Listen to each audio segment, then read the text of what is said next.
Before we begin, just a quick note. This video doesn't use horror footage or jump scares. Instead, I've kept it simple. Just real chilling stories and soft rain sounds in the background. Because sometimes, all it takes is a voice and your own imagination to feel fear. So if you're lying in bed, trying to sleep, just close your eyes, listen, and let the stories unfold.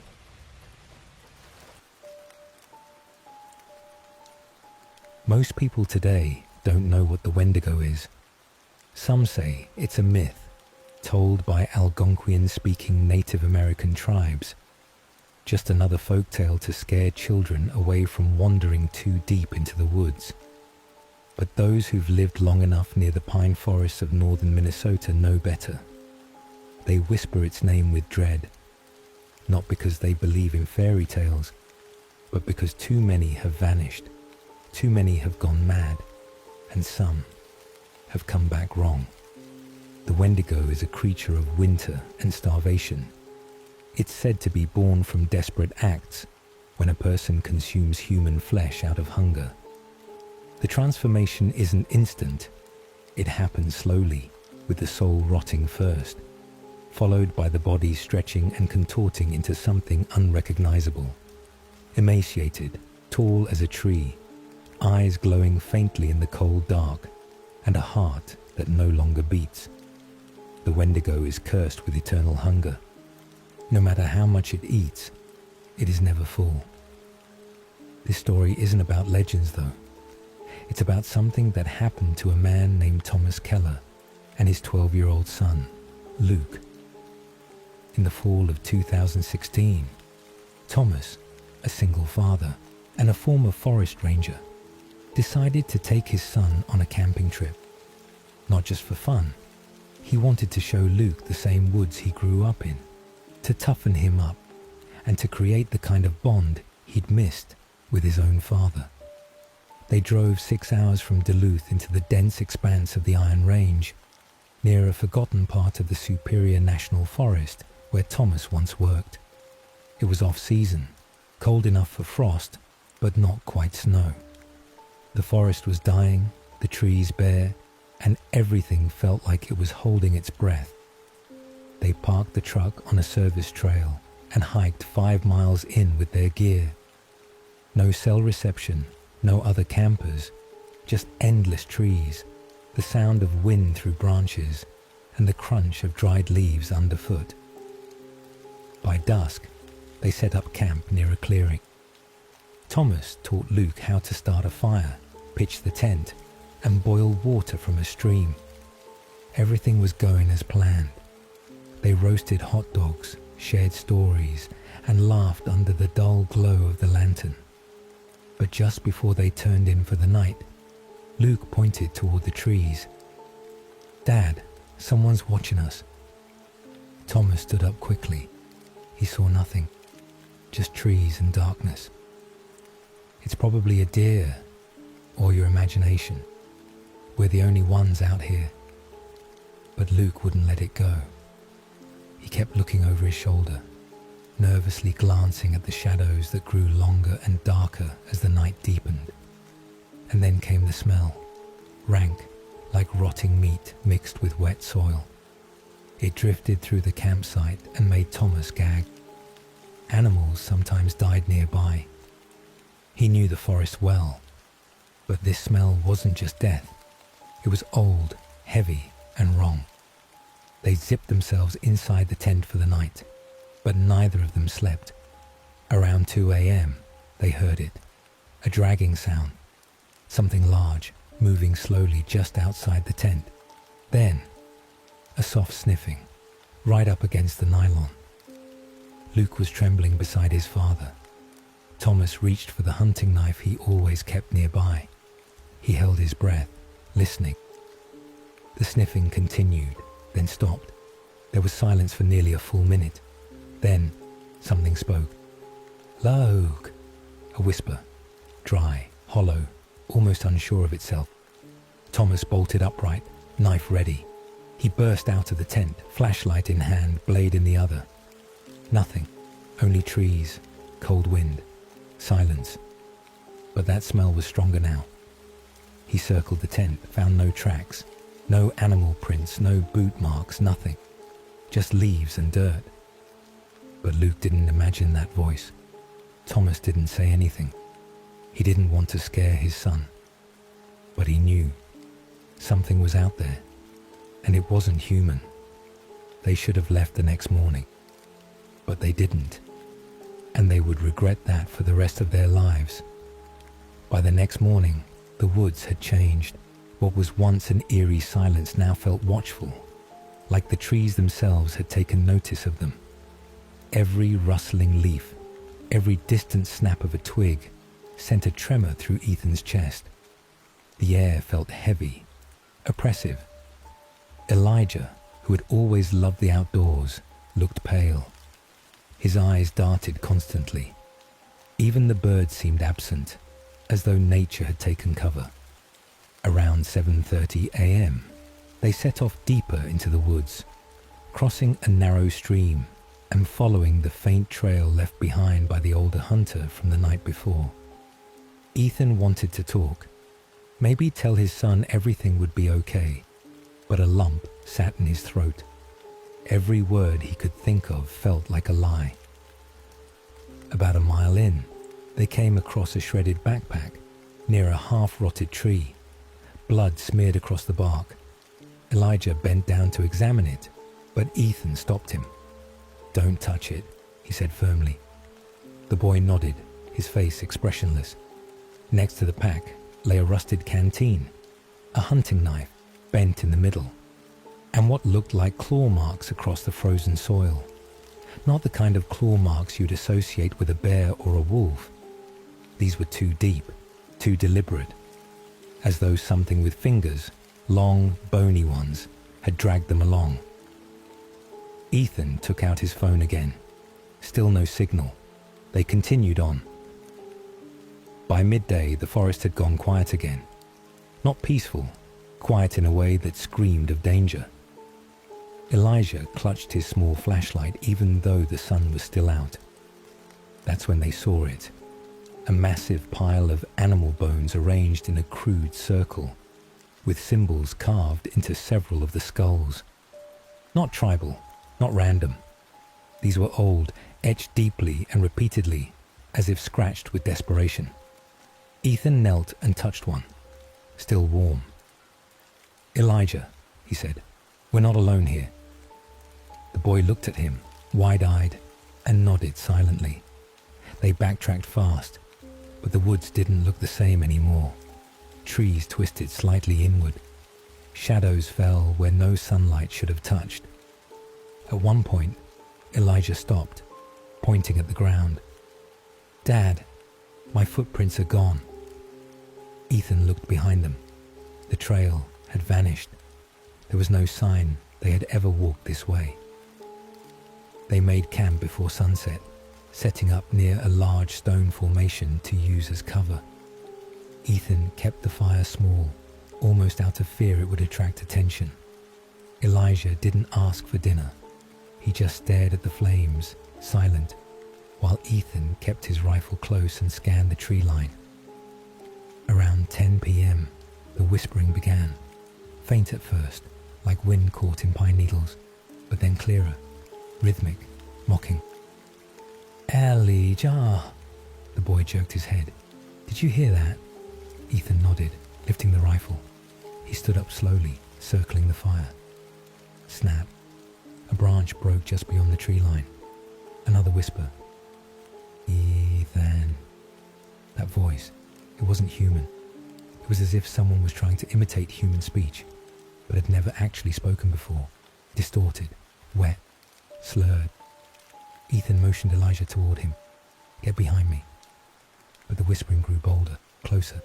Then a sound echoed that made Ethan's skin go cold. A sobbing voice. Elijah's voice. "Dad, help, please. I'm cold." But Elijah was right beside him. "What the hell?" Ethan whispered. The Wendigo wasn't just hunting them. It was toying with them. At midnight, they took shelter in a hollow under the rock formation. Ethan stayed awake, gun loaded, watching the fire die out slowly. Elijah slept fitfully beside him, murmuring in his dreams. Then, just past 2 a.m., something moved. At first it was subtle, leaves rustling, twigs snapping. Then the breathing began. Not theirs, something else. Deep, raspy. Inhaling long and slow, exhaling with a hiss. It was coming from above. Ethan looked up and saw it, a silhouette clinging to the underside of the rock shelf. He froze. Its limbs were long, too long, like someone had stretched a human body past its limits. Antlers crowned its head, but they weren't like a deer's. They were twisted, fractured, blackened. Its mouth was wide open, lined with jagged, rotting teeth. Its eyes... God, its eyes were hollow. No light, no color, just void. Ethan slowly reached for his rifle, but the creature crawled backward, silently vanishing into the dark like a spider. By dawn, neither of them had slept. They packed up and walked. No direction, just forward, anywhere away from that place. Hours passed. The forest never ended, and that's when Elijah collapsed. His foot had twisted badly in a dip beneath the snow. He screamed in pain. Ethan carried him for a while until his own strength began to fail. Then he heard it again. That whisper. Only now. It was inside his head. You're slowing down, Ethan. The boy is weak. Leave him. Save yourself. He'll only die slower with you. Ethan gritted his teeth. Shut up. Elijah looked up. What? Nothing. Just keep quiet. But the voice didn't stop. It grew louder, more persuasive, showing him flashes, images of his own death, of Elijah being torn apart, of teeth and antlers and blood. You're only delaying it. That night, they reached a dilapidated ranger's cabin deep in the woods. It was rotted, the door hanging loose, but it was sheltered. Ethan broke open the remains of a cabinet, found a flare gun with a single round, and a nearly rusted-out lantern. They locked themselves inside and started a fire. It was the first warmth they'd felt in days. But Elijah looked distant now, not scared, detached. He whispered, "Dad, it talks to me too." Ethan stared at him. "What?" "It told me it used to be a man. Said he came here a long time ago and got lost. Said he was hungry. Said he made a choice." Ethan's blood ran cold. It promised me I wouldn't feel pain if I just let it in. "No," Ethan said. "Don't listen. That thing lies." But Elijah's eyes were glassy now. What if it's better than this? What if dying in pieces isn't worth it? Ethan grabbed his shoulders. "Don't you dare say that. We fight, you hear me, until our last breath." But outside, something was scratching at the cabin. Then, tapping on the windows. Tap, tap, tap. When they looked, they saw it. The Wendigo, standing completely still, watching them, waiting. The forest was quiet. Not the kind of quiet that calmed you, but the kind that screamed something was wrong. No birdsong, no rustling. Just the crunch of dead pine needles under Daniel's boots as he followed behind his son. "Stay close to me," Daniel whispered, holding a flashlight in one hand and his rifle in the other. The beam danced across twisted trees and crooked branches. Every few feet they found signs, shreds of clothing caught in the bark, a claw mark too high for any bear, a pile of bones picked clean and broken open for marrow. "What the hell did this, Dad?" asked Jacob, voice trembling. Daniel didn't answer. He didn't want to say it out loud. He hadn't believed it either, not until now. They'd walked for nearly 2 hours deeper into the woods. The fog had thickened, and the air grew colder, almost unnaturally so. Jacob's breath came in visible clouds. Their fingers had gone numb despite the gloves. "Look," Jacob suddenly pointed to a trail of footprints, bare, humanoid, but too long. The toes clawed. They weren't fresh, but they hadn't been there in the morning. Whatever made them was moving around, following, watching. Daniel crouched to inspect the prints. It's stalking us. That's when the scream came again, but it wasn't human. It sounded like a woman at first, high-pitched and desperate, but then it twisted mid-scream, turning guttural, then inhuman. Something was mimicking human suffering, something that wanted them to come looking. Jacob turned white. "Don't move," Daniel whispered. "It's trying to lure us." A tree ahead bent under weight. They both froze. Then a long, spindly hand gripped the trunk, covered in leathery, pale skin stretched over bone. A second hand followed. It crawled down unnaturally, like a spider, and revealed itself fully in the dim light. Tall, emaciated, ribcage exposed, jaw slack, mouth filled with jagged teeth, horns like twisted antlers, and worst of all, its eyes, glowing sunken pits of amber rage. Jacob gasped. The creature's head snapped in his direction. Daniel fired. The bullet hit its shoulder, but it didn't flinch. It just tilted its head, studying them. Then it ran, number charged, not like a man, not like a beast. It skittered on all fours, limbs too long, too fast, its joints bending wrong. They ran. They crashed through the forest, branches whipping their faces, roots trying to trip them. Daniel grabbed Jacob's arm and yanked him along. "There," he shouted, spotting an old ranger shack up ahead, half buried in the snow and moss. It looked abandoned, but it was shelter. They burst inside, slamming the door, locking it with a rusty bar, panting, heart pounding. Jacob collapsed in the corner. "Dad, what the fuck was that?" Daniel didn't answer. He'd seen it in a book once, in a tribe's journal passed down generations. He remembered now. Wendigo. He started stacking furniture against the windows. "Help me. We need to hold out till daylight." "But will it leave?" "Number it won't stop until one of us is dead." An hour passed. Jacob was nodding off, exhaustion hitting him. Daniel kept the gun pointed at the door. Every few minutes, there'd be a knock, a soft scratch, then silence. Then came the voice, "Jaku, please open the door." His mother's voice. Jacob sat up, stunned. "Mom." Daniel shook his head violently. "Don't listen. She's gone. You know that." The voice again, this time sobbing. "It's cold out here, baby. Let me in." Jacob's eyes welled. How does it know her voice? Daniel didn't answer. The Wendigo wasn't just a hunter. It was cruel. It remembered. Then the roof buckled. Wood cracked. Daniel raised the gun, firing through the ceiling. But the thing was already inside, dropped in from above. It landed in the middle of the shack, bones crunching under its weight. Its head turned impossibly slow. Then it lunged. Daniel shoved Jacob out of the way. The rifle fired once, twice, missed.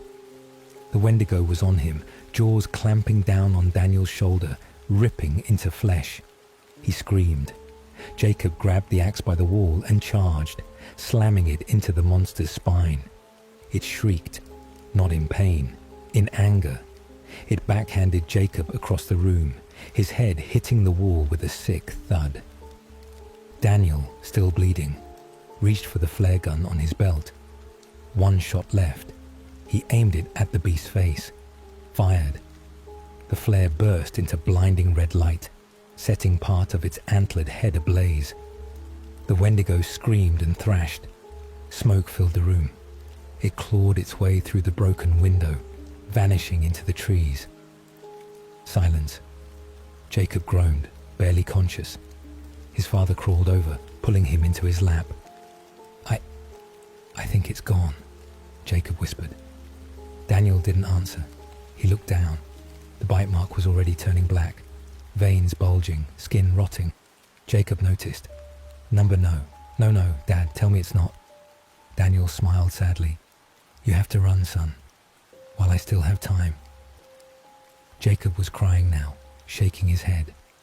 But Daniel's voice had already started to change, deeper, echoing. The curse had begun.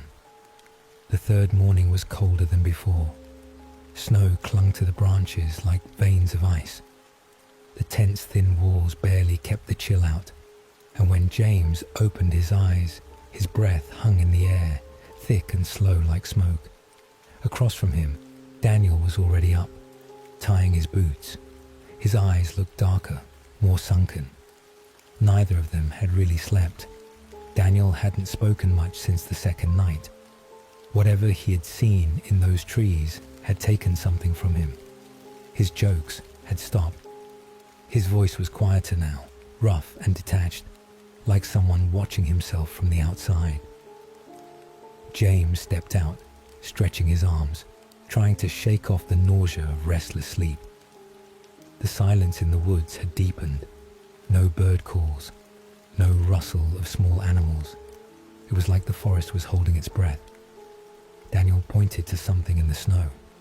Bare footprints, long spindly toes, human, but not. James followed the trail with his eyes. It circled the tent, twice. It was watching us, Daniel muttered, his voice flat. They both knew. They didn't need to say it. Something was hunting them. Around noon, they moved deeper into the woods, hoping to get back to the logging trail James remembered from his youth. They didn't want to turn back the same way, not after the smell they caught lingering near their old campsite, the way their trail had been dug through, like a dog tearing through earth. They found an old collapsed cabin. The roof had caved in, and one of the walls leaned against a tree like it was trying to escape.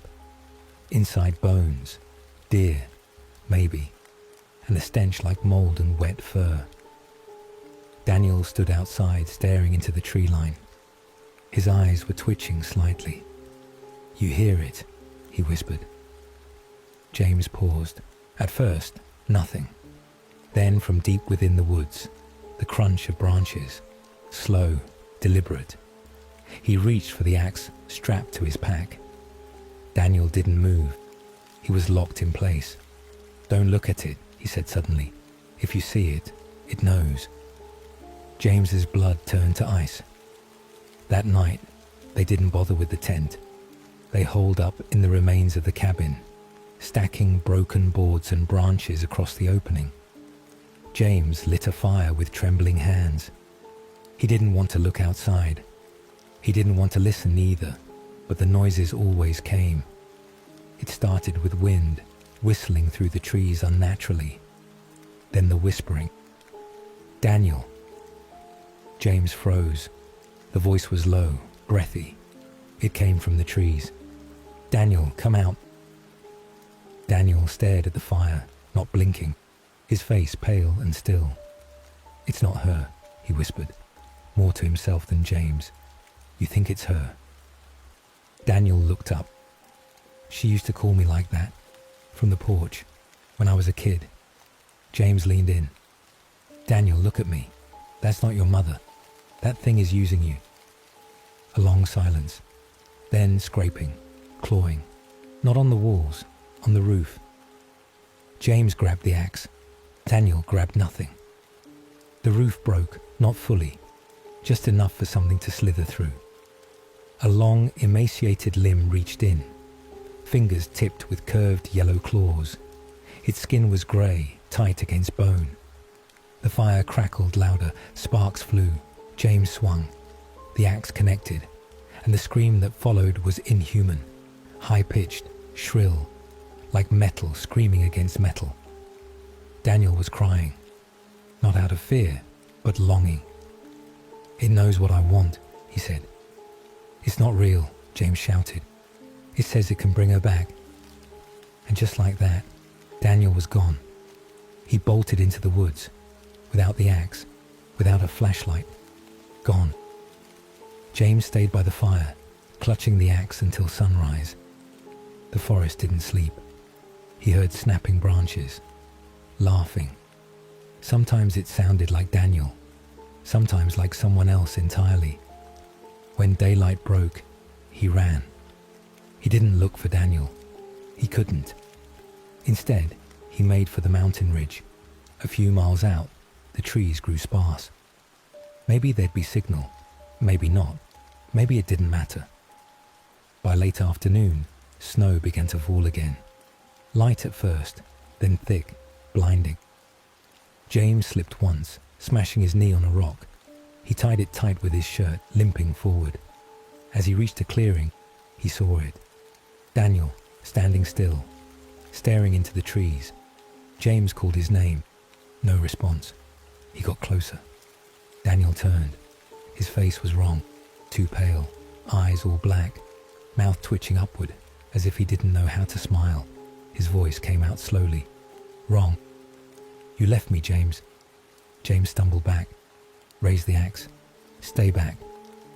Daniel, or the thing wearing Daniel's skin, tilted its head. You wanted to leave me, just like they did. Suddenly, he dropped to all fours, bones cracking, stretching. The transformation began. The forest had transformed into a labyrinth of darkness. The moonlight barely touched the mossy floor now, as if the sky itself had turned away in dread. The only sound that remained was the wind scraping through the trees like whispered warnings, and the crunch of boots on dead leaves as Caleb dragged his numb legs forward, holding tightly to Nathan's trembling hand. Nathan hadn't said a word since the night before. Not since he saw what came out of that cave. His once curious bright eyes were now glassy, distant, as if part of him was still standing there staring into the abyss where the Wendigo shriek had split the air. Caleb tried to protect him from it, turning him away, covering his ears. But something about that sound, it had gotten inside them. A cry that wasn't just noise, but hunger, grief, rage, so raw and ancient that it stripped away the walls of the mind. Caleb had seen things in his sleep since then. Faces, twisted bodies, his wife screaming his name from inside a tree, his own body rotting while he looked on. He didn't know what was real anymore. They hadn't found a way out. Every path curved in on itself. Every trail they marked vanished by the next morning. Their food was gone. Water ran low. Caleb's beard had grown wild, and his skin itched with bites and filth. He looked like one of those missing posters from years past. That morning, Nathan had woken up with deep scratches down his chest, clothes torn, no memory of how it happened. Did something grab you? Caleb had asked, voice quaking. Nathan only shook his head, then muttered, It's under us. Always under us. That same day, they found another structure. A fire pit, still warm, broken tools, a ripped pack and a jacket too large for Nathan. Hope had sparked for a moment. Other hikers, survivors. Then Caleb spotted the stains, dark, soaked into the dirt. Something had eaten there, not cooked, eaten raw. He didn't let Nathan see. They kept walking. Caleb's leg was swollen now from the branch wound. It burned when he moved, and black veins had started creeping up from the gash. He wrapped it tighter and pushed forward. He had to get Nathan out. He had to. That was the only thing keeping him upright. But Nathan was slipping further away each day. That night, as they lay under a thin, wet tarp, Caleb finally asked, Do you remember what you saw that first night? Nathan stayed silent for a while. The wind groaned through the pines. It was wearing someone's skin, he whispered at last. Caleb's breath caught. What? It looked like a man at first, but it wasn't. It was too tall, bones sticking out, skin all stretched and torn, like it didn't fit. Its mouth didn't close right. And its eyes... Nathan's voice cracked. It knew I was there, but it didn't care. It just kept eating. Caleb stared into the darkness, heart pounding. Nathan rolled onto his side. It was chewing on a leg. I saw the shoe. It was Mom's. A deep silence followed. Caleb's chest tightened until he couldn't breathe. He wanted to cry, to scream, but no sound came. The next morning, Caleb woke up cold. Nathan was gone. No footprints, no struggle. Just a carved symbol in the dirt where he had slept. A spiral shape, old and deep. Around it were scattered bones. Rabbit, squirrel, number tiny human phalanges. Caleb lost control then. Screaming Nathan's name into the woods, running without direction, tearing through branches until blood ran down his arms. His vision swam. The trees twisted around him like fingers closing in. He fell once, then twice, and then it came. A distant shriek, not loud, but sharp enough to pierce his skull. It was closer now. Branches cracked behind him. Something moved like smoke, fast, long-limbed. He turned and saw only shadows, but the stench hit him. Rotting meat, wet fur, soil soaked in blood. He ran, blindly, desperately, his legs screaming with every step. And then he stumbled out onto a wide open space. A road, a real road. Dirt and gravel, but man-made. Faint tire marks. For a second he froze, disbelieving. Then he bolted down the path, lungs burning. Behind him, the trees writhed. A howl rose that seemed to split the ground. Caleb didn't look back, but he never saw the tree root. It snagged his foot. He fell hard, face first into the gravel. The world spun. He tried to rise. And then, it was there, right behind him. Its breath was hot and moist against his neck. Caleb didn't scream. He knew it was over. He whispered his son's name, and the world turned black. As the weeks crawled by like wounded animals, something inside Caleb began to wither. The forest no longer seemed external. It had seeped inside him. The sound of cracking branches beneath boots echoed in his skull long after he returned to the cabin. The shadows outside no longer needed nightfall. They walked in the daylight too, just subtler. He kept telling himself it was the hunger, the cold, the loneliness.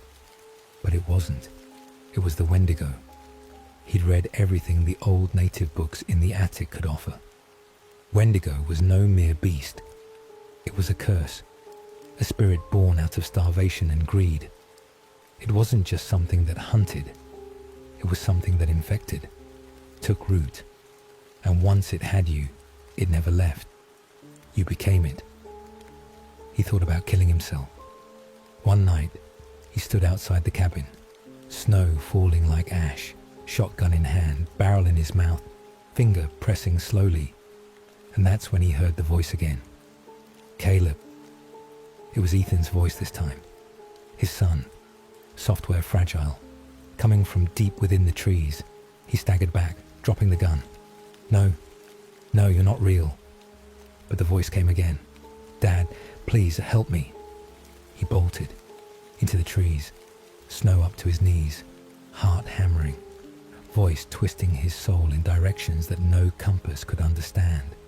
And somehow, impossibly, the forest opened, like it wanted him to come home. The deeper he went, the more real it became. He saw clothes shredded and hanging from trees, teeth marks on bark, bones.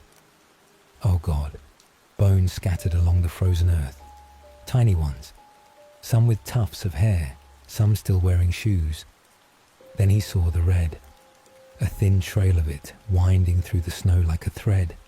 A child's blood. Ethan's blood. He followed it, and at the end of it, a clearing. Still, silent, unnatural, and in the center of it was Ethan, or what used to be Ethan. His son stood with his back turned, shoulders hunched, spine unnaturally arched. His skin was pale and stretched tight over bones. His breath didn't fog. His hands, curled like claws, hung lower than they should. "Ethan!" The boy turned around slowly. His eyes were black, not like pupils, like pits, void, no reflection, no soul. His mouth hung open wider than humanly possible, full of jagged, yellowing teeth. Not Ethan. Never again. The creature moved, snapping forward in a spasm of limbs and clicking joints, and Caleb stumbled back, falling, arms up. But it didn't kill him. It spoke. "You let me in." Its voice was Ethan's. And not, "You heard me. You followed me." That's how it starts. Caleb was crying, uncontrollably. "Please, please no."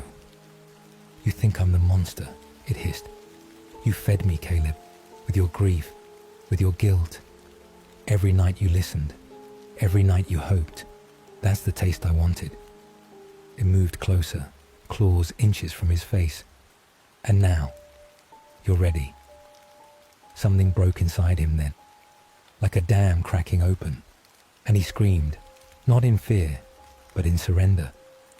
The wind howled in unison, the trees swayed, and somewhere deep beneath the ground, something ancient smiled. The Wendigo took him, and Caleb didn't fight. Back in town, weeks later, a ranger found the cabin. Door open, cold fire, dust, Moldavian. No sign of Caleb, no blood. Just one thing left behind, a journal. Open to a final page. Sometimes the thing you're running from isn't chasing you. It's waiting for you to stop. There were claw marks on the margins, and from deep in the woods, something screamed, not in pain, in hunger.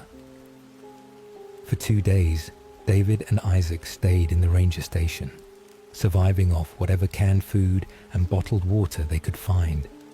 The doors were barred, the windows blocked with overturned furniture. Every night, the thing outside scratched. Sometimes it whispered, and sometimes it laughed. Not the booming kind of laugh. It was low, guttural, breathy, like someone trying to remember how to imitate human amusement.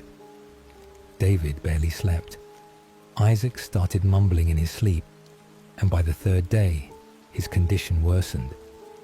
He refused to eat, wouldn't talk much, and kept staring out the boarded window like something out there was calling him. "Don't look at it," David had told him. "Don't listen to it." But Isaac didn't stop.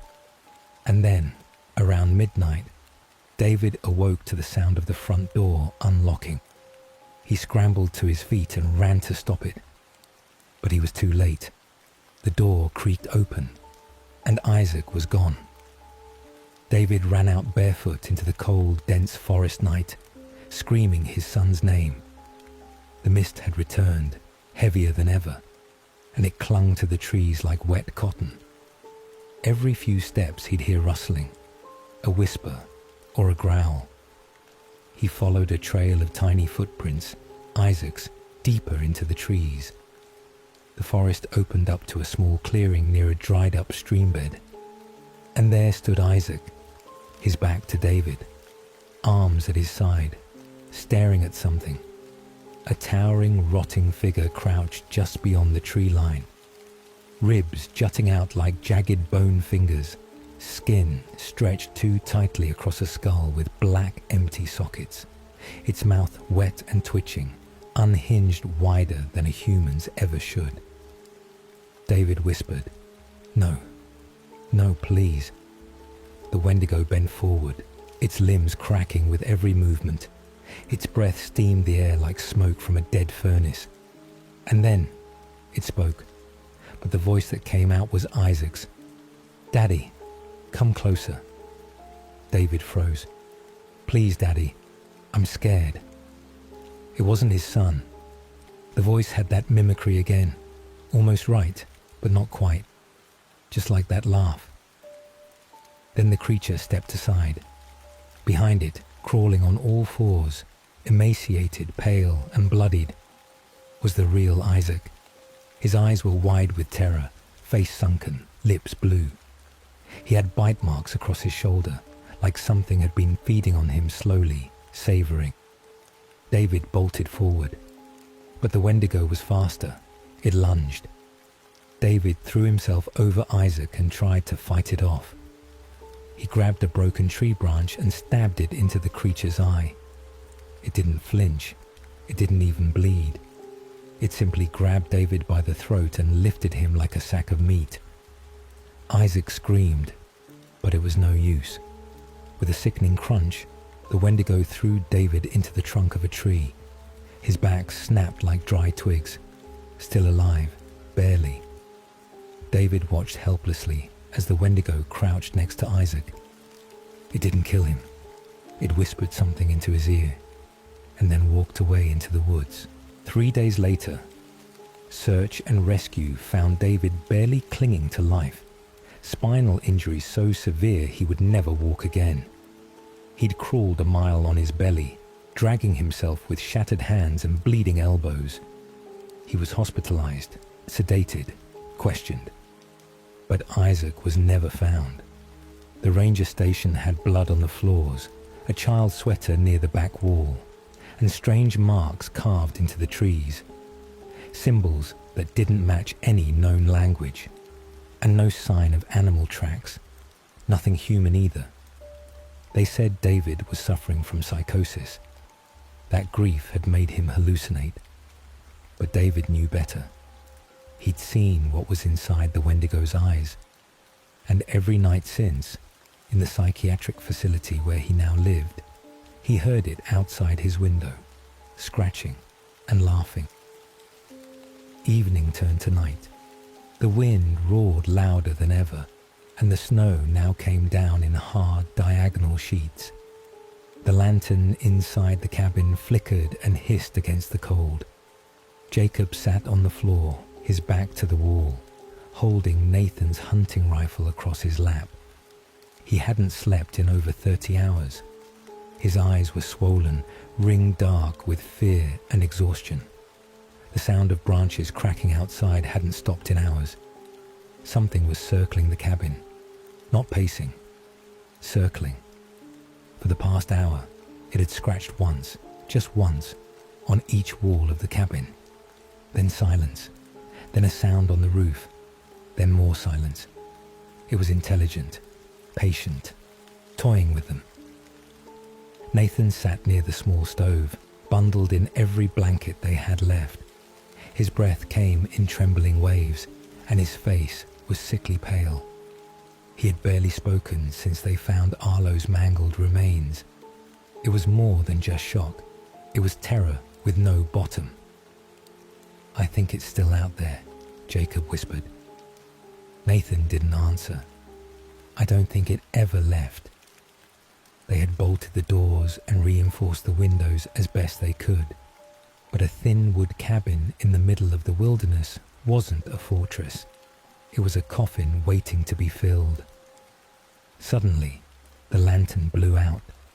A suffocating darkness swallowed the room. Jacob cursed and fumbled for his lighter, his fingers numb. But the moment the light returned, he froze. There, just beyond the edge of the window, stood a pair of eyes. Burning, hollow, inhuman. And then came the scream. It wasn't human. It wasn't even animal. It was layered, like 1,000 voices screaming at once, distorted through some unnatural frequency. Jacob dropped the lighter and raised the rifle, aiming blindly toward the window. Nathan screamed and backed away toward the corner. The window shattered inward with a violent crack. A long, emaciated arm, grey, rotted and twisted, reached in through the broken frame. The claws were yellow and curved, like a bird of prey. Jacob fired. The blast lit the room in a split-second flare of orange. The thing pulled back. The woods went deathly quiet. Then footsteps on the roof. And then silence again. Jacob backed toward Nathan, breathing heavily. "I hit it," he said, more to himself than anything. "I swear I hit it." Nathan looked at him with wide, glassy eyes. That's not going to stop it. How do you know? Because it doesn't bleed like we do. Jacob turned slowly toward him. Nathan's nose was bleeding now, and his skin was starting to grey. Something was wrong. Very wrong. What's happening to you? Nathan tried to speak, but only coughed. A deep, dry, guttural hack that sounded less like a human throat and more like something breaking inside. Jacob pulled him closer, unwrapping the blanket. The flesh on Nathan's arms was beginning to peel in places, drying, cracking. His teeth, some of them were no longer flat. They were sharpening, elongating. Jacob backed away in horror. Jesus Christ. Nathan met his gaze with something empty, detached. I'm cold, he whispered. So cold. Outside, something shrieked again. But this time, it wasn't alone. There were two voices, one deep and layered, the other newer, raspier, like something freshly made, like something that had just turned. Jacob realized the truth too late. Whatever was out there wasn't the only Wendigo anymore. Nathan was becoming one. Jacob didn't scream. He couldn't. His mind was too frozen to register anything beyond raw, animal survival. He stared at Nathan. Not the Nathan he knew, but the thing that now looked through Nathan's eyes and felt his chest tighten. I'm sorry, he whispered, lifting the rifle again. Nathan didn't flinch. He just stared at him, blood dripping slowly from his mouth. I didn't ask for this, Nathan said, his voice deeper, hollowed, something ancient curling behind it. But it's inside now. I can hear it. Whispering. Jacob stepped back toward the door. You're not him. Not anymore. Nathan took a single step forward. His feet made no sound on the wooden floor. He moved slowly, like he was trying not to spook a wounded animal. I tried to fight it, he whispered. But the hunger, it's stronger. The lantern flared on by itself. Jacob jolted. The room glowed in sickly orange light for a brief second, and then it sputtered and died again. But in that brief glow, Jacob saw something new. Claw marks on the ceiling beams. Long, fresh, like it had already been inside once, like it was watching the whole time. Nathan dropped to his knees. He clawed at his face, his arms screaming. It's burning. Jacob, it's burning. His body convulsed. Bones cracked and shifted under the skin. His spine arched like something was pushing through it. Teeth snapped loudly in his mouth as he bit down hard on his own tongue. Jacob turned, unbolted the cabin door, and ran into the blizzard. He didn't have a plan. He didn't know where he was going. But anything was better than staying in that cabin. The snow whipped at his face. His boots sunk knee-deep into powder. Branches clawed at his jacket, and the forest howled around him like it was alive. He sprinted blind, crashing through the underbrush, not stopping, never stopping, because he knew it was behind him now. Not one thing, but two. The scream came again, this time from behind him, and much closer. He turned once. In the distance, silhouetted against the white storm, were two figures, tall, thin, loping forward, too fast, too graceful to be human. Their heads tilted at the same angle. Their limbs flailed unnaturally long and jointless. One of them was Nathan, and he was smiling. Jacob tripped, fell into a ditch, rolled. Pain exploded in his shoulder, but he forced himself up and kept running. The cold didn't matter now. The snow didn't matter. Only the sound of his own breath, ragged and short. Then, up ahead, he saw something. A light, flickering. A cabin, number not a cabin. A fire. A tall bonfire burning beneath a dead tree, surrounded by dark shapes in the snow. Human? He couldn't tell. They didn't move. Jacob stumbled closer, calling out, "Help! Please, help!" No one answered. He reached the fire and collapsed beside it, gasping. The figures standing near it weren't people. They were statues, made of sticks, bones, and animal skins. Totems. Wendigo totems. And the fire? It wasn't fire at all. It was cold. Blue. Hissing. Jacob staggered back just as the trees behind him split open with a shriek. The creatures stepped into the light, snarling. He turned to run again, but found himself surrounded. Dozens of them. Not just Nathan, not just the first one. More. The Wendigo curse was spreading, fast. And in that moment, Jacob understood something sickening and ancient. This wasn't just a hunting ground. This entire forest was a breeding ground, a nest. One of the creatures leaned in close to him, its voice low, layered, wet with hunger. "Now you see." Then everything went black. Ethan stumbled through the woods, soaked in blood, not all of it his own. His hands trembled, his breaths came ragged.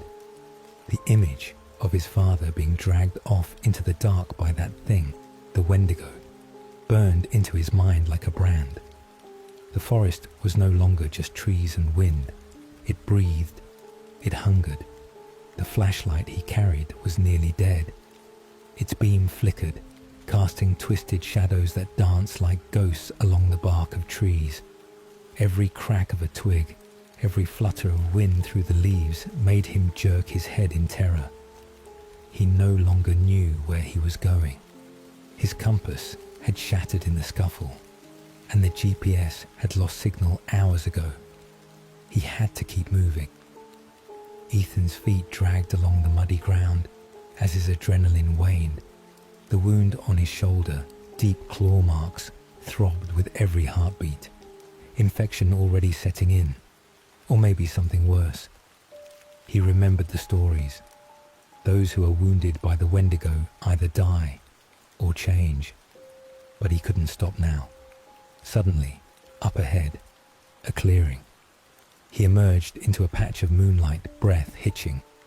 In the middle stood a decrepit cabin, its wooden frame rotting, moss curling up the sides, windows dark and empty. The place radiated an eerie stillness, as if time itself had died here. But it was shelter. He limped toward it, pushing open the door. It groaned painfully, as though warning him. Inside, dust choked the air. Animal skulls hung from the rafters, wind chimes made from bone clinked faintly, and symbols, native, old, protective, were etched into the wooden walls. Someone had lived here, a hunter perhaps, or a shaman.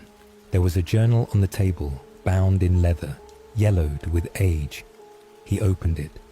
The first page read, "Those marked by the Wendigo never truly return." He turned another page. "It doesn't kill out of hunger. It kills out of rage. And if it touches you, truly touches you, you carry its shadow, its curse." Ethan's hand shook as he read. His wound began to pulse, burn. He dropped the book and staggered back, falling against the wall. His vision blurred. Sweat poured down his face. Then came the sound, not from outside, from within. A low growl, gurgling, like something ancient choking on its own breath, echoed through the cabin. He whipped around.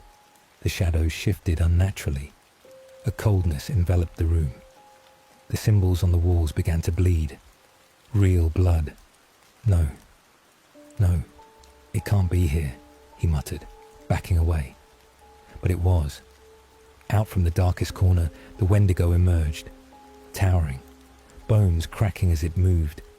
Its skin hung like rotting parchment over spindly limbs, and its face, oh God, that face, was a skull stretched with gristle, antlers jagged as knives, eyes glowing like hellfire. But worse was the voice. It didn't speak with words. It entered Ethan's head, clawing at his sanity. "You are mine," Ethan screamed, backing into the door, trying to escape. but it slammed shut by itself. The windows went black. He turned, ran toward the bedroom, slammed the door behind him. Nothing could stop it, but he needed time. Time to think, to plan. His breathing ragged, Ethan looked in the mirror and froze. His eyes were no longer his. They glowed faintly yellow. His veins were blackening beneath the skin. The claw mark on his shoulder pulsed like a heartbeat, oozing something dark, foul. He was turning. He was becoming it. Hours earlier, we go back to where it all began, before the curse truly took hold. When Ethan had sat by the fire, roasting marshmallows with his father, David. A simple trip, a bonding weekend, a getaway from the chaos of city life. Neither had any clue what they were stepping into. David had chosen this forest because it was off the grid, secluded, peaceful. But he didn't know its real name. Witiko Sakahikan. Wendigo Lake. The indigenous locals never came here. The land had been cursed centuries ago, when starvation led desperate tribes to cannibalism, birthing a demon of insatiable hunger, the Wendigo. It was said to stalk those who entered its domain, especially when they were vulnerable, grieving, angry, broken. David was all three. His wife had died just 6 months earlier, Ethan's mother. Since then, David had become withdrawn, emotionally numb. This trip was supposed to bring them closer again, heal the rift. Instead, it destroyed them. That night, Ethan remembered, the howls had started. Not wolves, not coyotes, something else, something that mimicked human voices. Ethan had gone to investigate after David fell asleep. He never made it back. Now, present again. Ethan stood in the cabin's bathroom, staring at his reflection. His skin was growing grey, his teeth lengthening. Every heartbeat was pain. Every breath felt like fire. He wanted to scream, but what if the scream wasn't his anymore? He picked up a knife from the floor. If I do this now, maybe I can stop it. He raised it to his throat, but the reflection in the mirror grinned at him. Before he did, it wasn't a reflection anymore. It was the Wendigo inside him. His body moved on its own. He dropped the knife. His mouth opened, but it wasn't him speaking. It was hunger. It was rage. It was death. And somewhere, deep in the woods, something howled in response. A call. A welcome. Epilogue. 2 hikers found the cabin weeks later, torn apart, symbols smeared with blood. No sign of Ethan, no sign of David. But in the trees surrounding the cabin, claw marks stretched high, far too high for any man. And in the journal that Ethan had dropped, a final entry had appeared. One that hadn't been there before, scrawled in jagged handwriting. I'm still hungry. Thank you for staying with us through tonight's chilling tale. If you're still listening, it means the shadows didn't scare you away. But remember, what we share here isn't just fiction for some. Sometimes, the scariest stories are the ones rooted in truth. The ones whispered in late-night conversations. The ones no one dares to say out loud. Here on our channel, we bring you terrifying atmospheric horror stories every single night. Whether it's haunted encounters, cursed rituals, creatures of the dark, or true unexplained mysteries, you'll find it all here, told with care, crafted to unsettle. So if you enjoy horror that lingers even after the story ends, consider subscribing and turning on the bell icon, not just to support the channel, but to never miss the next nightmare. And if tonight's story left you with chills, let us know in the comments. It started like any other weekend trip. 3 friends, Eric, Mark and Jason, had been meaning to get away for months. Life had gotten busy. Eric moved out of state for work. Mark had a kid on the way. Jason had just gone through a nasty breakup. So when they finally aligned schedules and planned a camping trip deep in Daniel Boone National Forest, it felt like the escape they all needed. Nothing complicated. Just 2 nights out in nature, away from city lights, buzzing phones, and bad thoughts.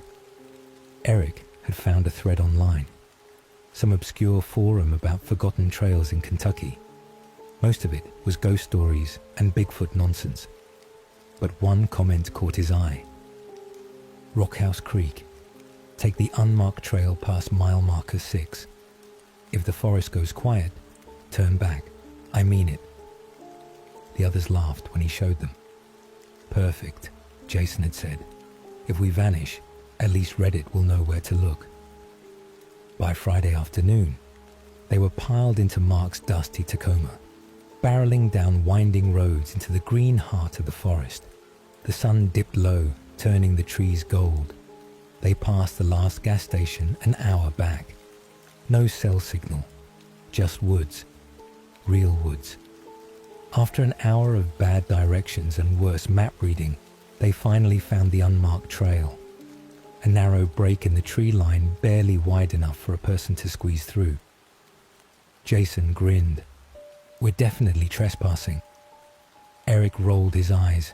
It's public land, just forgotten. They hiked in for about 40 minutes. The deeper they went, the denser the forest became. Sound changed. The wind didn't move the leaves. Even the insects seemed quieter. Then, the clearing. A perfect circle of grass surrounded by ancient trees. No trash, no beer cans, not even a fire ring. Like no one had ever camped there before. This is it, Eric said, spreading his arms like a tour guide. Our own little pocket of nothing. They set up camp. Tent, cooler, fire pit. Jason gathered wood while Mark cracked beers, and Eric double-checked the map he printed off Reddit. As twilight fell, the forest pressed in closer. The temperature dipped. Little chilly, Mark muttered, pulling his hoodie tighter. Jason returned with an armload of sticks and dumped them into the fire pit. You feel that? He said suddenly. Eric looked up. What? Jason paused. Just the trees. They feel too still. They all listened. It was quiet. Too quiet. Not a bird. Not a bug. Just the faint creak of trees shifting in the wind. But the air wasn't moving. Eric broke the silence. It's just because we're far in. No traffic. No people. Jason nodded, but his expression didn't change. They made fire, ate hot dogs, laughed. For a while, it was almost normal. But the forest didn't feel warm. It didn't embrace them. It just watched. By midnight, the fire was dying down, and Jason wandered off to relieve himself behind a tree. 5 minutes passed, then 10. Jason, Eric called out. No answer. Mark frowned. Should we check on him? Before Eric could answer, Jason reappeared from the shadows. I'm good, he said flatly. Eric blinked. You okay? Jason nodded slowly, walking past them toward the tent. Didn't bring a light? Mark asked. Jason didn't answer. He crawled into the tent and zipped it shut. Eric looked at Mark. That was weird. That night, neither of them slept well. Jason lay perfectly still, eyes wide open, staring straight at the top of the tent. His breathing was shallow, almost like he was holding it. Eric pretended not to notice. Mark turned his back. At some point in the night, Eric woke up to something scratching at the tent wall. Not an animal. It sounded like fingers, long, deliberate. He sat up. Jason's eyes were still open, still staring. Eric didn't sleep again. The sun rose, but it didn't feel like morning. Mist clung to the forest floor, like it didn't want to lift. Dew hung on the tent like sweat. Eric stepped out, rubbing his eyes, bones aching. Mark was already poking at the fire pit with a stick, trying to rekindle something from the blackened wood. Jason sat on a log nearby, motionless, still. He hadn't moved since Eric last saw him in the night. Same posture, same wide stare, same flat affect. "Morning," Eric said cautiously. Jason turned his head, slowly, and smiled. But it wasn't a normal smile. It was too wide, held too long, as if he didn't quite know how to make the expression fit. "Sleep good?" Mark asked, forcing cheer. Jason blinked. "Didn't sleep." His voice was different this time. Still deep but dull. Off rhythm. Like someone trying to remember how to talk. Eric squatted near the fire. "You sure you're okay, man?" Jason didn't respond. Just looked at them. Blinked. Then turned back toward the woods like he was listening for something. That's when Eric noticed it. Jason had mud on his feet. Not like someone who walked around a damp forest barefoot, but streaks, smudges, thin, dark lines, as if he'd been crawling. Eric stared. Jason met his gaze and grinned again. They tried to go about their day like normal. Ate half-burned eggs, filtered some creek water, hiked a short trail nearby to look for deer tracks. But Jason didn't join them. He stayed back at camp. "He's freaking me out," Mark muttered as they walked. Eric nodded. I think something happened last night." "You mean, like mentally?" "No," Eric said. "I mean something, not someone. Something out here." Mark scoffed, but didn't argue. They returned by late afternoon. Jason was nowhere to be seen. His boots were at the tent entrance. His sleeping bag was unzipped. The fire had been relit, even though neither of them had done it. "Jason," Eric called out. Silence. Mark looked around. "You hear that?" Eric strained his ears. Birds. The sound was back, chirping, leaves rustling, wind moving branches. "That's new," Mark said quietly. "We didn't hear anything yesterday." Eric nodded. They stood in the clearing, suddenly aware of just how quiet things had been.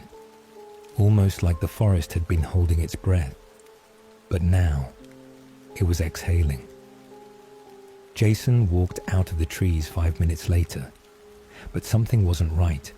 He looked too calm, like he'd been walking aimlessly with no urgency, and in his hand was a squirrel, dead, not skinned, not gutted, just held, limpio. Jason dropped it on the fire, sat down, and began whittling a stick. "You hungry?" he asked, voice more human now, but still just a little off. Mark exchanged a look with Eric. "You kill that thing?" Mark asked, trying to sound casual. Jason nodded once, smile fading. "Had to. It was watching." Eric's skin prickled. "What do you mean?" Jason looked up, dead serious. Everything in these woods watches, but only one thing remembers. He stabbed the stick into the fire, letting it blacken. "You said it last night," he muttered. "Said what?" Eric asked. Jason looked right at him. "His name." Eric frowned. "Goatman." Jason flinched, visibly. His face twitched, eyes narrowing. Mark cursed. "Dude, what the hell?" "You called him," Jason hissed. Eric took a step back. "Okay, man, you're really starting to freak me out." Jason stood, and for just a second, the air changed. No wind, no sound. His voice deepened, slightly, as he said, "He comes in forms you'll recognize, but they won't last." Then he sat back down like nothing happened. That night, Eric stayed awake with the axe beside his sleeping bag. Mark pretended to sleep. Jason was outside the tent again, humming softly. Around 2 a.m., the humming stopped. Then the voice came. But it didn't come from Jason. It came from the woods. "Eric." It was a whisper. Eric sat up. "Eric, come here." It was Jason's voice.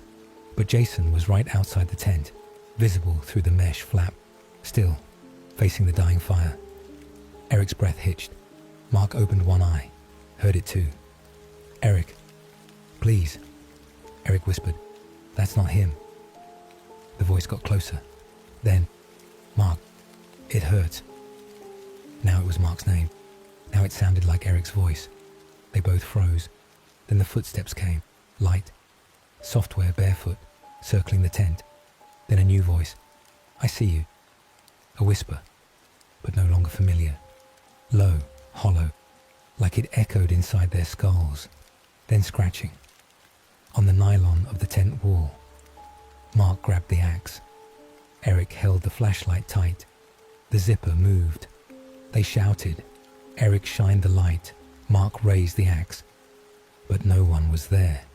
The woods were empty. Jason was gone. Only the squirrel bones in the fire remained. The fire had long died, and Jason hadn't returned. Eric and Mark sat with their backs to the tent, eyes fixed on the woods that now seemed to pulse with a life of their own. Every snap of a twig, every gust of wind against the treetops sounded too deliberate, like something wanted them to know it was still there. "I'm going after him," Mark whispered. Eric grabbed his arm. "Are you crazy? He could be hurt. Or worse," Eric said. "That thing, whatever's out there, it was pretending to be him. You heard it." Mark pulled away, standing slowly. "We can't just leave him." Eric didn't argue. He stood too. The trees swallowed them quickly. They followed the crushed leaves and snapped branches left in Jason's wake. But after 20 minutes, the trail grew cold. Then came the smell. Rot, not the scent of animal decay. This was wetter, more acidic, almost metallic. "Do you smell that?" Mark asked. Eric nodded slowly. "It's close." They stepped into a smaller clearing, no more than 10 feet wide. At the center was a pile of something. Animal bones, scattered and gnawed. Tufts of fur, a jacket. Jason's. Eric stepped forward, lifting the torn sleeve. No blood, just shredded cloth. And dirt. "What if this isn't just some thing that got into him?" Mark asked. Eric looked up. "What do you mean?" Mark stared into the trees. What if Jason never came back from the woods that first night? Eric's mouth went dry. A crunch echoed to their left. Both men turned. Nothing there. Then, more crunching, this time to the right. Mark gripped the axe tighter. Eric raised his flashlight, its dim beam cutting across tree trunks, brush, and then a figure, about 20 feet away, standing unnaturally still. It was Jason, naked, eyes wide, smile stretched to his ears, but his arms too long, fingers crooked at impossible angles. He didn't move, didn't blink, just stared. Mark stepped forward. "Jason." Jason tilted his head sharply, like a puppet. Eric whispered, "Don't. Move." Jason stepped forward. One leg twitched as it hit the ground, a jerking, misfiring movement, like someone wearing a body they didn't fully understand. Then he spoke. "Mark, it's okay now." The voice was close. Too close. It sounded like it came from inside their ears. Jason took another step, then another. Then he broke into a sprint, but not toward them. He darted into the woods, head lolling side to side as he ran, a twitchy, inhuman gallop. Mark shouted, "What the hell is happening?" Eric didn't answer. He was frozen. Where Jason had been standing just seconds before was now a trail of hoofprints. Not human, not deer, something in between. They ran, didn't think, just ran. Low branches tore at their faces. Vines caught their ankles. The forest pushed back, but they didn't stop. Finally, they found themselves back at camp. But something was wrong. The tent, gone. The logs are gone. The fire pit, Gone. The entire clearing was empty, as if they had never been there at all. Mark stumbled forward. No, no, no. Eric spun in a circle. We were just here. Where's the gear? Where's the goddamn camp? But the forest only stared back. And then, from behind a tree, Jason stepped out. Fully dressed, breathing normal. Calm. He smiled. You guys all right? He asked. Mark raised the axe. Eric pulled out his pocket knife. Where have you been? Eric asked. Jason blinked. I just went to take a leak. What's going on? Eric looked at Mark, whispered, Is that him? Mark didn't respond. Jason stepped forward. I think you both need to calm down, he said. You're scaring me. Eric took a step back. Say something only Jason would know. Jason frowned. What? Say something, prove it. Jason paused, then smiled. You remember that time I saved your ass at Mason Lake? Eric's stomach turned. You were too drunk to swim back and I pulled you out. Mark's grip on the axe loosened. You puked on me and said you saw something in the water. Eric looked at Mark. That did happen. Jason's smile widened, too wide. But you never told me what you saw, did you? Eric stepped back. Jason's voice shifted, ever so slightly, deeper, like something beneath the voice was leaking through. Go ahead, Eric. Tell them. Mark raised the axe again. You're not him. Jason's skin twitched, like it was trying to peel itself off. His left eye drooped. One of his fingers bent backwards, still smiling. Almost had you. The thing lunged. Mark swung the axe and caught it square in the shoulder. It shrieked, not like a man, but like metal scraping against bone. The illusion shattered. Jason's face split, revealing blackened muscle and yellowed teeth too large for a human jaw. It clawed at them, missing by inches, and then vanished into the trees with unnatural speed. Eric fell to his knees, heaving. Mark backed up against a tree, pale. I don't think Jason ever came back, he whispered. Eric looked up. I don't think he ever left, he said. The sun refused to rise. Morning didn't come. Eric and Mark sat in the middle of what used to be their campsite. Now just dead leaves and untouched soil. No tent, no cooler, no footprints. Not even the burnt circle from their fire pit remained. It was as if the forest had erased them. Where the hell are we? Mark muttered, still clutching the axe. His voice trembled, raw from breathing hard, from screaming. Eric stood slowly, knees popping. This was the clearing. We camped right here. But now, nothing. Not even their own footprints led into the space. The ground around them was smooth, untouched, like they had floated in. Eric's voice was flat. We're not in the same woods anymore. Mark blinked. What? Eric pointed at the trees. Look at the trunks. There's no bark, just smooth black wood. And the air smells like metal, Mark finished, like pennies. That's when they heard it again, Jason's voice. Hey, where'd you go? It came from behind them, clear, calm, familiar. They turned. Jason stood about 10 feet away, partially hidden behind a tree, just his face visible. Why'd you leave me, guys? Eric took a step forward. Mark grabbed his arm. No. But what if... It's not him. Jason stepped out from behind the tree. His body was bent, shoulders sagging unnaturally, eyes too round. Lips curled into that now familiar grin. You don't trust me anymore? It asked. Mark whispered. That's not even his voice anymore. It was deeper, hollow, as if it was speaking from under Jason's skin. Jason moved, twitchy, stuttering steps, toward them. The arms dragged, the feet didn't bend, and then it spoke again, but this time in Mark's voice. Don't leave me behind, Eric. Eric stumbled backward. Stop talking like that.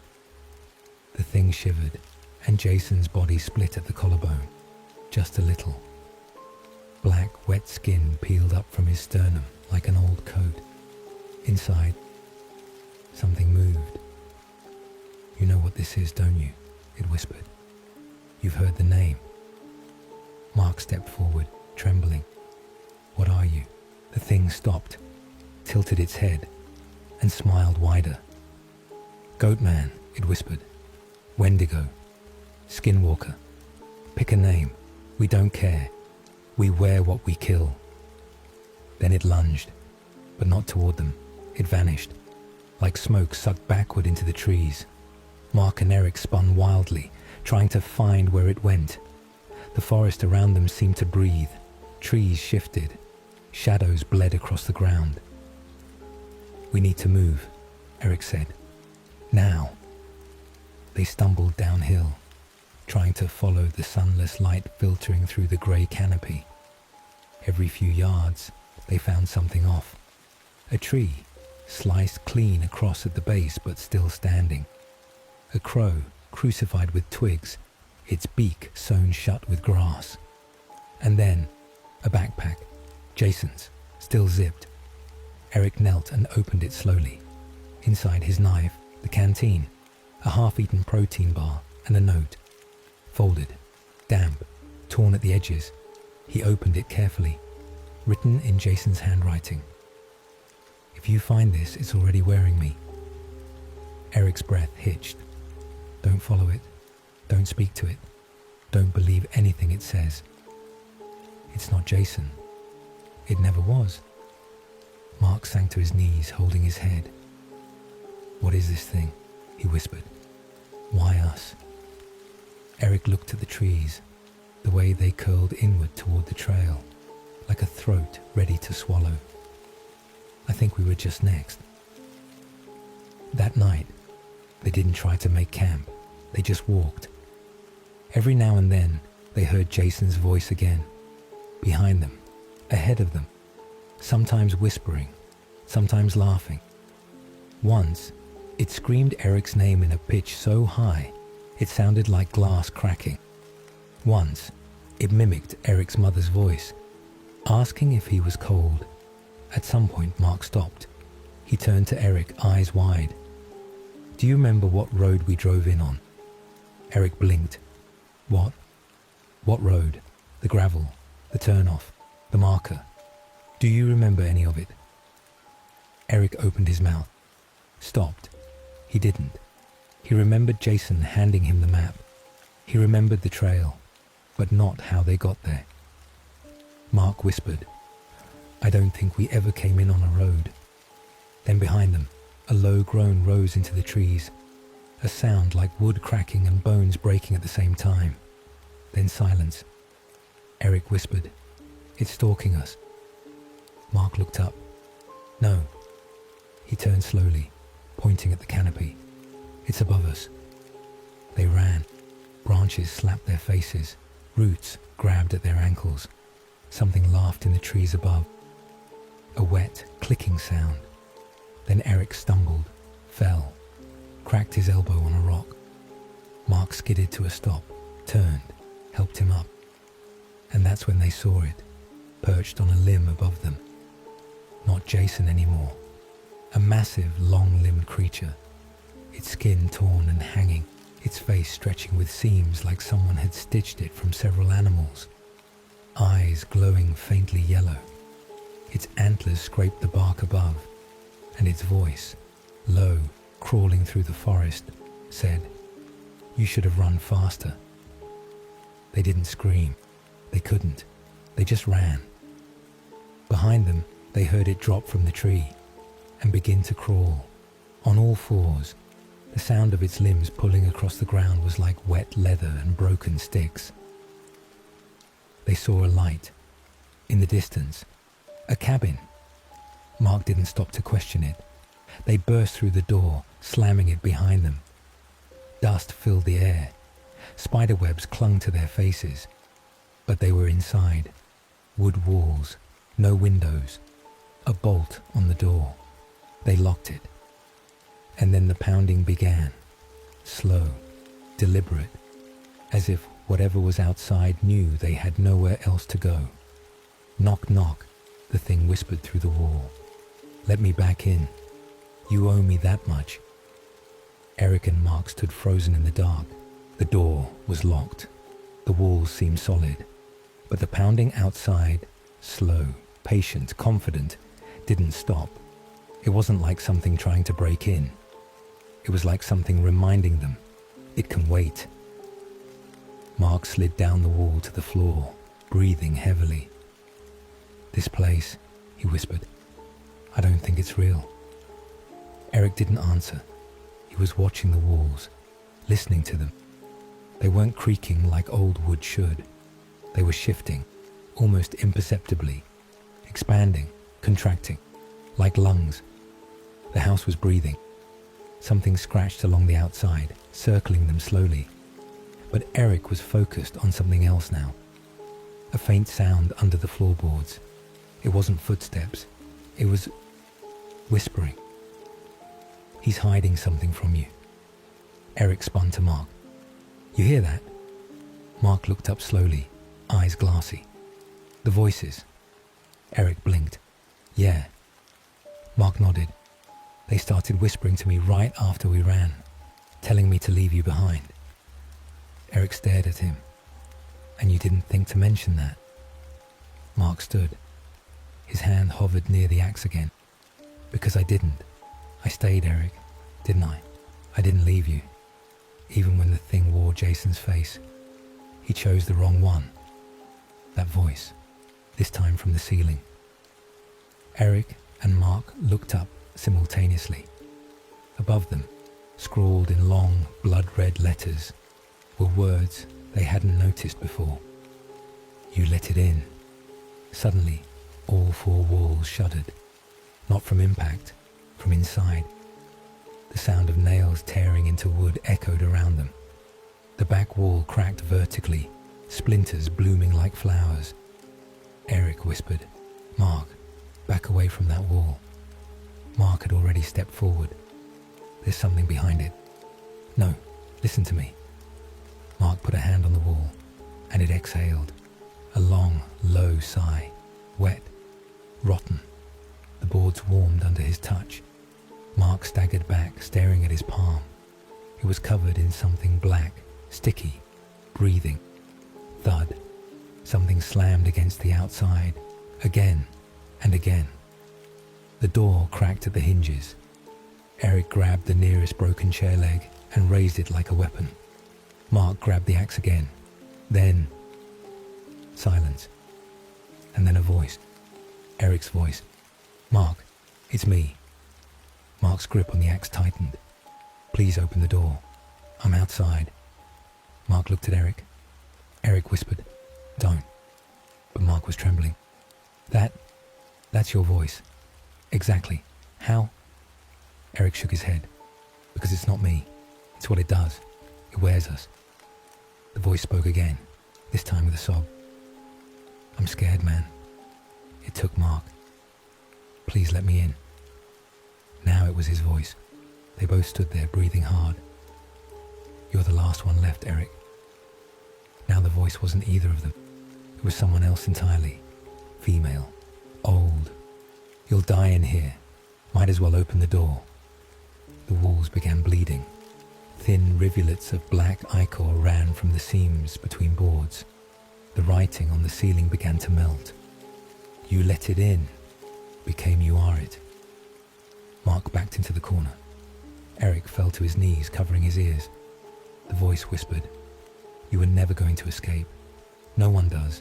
It was Jason first, then you, then Mark, one by one. Eric shouted, Shut up. Then everything stopped. The bleeding, the whispering, the pounding, silence. And then, from the center of the room, a sound. Not from the door, not from outside, from beneath them, something inside the floorboards. They both turned slowly. A bulge rose from the wooden floor. Then a crack, A long, split-open mouth appeared across the grain of the floor, as if the house smiled. Then the boards opened up. A hand reached through, grey, thin, finger bones pressing against skin too tight to hold them.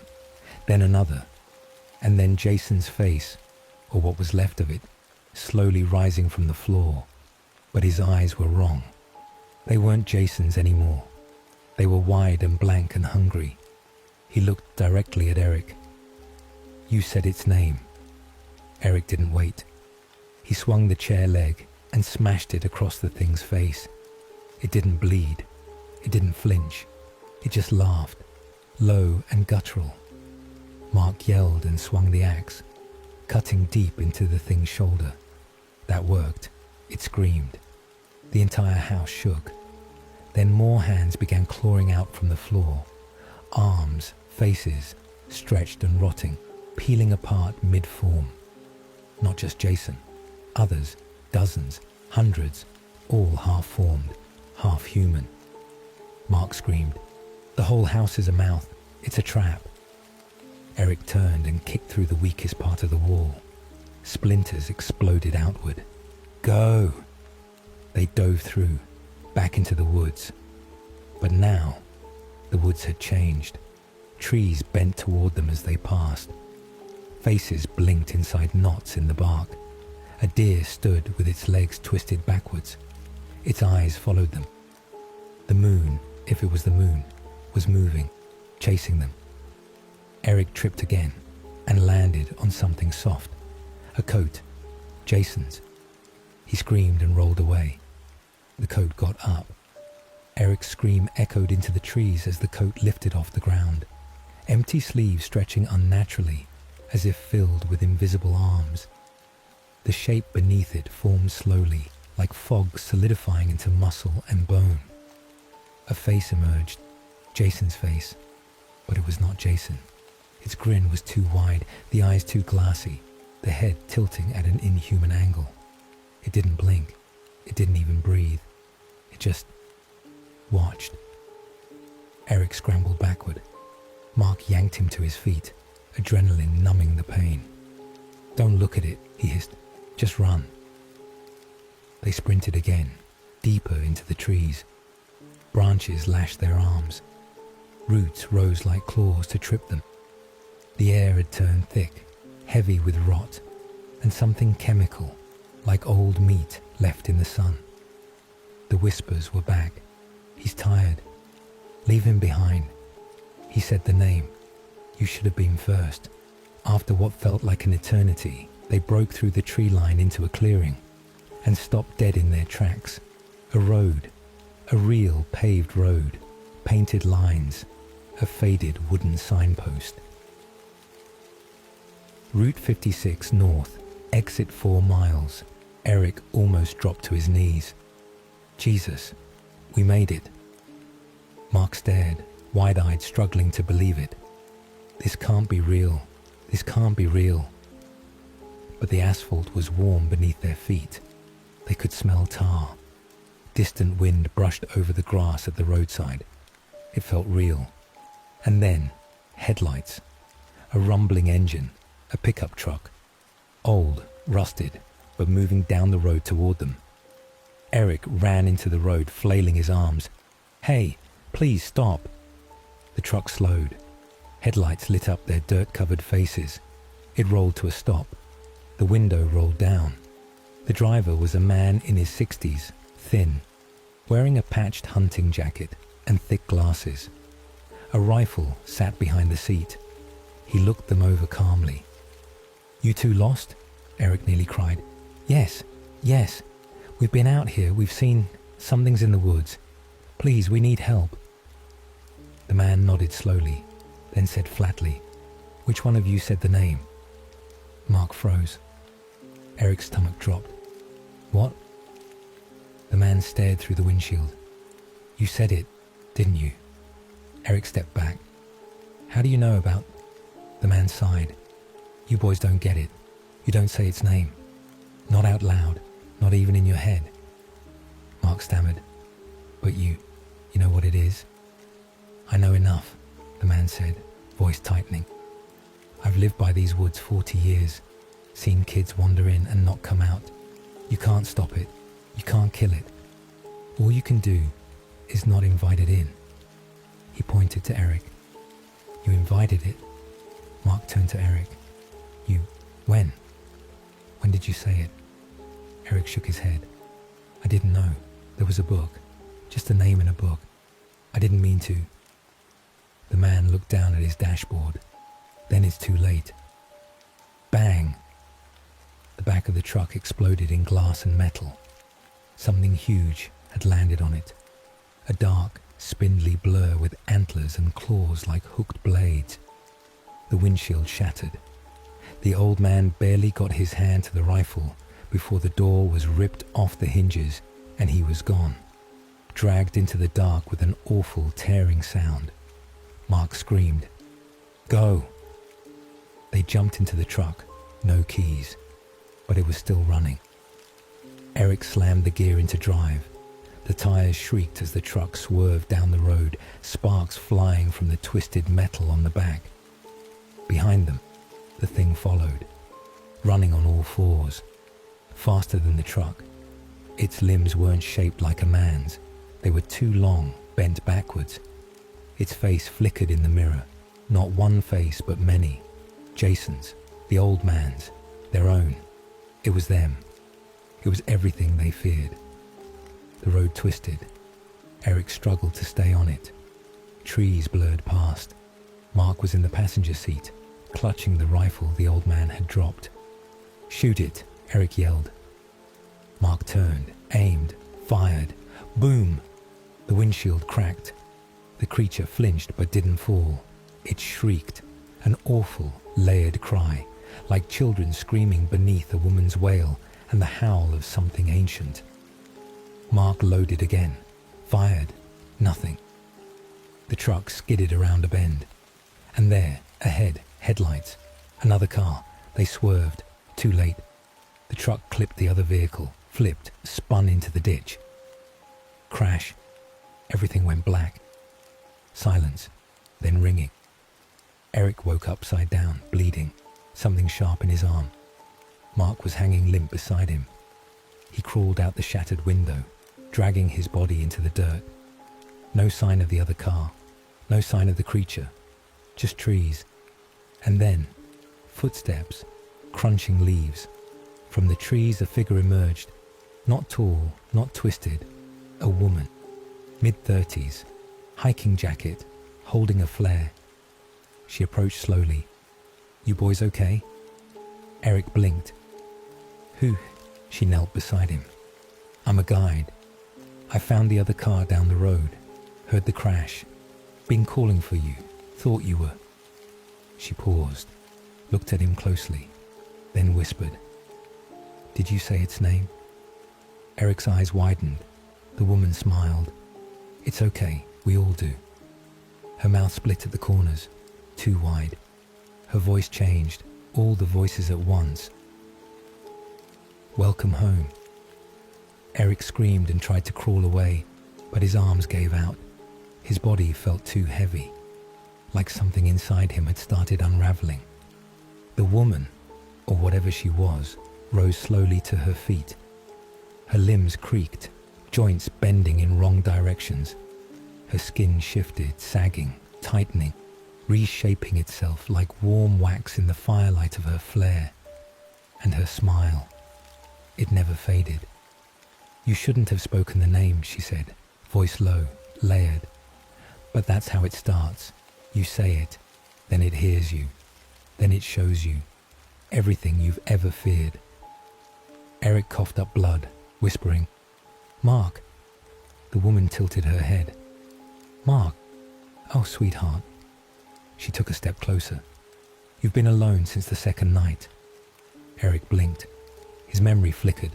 Campfire, Mark's voice, the radio tower, the shack. Had Mark been there? Had he ever made it out of the forest?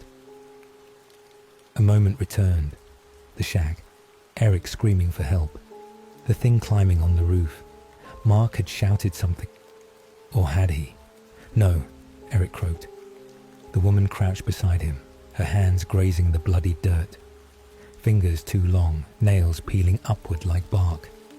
Her eyes were wrong, reflecting not light, but faces, familiar ones. His mother, his sister, Jason, himself, Eric, she whispered in 1,000 voices at once. You never left the woods. He blacked out. When he awoke, he was standing, not by choice. His body moved on its own, like a puppet pulled by strings lodged deep inside his spine. The trees stood still. The sky had gone grey, and there was no sun, no direction. Just an infinite wall of forest in every direction. Ahead of him stood Mark, clean, unharmed, holding a map. You okay, man? Mark asked cheerfully. Found the trail, just ahead. Eric blinked. His hands were clean, no wounds, no blood. Jason stepped out of the brush with a grin. Told you this trip would be worth it. They were back, before the first night, before Jason disappeared. Eric tried to speak, to scream, but his mouth only smiled. He felt himself nodding. Yeah, he said in his own voice. Let's go set up camp. Snap. High above in the canopy, something moved. It whispered, welcome back.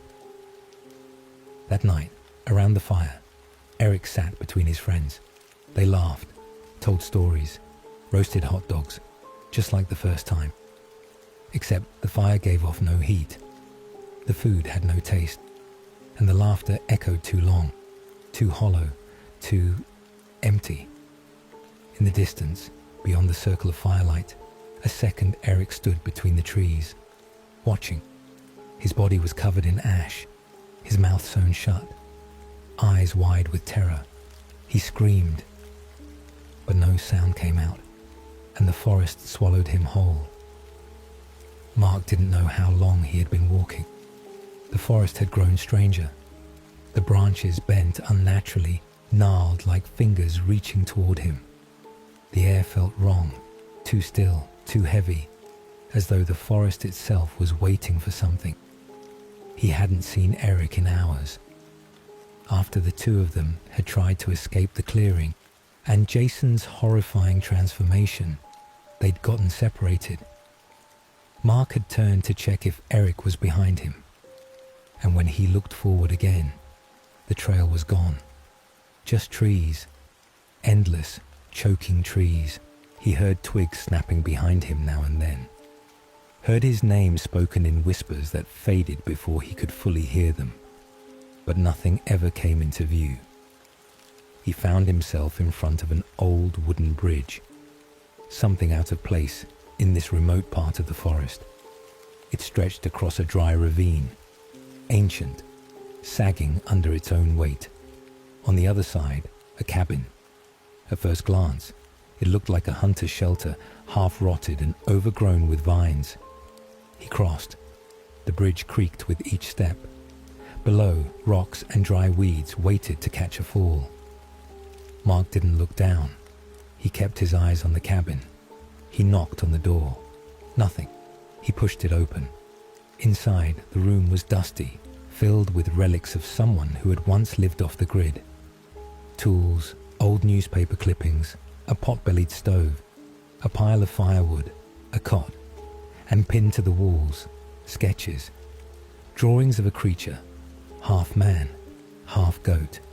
Its face was featureless, just black, but its eyes were always watching. He turned slowly. A journal sat open on the desk. He read, "It mimics the voice first, then the face. If you hear your own voice, it's already seen you." Mark stepped back, and that's when he heard it. Outside the cabin, a knock, then a voice. "Mark, it's me, it's Eric. Open up." Mark backed farther into the room. "I found the path. We can leave, but you have to let me in." Mark's heart thudded. Eric's voice again, but somehow, not right. "Please, it's cold out here." Mark crept toward the boarded window and peeked through a slit. What stood outside looked like Eric. Same jacket, same boots, but his arms hung too long, his neck tilted at a broken angle, and it was smiling, too wide, and its mouth never moved when it spoke. "Let me in, Mark. You're tired. Come with me." Mark grabbed a rusted hunting knife from the desk. He didn't say a word. He waited.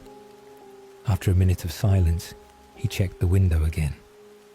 The thing that looked like Eric was gone. Mark didn't remember falling asleep. One moment, he was staring at the window, heart pounding in his throat. And the next, he was jolting awake, soaked in sweat, the fire reduced to glowing embers. His watch was gone. The ranger station looked untouched, like no one had ever been inside.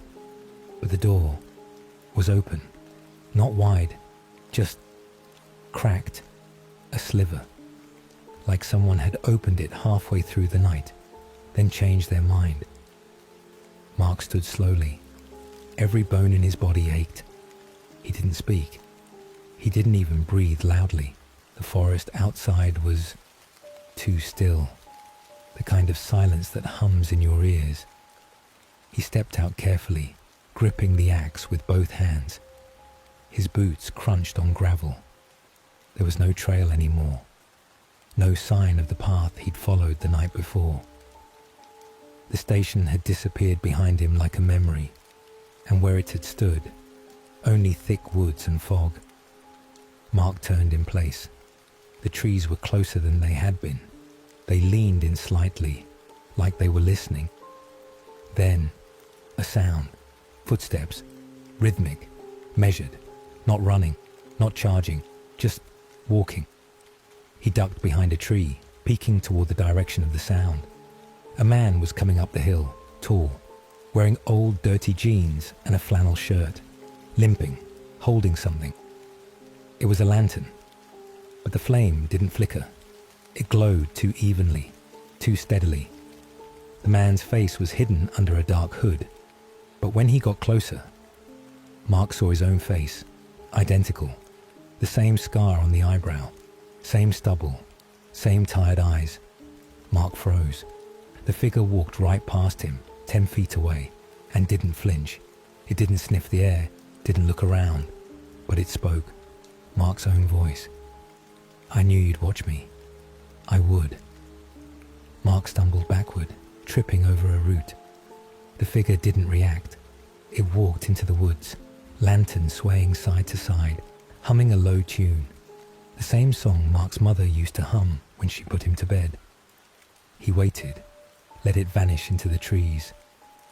Then he ran in the opposite direction, lungs burning. After what felt like hours, Mark stumbled upon a dirt service road. There were no signs, no tracks, just open path under a grey sky. He followed it, for miles, no birds, no animals, not even wind, until something shimmered in the distance, a parked truck, old, rusty, but real. He sprinted toward it, slamming on the driver's window. No one inside. Keys in the ignition, door unlocked. He jumped in, twisted the key. It started. Tears filled his eyes. He slammed the truck into gear and drove.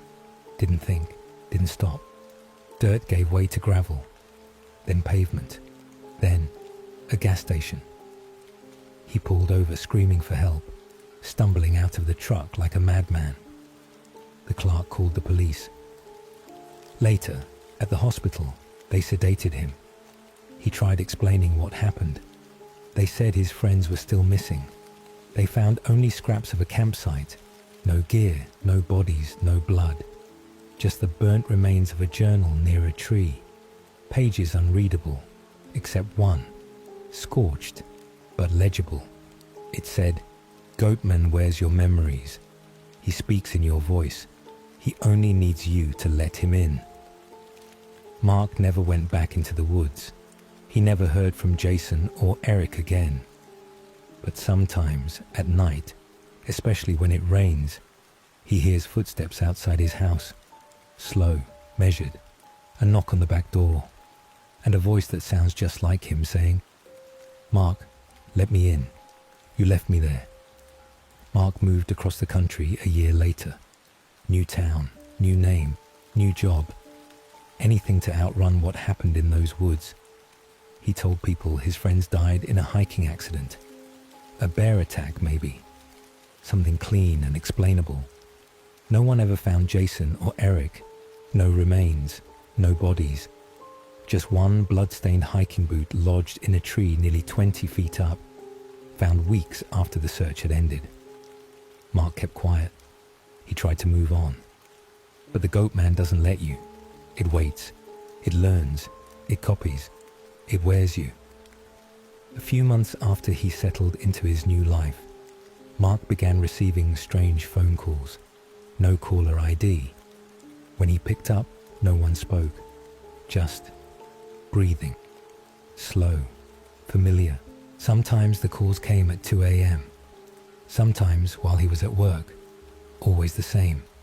Until one night, he answered and heard, "You left me, Mark. I'm still cold." He threw the phone across the room. Changed his number. Didn't matter. The next night, it rang again. And this time, it said, "You can change the name, not the face." One day, Mark came home from work and found his apartment door slightly open. Nothing was stolen, nothing broken, just moved. A picture frame turned backward on the shelf. His toothbrush upside down in the holder. The chair at his kitchen table pulled out. And on his pillow, a pine cone, fresh, sticky with sap, exactly like the ones near their old campsite. He went to the police. They laughed him off. No sign of break-in, no fingerprints. Mark insisted. He told them about the goat man, the voices, the thing that mimics. They wrote it down as paranoid delusion. He stopped going after that. Mark started sleeping in the living room with the lights on. He boarded up the bedroom window. He didn't use mirrors anymore. Too many times he swore he saw someone standing behind him. Someone that looked exactly like him. One night, while dozing off on the couch, he heard the back door creak open. He sat up, axe already in his hands. Yes, he kept one now, but no one was there, except a trail of muddy footprints, bare feet, leading into the hallway. He followed them slowly, heart in his throat. They ended at the bedroom door, closed, locked. He hadn't used that room in weeks. Mark raised the axe and kicked the door open. Empty, but scrawled into the wall, carved deep with something sharp. "You left me, now I wear you." That was the last time anyone heard from Mark. The next morning, his neighbors called the police after hearing screaming around 3:47 a.m.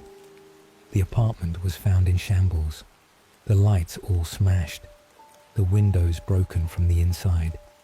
No sign of forced entry, no mark, no blood. But the axe was still in the living room, clean, placed neatly on the table.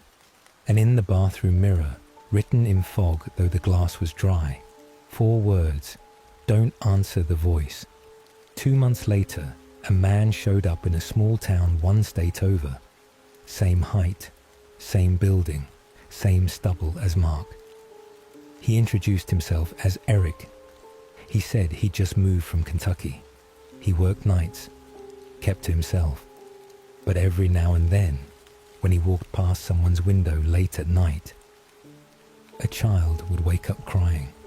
A dog would growl at the empty road. And an old woman down the street swore she saw something wearing Mark's face, but with eyes that were wrong, too wide, too still, too empty. Because once the goat man knows your voice, it knows how to find a new skin, and it never stops looking for the next one.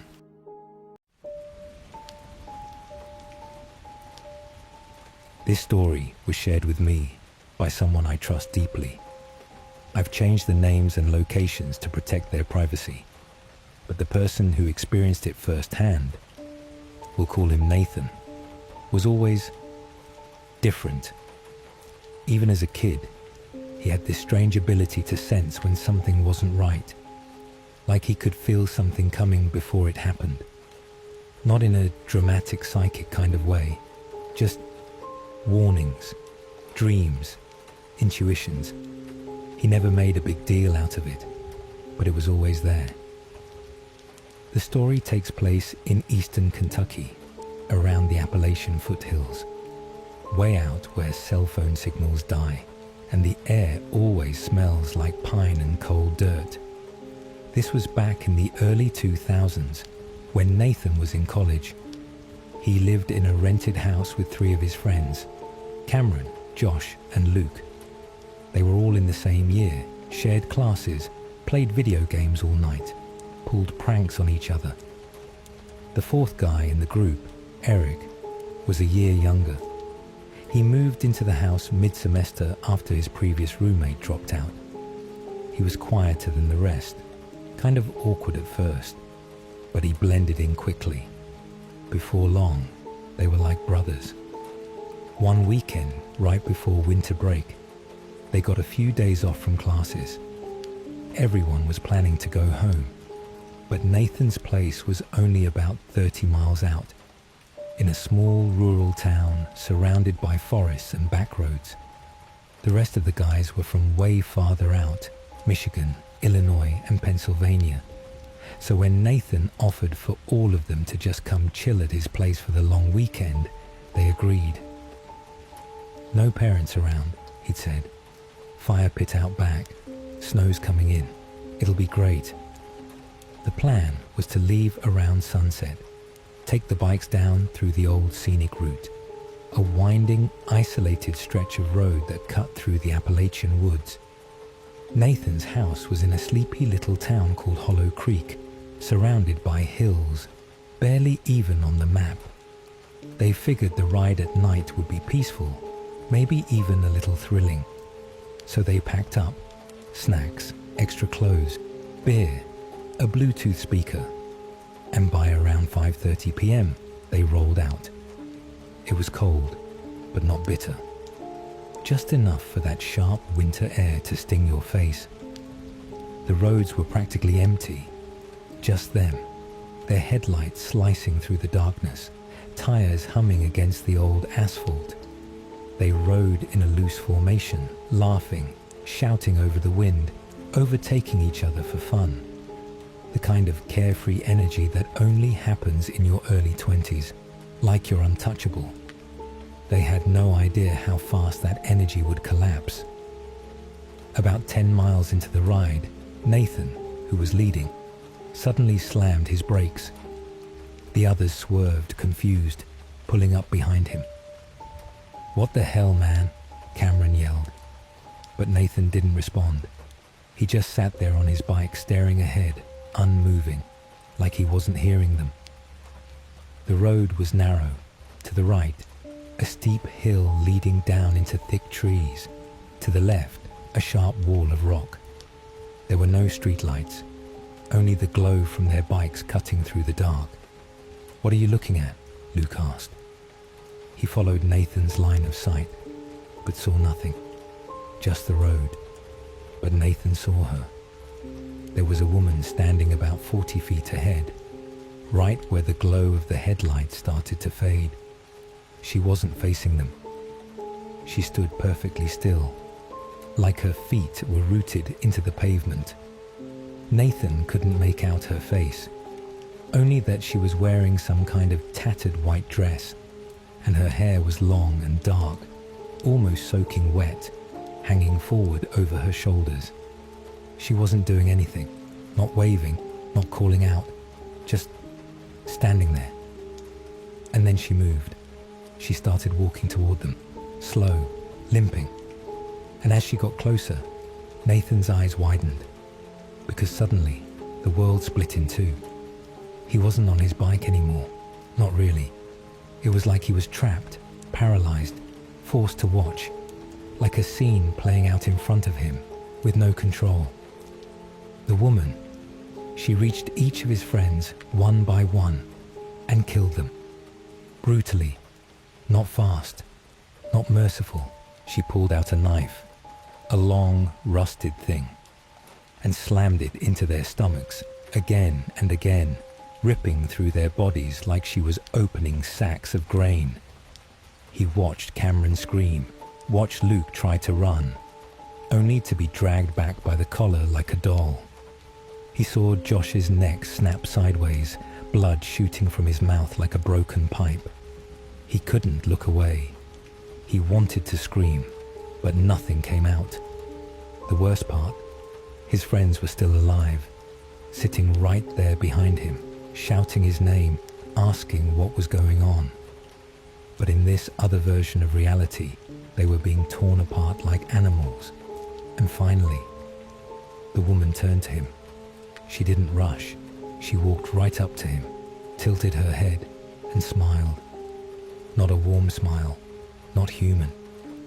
And then she lifted him off the ground by his throat, as if he weighed nothing, and with a flick of her arm, hurled him into the ravine. That's when the vision broke. Nathan gasped, like coming up from underwater.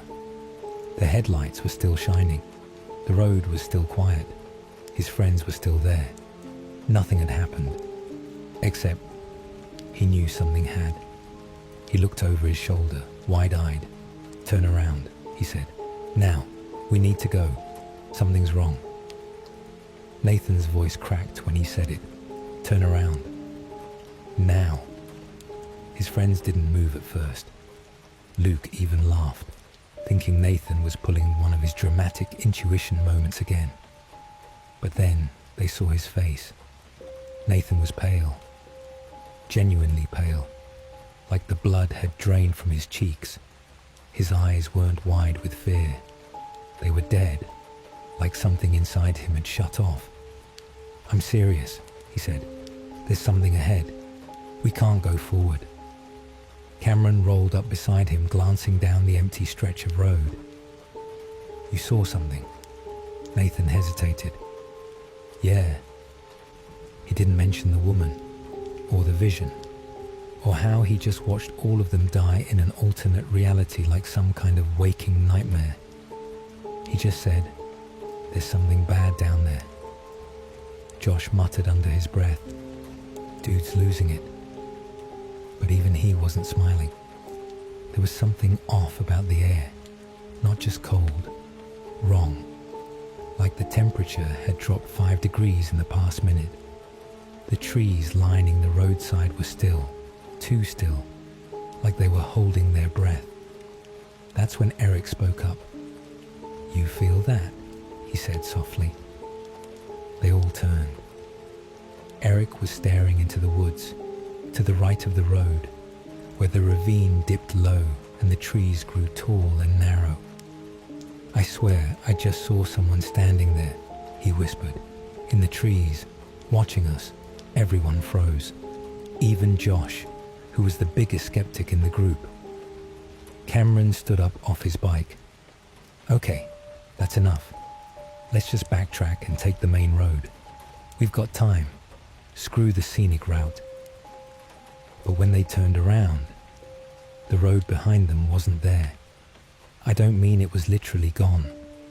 The road was physically there, the pavement, the markings, even the guardrail. But it didn't look right. It was dark, way darker than before. Their headlights, which had just been slicing through the woods with no problem, now barely reached 10 feet ahead. Beyond that, nothing but pitch black fog. Nathan twisted his throttle, inching forward. Something in his gut screamed don't, but he needed to know if they were just spooked, or if this was something else. He went maybe 15 feet, and then came racing back. "What?" Cameron shouted. Nathan was shaking. "It's not real," he said. "That road back, it loops. I swear to God, I just passed the same tree twice. Like, it's repeating." Josh frowned. "What the hell are you talking about?" And then Eric, who had stayed quiet the entire time, said something that chilled them all. "We've been here before." Everyone turned to look at him.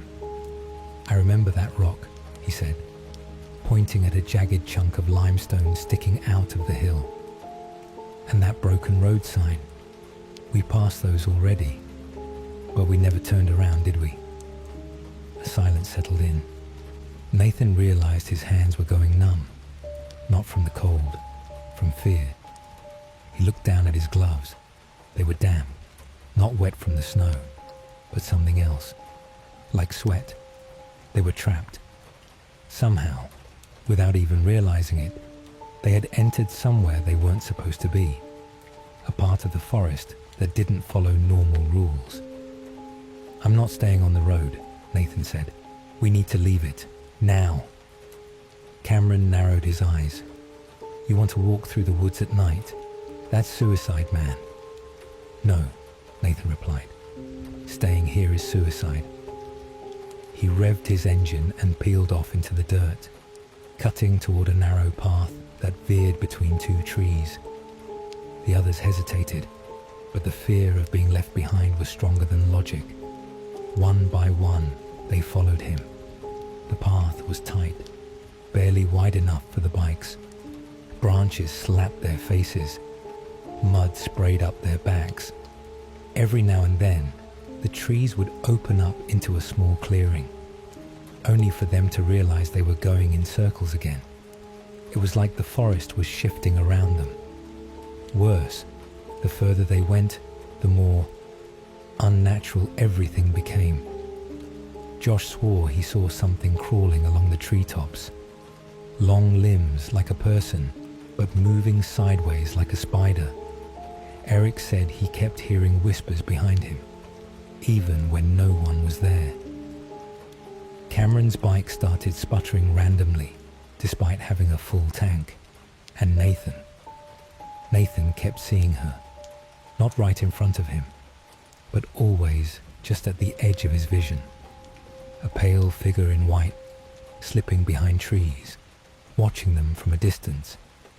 By the time they reached what looked like a clearing, everyone was mentally drained. The clearing wasn't natural. The ground was flat, perfectly circular. The trees stopped at the edge like they were afraid to grow inward, and in the very center stood a tree unlike any other they'd seen all night. It was massive, gnarled, like it had been struck by lightning 1,000 times. Its bark was black, split in long vertical scars. At its base were symbols, burned into the wood. Eric walked toward it before anyone could stop him. "Dude, don't." But it was too late. He placed his hand on the trunk, and the forest screamed, not with a voice, but with everything else. The wind exploded outward. The trees bent violently. Their bikes toppled over. The ground shuddered like a small quake had just hit. And from all directions came a sound none of them would ever forget. Crying. Not a woman, not a child, but dozens of voices crying in different pitches, overlapping in waves.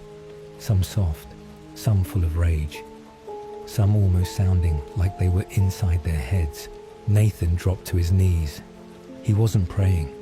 He was just trying to keep his brain from snapping in two. That was the moment they all realized. This wasn't just a haunted road or some cursed patch of woods. They were standing inside a ritual site. Something ancient. Something that fed on the living. And they had just woken it up. Eric didn't remember falling. 1 second, his hand was on the blackened bark. The next was on the ground, curled into a ball, gasping for air like he'd been underwater for minutes. His pupils were blown wide, and when he looked at Nathan, his voice came out raw. "There's something in that tree," he whispered. "It saw me." Nathan pulled him away, heart racing. "What do you mean it saw you?" Eric clutched his chest. "It's not just a tree. It's alive. I mean, not like plants are alive. I mean, it's thinking, watching, hungry." Luke stared at the trunk from where he stood. Those carvings, they look old. Like way older than colonial times. Could be Native American. Josh shook his head. "Nah, Not like any tribal stuff I've seen. That's different. Those look like some occult. He stopped mid-sentence. A low moaning sound rolled through the clearing. It didn't come from one direction. It came from everywhere, and it sounded like it was moving. Nathan stepped back, scanning the woods. The shadows had changed again. Deeper, heavier. The stars above were gone, hidden by a mist that hadn't been there minutes ago. Josh tried to grab his bike, but it wouldn't start. Not even a cough, just dead. "Battery's gone," he said. "How? It was fine 10 minutes ago." One by one, they all tried their bikes. Nothing. Then came the real terror. They weren't alone anymore. Luke was the first to say it. "Guys, don't move." They looked toward where he was staring, just beyond the clearing, under the cover of the fog. Figures, shapes, human-shaped, not walking, not running, just standing between the trees, unmoving, silent, dozens of them. "You seeing this?" Josh whispered. Nathan swallowed hard. "Yeah." They looked like people, but they weren't. Their proportions were wrong. Some too tall, some too skinny.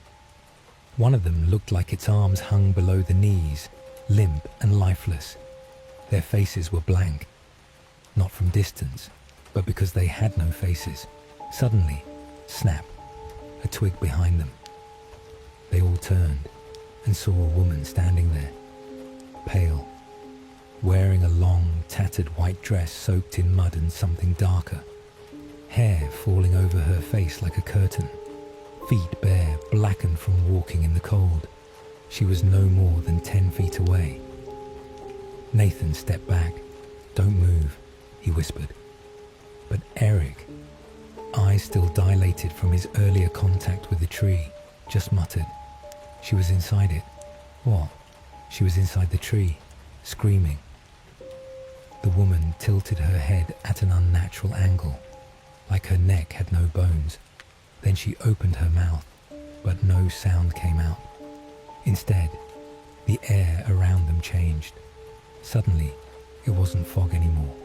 It was smoke, thick, choking, bitter-smelling smoke like burning hair and pine mixed together. The figures at the edge of the clearing began moving, not stepping, but gliding slowly inward. Cameron shouted, "Move! Get behind the tree!" They all rushed toward the ritual tree, even though every fiber of Nathan's body screamed not to go near it again. But they had no choice. The figures were closing in. Dozens of them, silent, featureless, relentless. As they pressed their backs to the trunk, Nathan felt something shift inside the bark, like the tree was alive and awake. Luke dropped to the ground, clutching his head. "Make it stop," he cried. "They're in my head." Eric was muttering some kind of phrase over and over. "Can't wake up, can't wake up, can't wake up." Josh punched at the air. "They're not real, they're not real." But they were. The woman reached the edge of the clearing. She raised one hand, and the smoke spiraled upward into the sky, revealing for a brief second what lay above them. Nathan looked up, and his stomach dropped. There was no sky.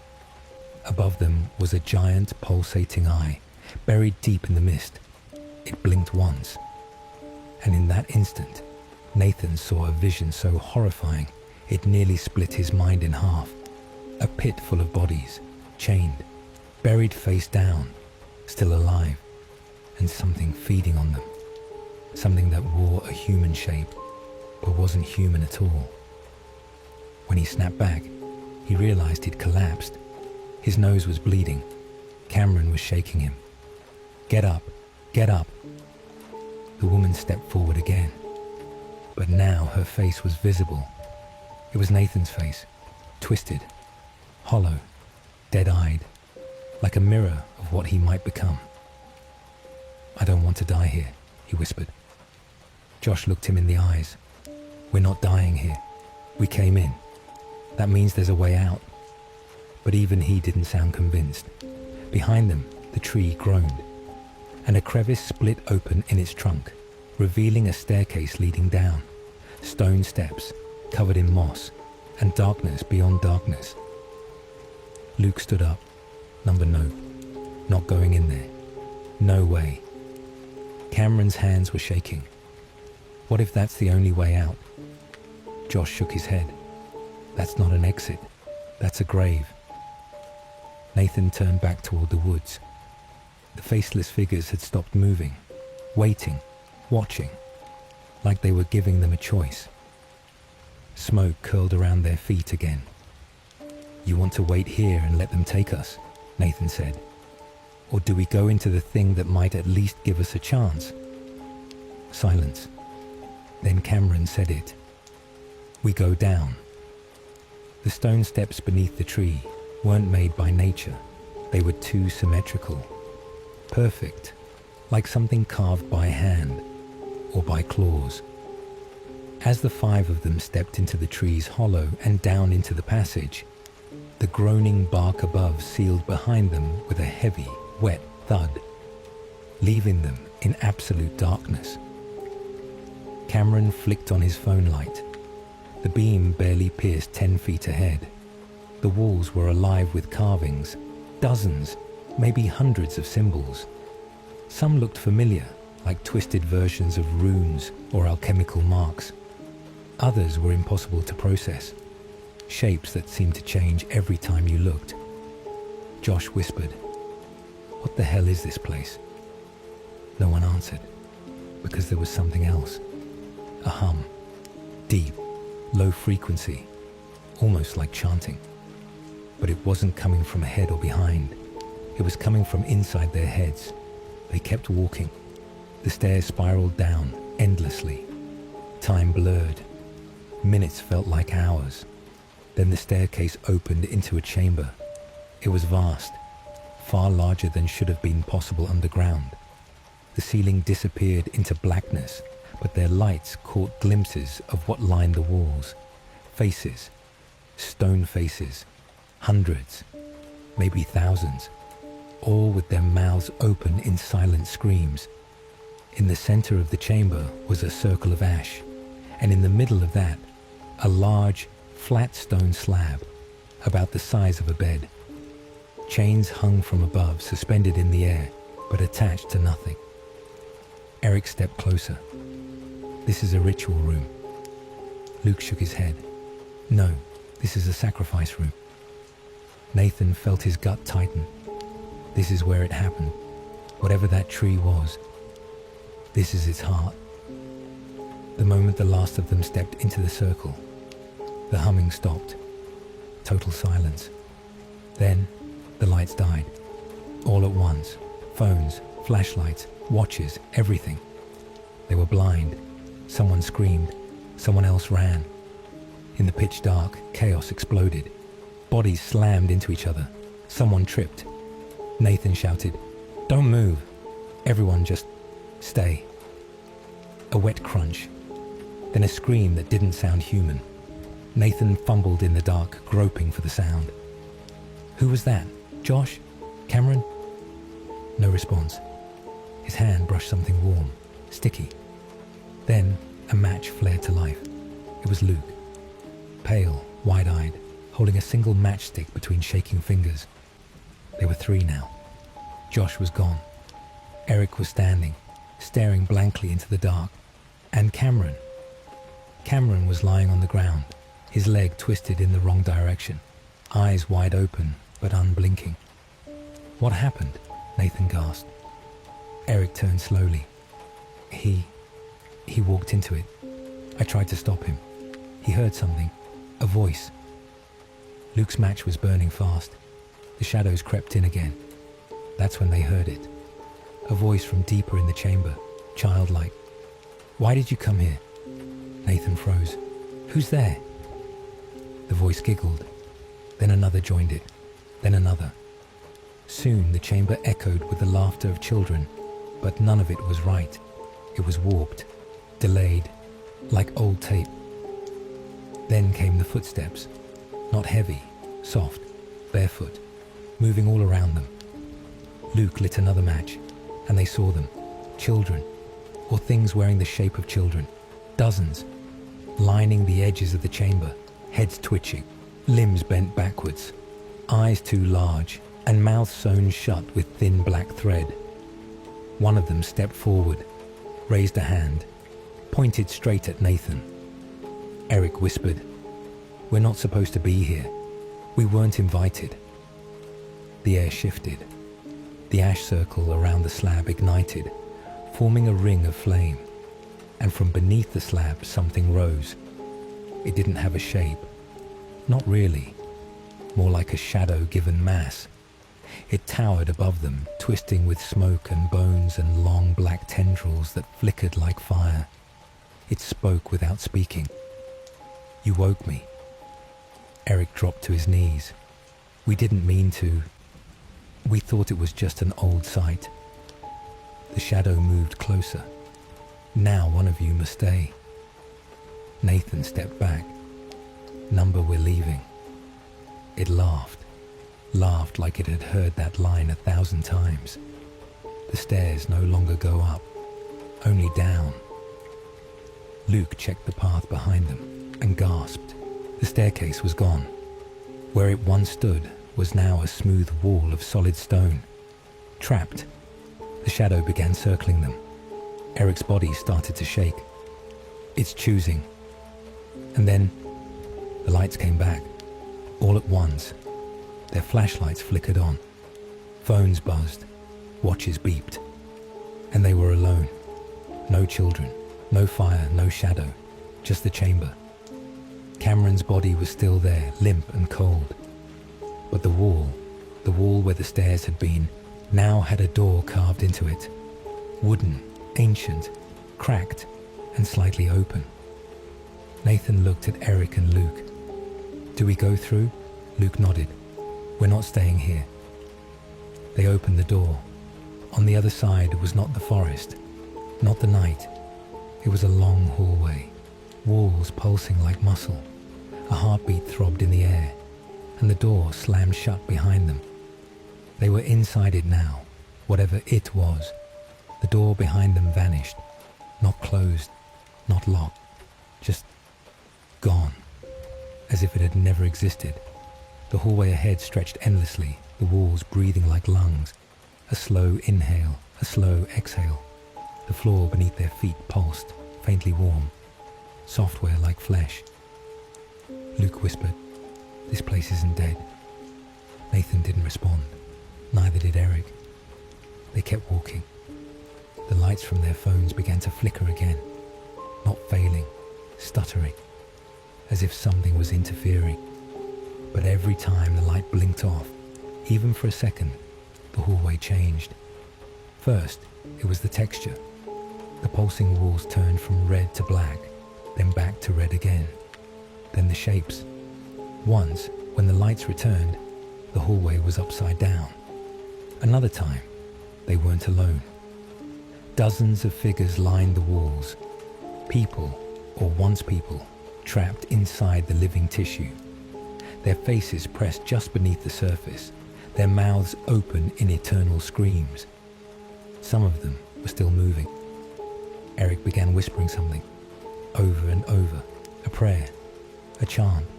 It wasn't in English, it wasn't in any language Nathan recognized. "Eric," Nathan nudged him. "You okay?" Eric turned slowly. His eyes were completely black. And then they blinked. And Eric was back to normal, as if nothing had happened. He didn't remember the chant, didn't even remember walking. Nathan realized something. Time here didn't work. Neither did memory. They had to keep moving. Stopping meant being absorbed. That's when the hallway split, left and right. Two paths, no markings, no way to know. Luke looked to Nathan. "What now?" Before he could answer, the wall screamed. It wasn't sound, not really. More like a psychic pressure, a high-pitched shriek that vibrated deep in their skulls. Blood dripped from Luke's nose. Nathan clutched his ears. Eric dropped to his knees. The hallway on the left began to melt, literally, the walls liquefying into thick, black sludge that smelled like rot and burnt hair. "Right," Nathan shouted. "Go right." They ran. The new corridor was narrower, the breathing walls closer now, almost touching their shoulders. The floor here was wet. Every step made a squelching sound, like walking through organs. They passed rooms, or what looked like rooms, each with glass walls. Inside each one was a version of themselves. In one, Nathan saw himself curled in a ball, sobbing. In another, Luke was skinless, still breathing. In another, Eric was smiling too wide, surrounded by children with their mouths sewn shut. "Don't look," Eric whispered, eyes ahead. "They want us to stop." And then, the lights blinked out again. In the dark, the air got thick, like syrup, like you could drown in it. They heard a sound, not a voice, not footsteps, breathing, heavy, labored, right next to them. Nathan grabbed Luke's hand. "Don't stop. Whatever happens, we don't stop." A hand brushed his face. He turned. Nothing there. But he felt it. Cold, wet, fingernails like broken glass, suddenly light. They'd emerged into a massive circular chamber. But this one was different. The walls here weren't red or black. They were pure white. No symbols, no eyes, no mouths. Just clean, clinical emptiness. And in the center of the room stood Cameron, alive, unharmed, smiling. Nathan froze. "No, this isn't real." Cameron walked toward them. "What are you talking about, man? I'm right here." Eric backed away. "We saw you die." Cameron chuckled. "You thought I died, but I didn't. I woke up. I saw the truth. And now I see everything." Nathan's voice trembled. "What truth?" Cameron's eyes turned black. His smile split wider than humanly possible, and his skin peeled away like paper, revealing nothing beneath. Just darkness. Infinite, screaming darkness. From that darkness a voice emerged, the same childlike one from earlier. "You don't belong here," Eric screamed. Luke fell to the floor, convulsing. The chamber pulsed with power. The white walls cracked, revealing thousands of watching eyes behind them. Nathan fell to his knees. He whispered to himself, "Wake up, wake up, wake." And then, silence. A door opened behind them. A real wooden normal door, like one you'd find in a cabin. Nathan turned. Light spilled through. Sunlight, birds, leaves rustling. Home. Luke was sobbing. "Is this it? Are we back?" They stepped through, one by one, into the light, and found themselves standing in front of the tree, the ritual tree, back where it all began. Cameron's body was still there. Josh's backpack lay beside it. The van was parked just where they left it. The sun was shining. The birds were singing. It was morning, but something was wrong. The tree was gone. In its place, just a patch of dirt. No roots, no bark, no evidence it had ever existed. Eric whispered, Did any of it happen?" Nathan didn't answer, because in his pocket was a matchbook, old, faded, smelling of ash, with the words, "One must stay." We didn't speak much after that night. No one really knew what to say. How do you explain something like that? That your friend just vanished, possibly died, and somehow left no trace? That 5 people witnessed impossible things and somehow made it back alive, while one didn't? The next morning, no police showed up. No neighbors knocked on our door. There was no body on the road where we saw Alex get hit. There was no blood, no tire marks, nothing. The entire street looked like nothing had happened. The only thing left behind was the memory burned into our heads. Still, we were terrified that someone would show up, that we'd have to explain how our friend went missing on a night we were all supposed to be just hanging out. We each called into our families with different stories. Matt said Alex left early. Ryan told his sister we went camping. I lied to my mom and said we stayed in and watched a movie. No one believed their own words. We just needed time to think, to process. That night, we stayed in the apartment, the four of us, barely speaking. No music, no jokes, just silence and glances exchanged across the room. I couldn't sleep. I don't think any of us could. And then something strange happened again. At around 2:30 in the morning, as I was lying awake on the couch, I heard the front door rattle. Not like someone knocking. It was the handle, turning, shaking softly, like someone trying to open it without making noise. I sat up. No one else had moved yet. The noise stopped. For a second, I thought maybe I imagined it, but just as I leaned forward to listen closer, the handle turned again, slowly this time, then let go. Now Matt was awake too. He looked at me. Neither of us said a word. Ryan got up from his mattress on the floor. I nodded toward the door, and he stepped quietly to the peephole. "What the hell?" he whispered. He motioned for us to come look. One by one, we looked through. There was no one there. But across the hallway, on the wall, something had been drawn.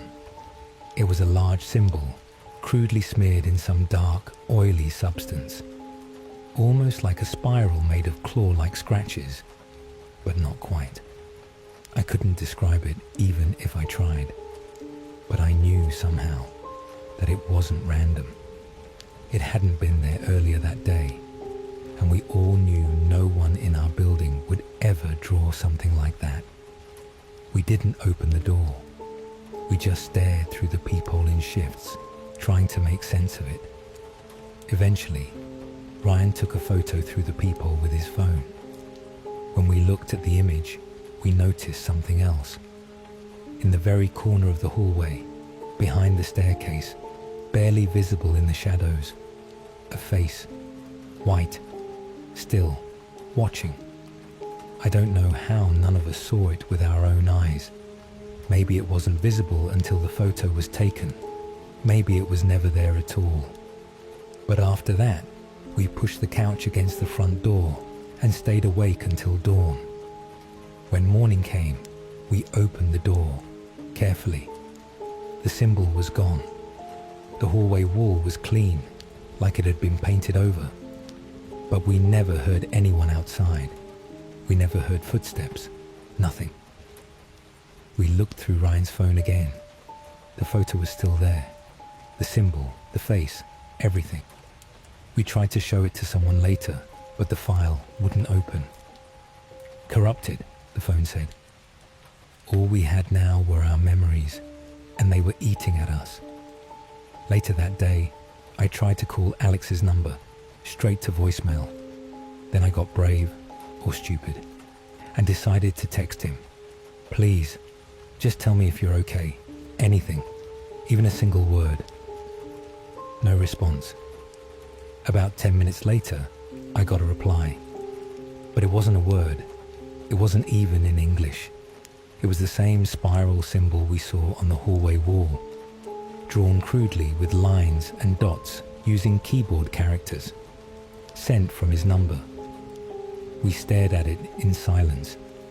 That's when we realized we were still inside this, whatever it was, and it wasn't over.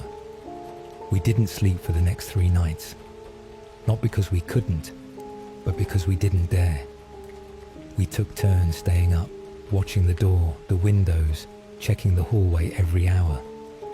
I had this creeping sense that if we let our guard down even for a moment, we'd vanish like Alex, just disappear, erased. Matt started breaking down first. He wasn't built for this kind of fear. On the second night, he had a panic attack so bad we had to splash cold water on his face and hold his shoulders down until he stopped screaming. He kept saying the same thing over and over. I saw him. I saw Alex in my sleep, but it wasn't him. We didn't press him for details. By the fourth day, we agreed to leave the city, just for a while. Ryan's uncle had a lake house upstate, old, dusty, barely used, but isolated. No neighbors, no cell service, and nothing around for miles except trees and water. We figured maybe if we got far enough away, whatever was happening would let go of us. We packed light. I still remember the way we left, like we were escaping a crime scene. Fast, quiet, and constantly looking over our shoulders. The drive took nearly 6 hours. It was late evening when we arrived, the sky burning orange behind the trees, casting long shadows across the lake. It should have felt peaceful, a safe place to recover, but instead, it felt wrong, not dangerous, just off, like the world around us was pretending to be normal. The cabin was covered in dust, cobwebs on the windows. The air inside smelled like old books and mildew, but we didn't care. It was away from the city. That was enough. That night, we drank, not to celebrate, just to numb ourselves. At some point, we started talking about Alex again, about the last things he said, how he kept insisting we weren't supposed to be on that road, that something had drawn us in. Ryan spoke up, his voice quieter than usual. What if we were part of something we weren't meant to see, like a ritual, and we interrupted it? No one replied, but the silence was louder than anything he could have said. I looked over at the corner of the living room, just for a second, and I swear I saw movement. It wasn't clear, more like the suggestion of a shadow pulling back into itself. I blinked and it was gone. I didn't say anything, not yet. Later that night, I took the spare room. Wooden floor, a single bed, and a tiny window that looked out toward the lake. There was a thin curtain barely covering the glass, fluttering slightly with the breeze. I tried to sleep, but I kept thinking about that message Alex sent, that symbol, how it showed up without warning, from a number that shouldn't work, how it felt more like a message from something using Alex than from Alex himself. Somewhere around 3 a.m., I woke up, not from a sound, just a feeling. I opened my eyes and looked toward the window. There was someone standing outside, not close, maybe 15 feet from the glass, just beyond the edge of the porch light. I couldn't see their face, just the silhouette of a man, tall, slightly hunched, not moving. For a few seconds, I couldn't breathe. I sat up slowly, thinking maybe I was dreaming. I reached for my phone. No service, of course.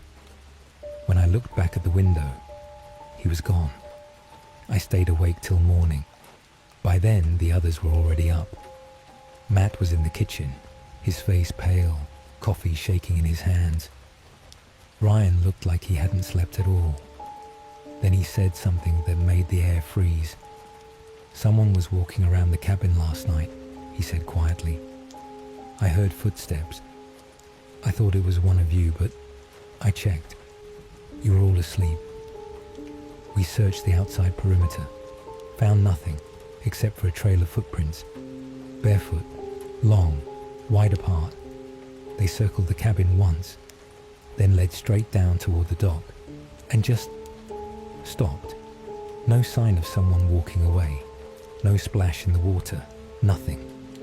Like whoever it was had walked right up to the edge and vanished into thin air. That was the moment I realized leaving the city hadn't helped.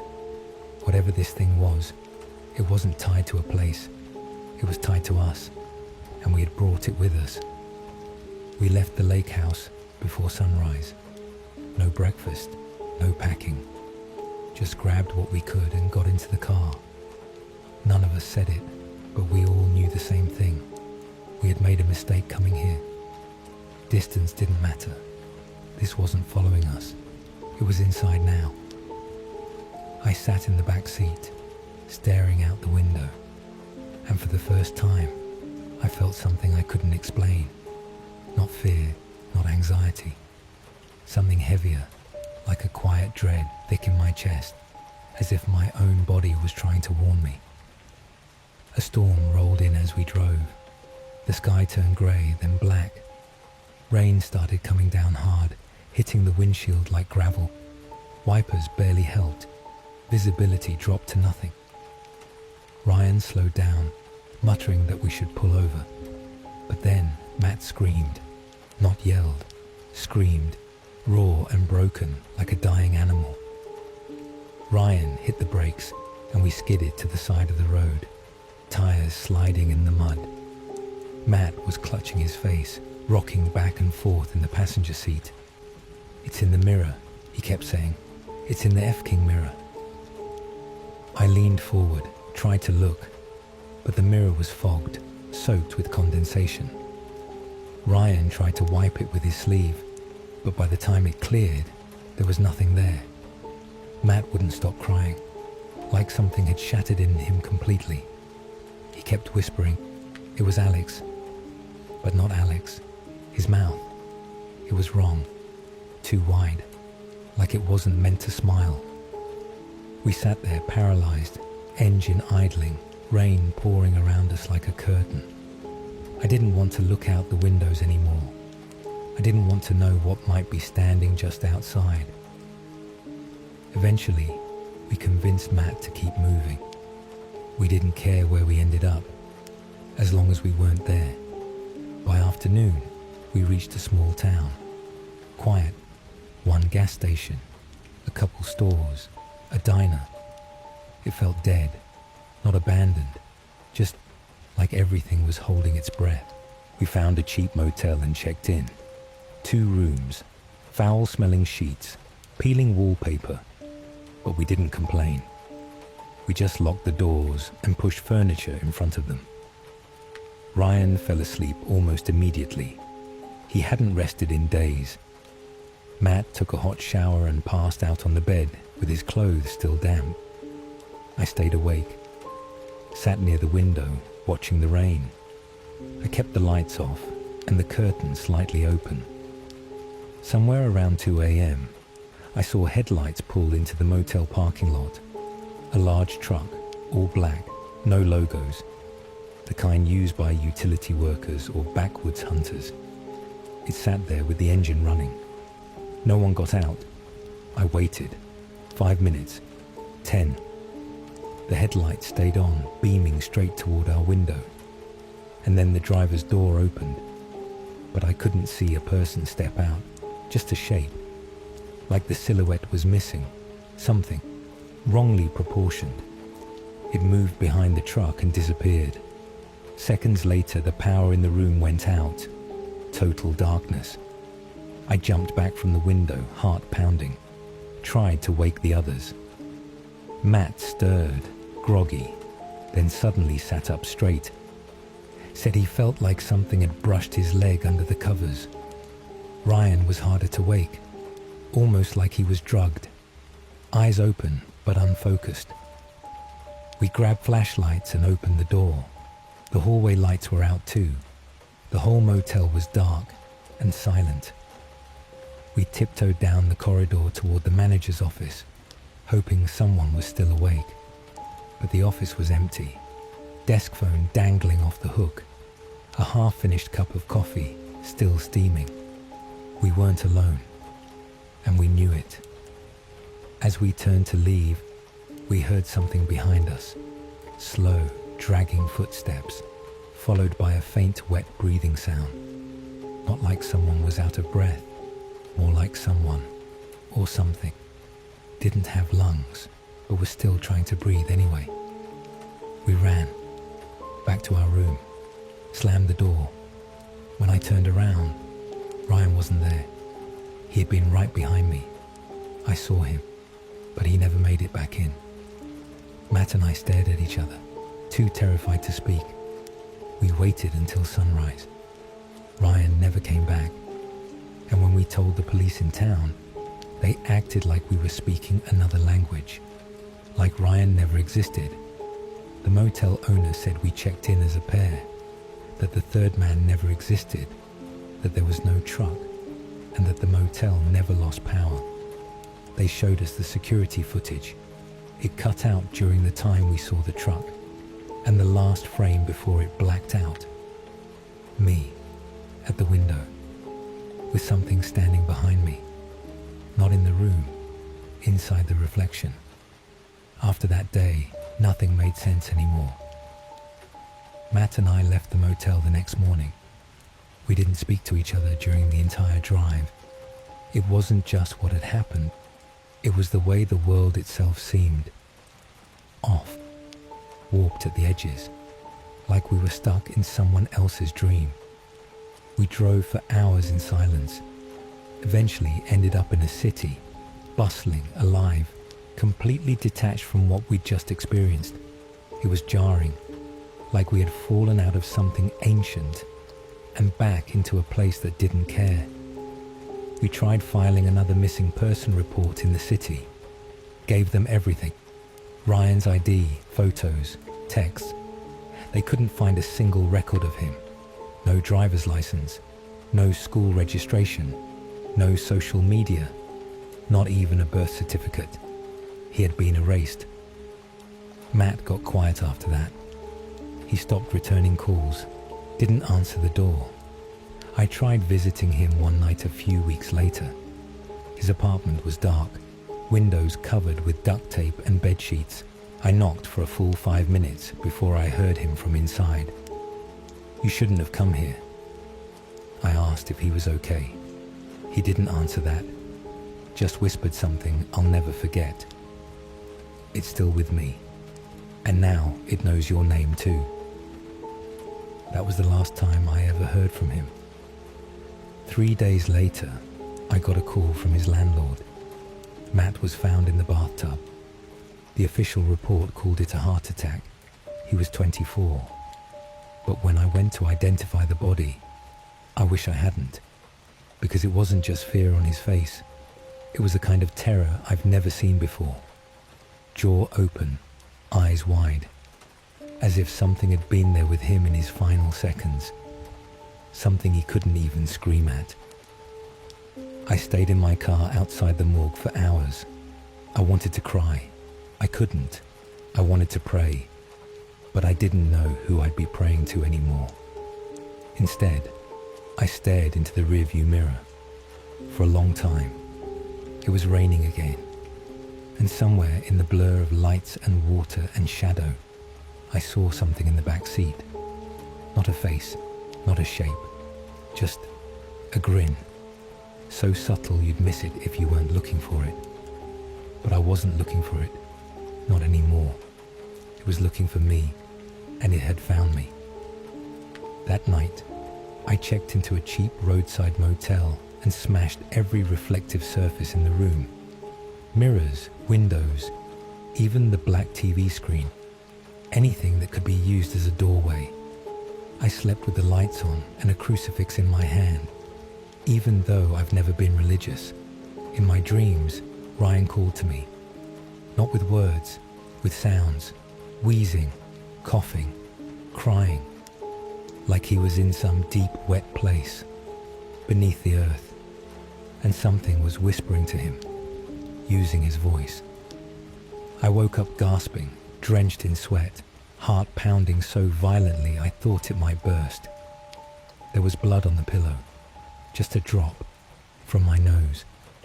But when I looked in the mirror above the sink, the one I forgot to cover, I saw fingerprints on the inside of the glass, from the other side. I left that motel at dawn. I've been living in hostels ever since, moving city to city, avoiding mirrors, avoiding friends. I keep to myself. I don't tell people my real name anymore. I don't stay anywhere longer than 2 nights, because it always finds me. Sometimes in dreams, sometimes in puddles. Once, in the chrome reflection of a coffee machine. It never speaks. It never moves. It just grins, like it's waiting for something. And every now and then, I hear it whisper inside my skull. A low, hissing voice that says the same thing over and over, one by one. I don't know what we touched that night at the lake house. I don't think it was a ghost. It wasn't human. It wasn't even from here. It was patient. And now, it's spreading. Matt was the first. Ryan disappeared. I'm next. And then, maybe, you. Because now you've heard the story. Now it knows your name too. I'm not sure when I started hearing the voices during the day.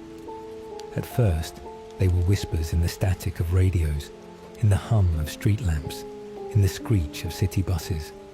Then it got louder, closer. I'd be in a cafe, and I'd hear my name. Not from anyone near me, but from the sugar jar, from the faucet, from the reflection in my coffee. Every time I'd turn to look, I'd catch the faintest trace of that grin, fading, watching, waiting. I stopped talking to people entirely after I walked past a mirror in a bar bathroom and saw Matt standing behind me. He looked alive, healthy, like he'd never died. But his eyes were pitch black, not void, not empty, just wrong. He didn't move, he didn't breathe, he just stared until I blinked, and he was gone. That night, I couldn't sleep. I kept the lights on. No mirrors, no phones, no screens, just a blank room, a Bible I didn't open, and a constant rising sense of dread. Around 2:13 a.m., I felt a shift in the air. The pressure dropped, like something massive had entered the room. I froze in bed, too afraid to move. And then I heard footsteps, wet ones, not outside the door, inside. The room was still, but the air was thick, heavy, like I was underwater. My breath fogged. I looked slowly toward the corner of the room, the one part I hadn't checked. There was someone standing there, not moving, facing the wall. I couldn't see their face, couldn't even tell if they were breathing, just standing in total stillness. I whispered, "Who are you?" And it whispered back, "I'm the last thing you'll ever know." I blacked out. I don't remember what happened next. I woke up 2 towns over, sitting at a diner booth at sunrise. The waitress said I'd been there since 3 a.m., just sitting, staring at the door, not saying a word. I checked my phone. No photos, no call logs. But my last open app was the camera. When I opened it, it was on selfie mode. I was alone in the frame. But behind me, just barely visible, was a grin. A wide, glassy, too perfect grin, floating in darkness. That's when I stopped running. Not because I wasn't scared anymore, but because I realized something terrifying. This thing doesn't want to kill me. It wants me to carry it, like an infection, like a seed. I was the first. Matt saw it next. Then Ryan disappeared. Now it's inside me. And maybe it's already inside you too. You've heard the story now. You've pictured it in your mind. You've imagined that hallway, that motel room, that face in the glass. You're reading this in your voice. But maybe it's not your voice anymore. Maybe, just maybe, it's already started. So tonight, when you go to bed, don't look in the mirror. Don't check the window. And for the love of God, if someone you know knocks at 2:13 a.m., smiling, do not answer. It was the kind of autumn that settled heavily over the countryside, thick, still, and strangely silent. The winds had stopped sometime in late September, and by mid-October, not even the trees swayed anymore. Everything in the town of Whitlow Ridge, a small farming community tucked somewhere between nowhere and forgotten, felt paused. Crops still stood tall, unharvested. Dust sat on porches, Dogs didn't bark. Even the crows had stopped circling. Daniel Morgan, 38, had moved here only 6 months ago. He wasn't a farmer, not in the traditional sense.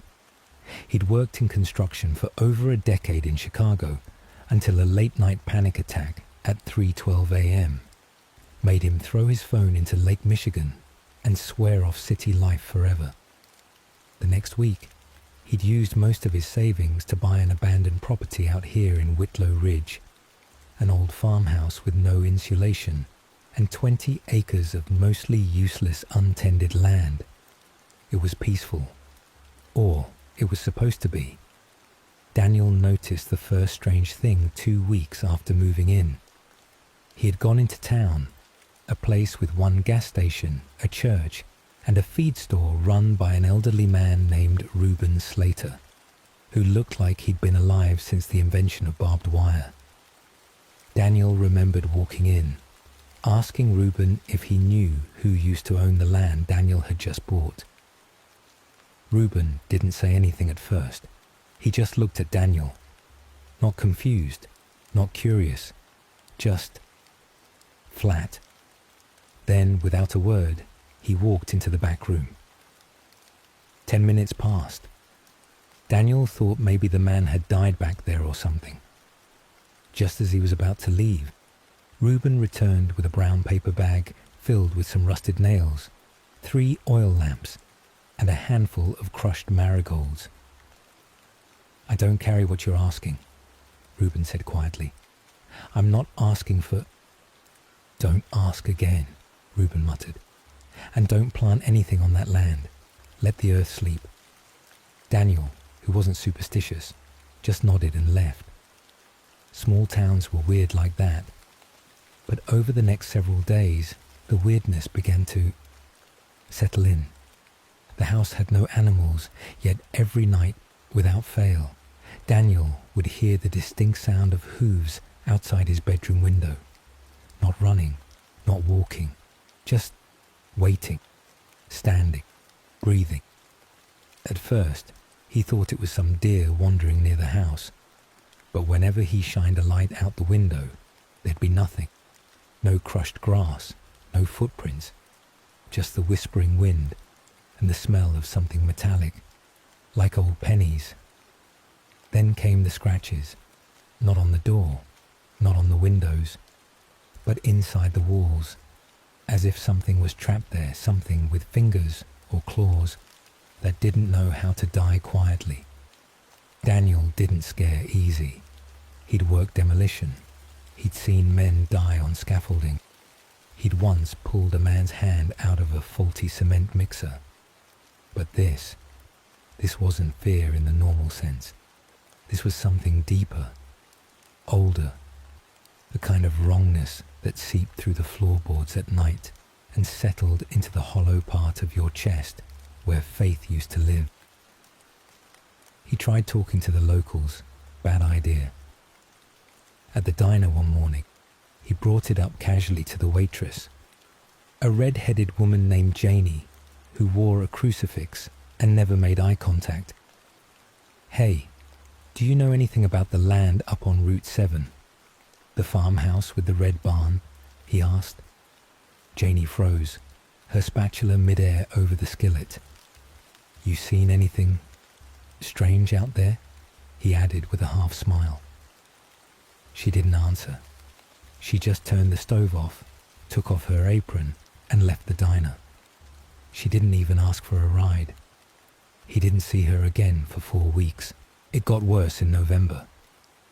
Daniel started waking up at 3 a.m. sharp every night without an alarm.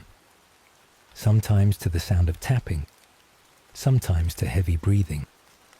Once to the sound of his name being whispered through the keyhole. The most terrifying night was when he woke up and found dirt, fresh, damp and black, scattered across his bedroom floor. The trail led from the edge of his bed to the attic stairs. He hadn't gone up there yet.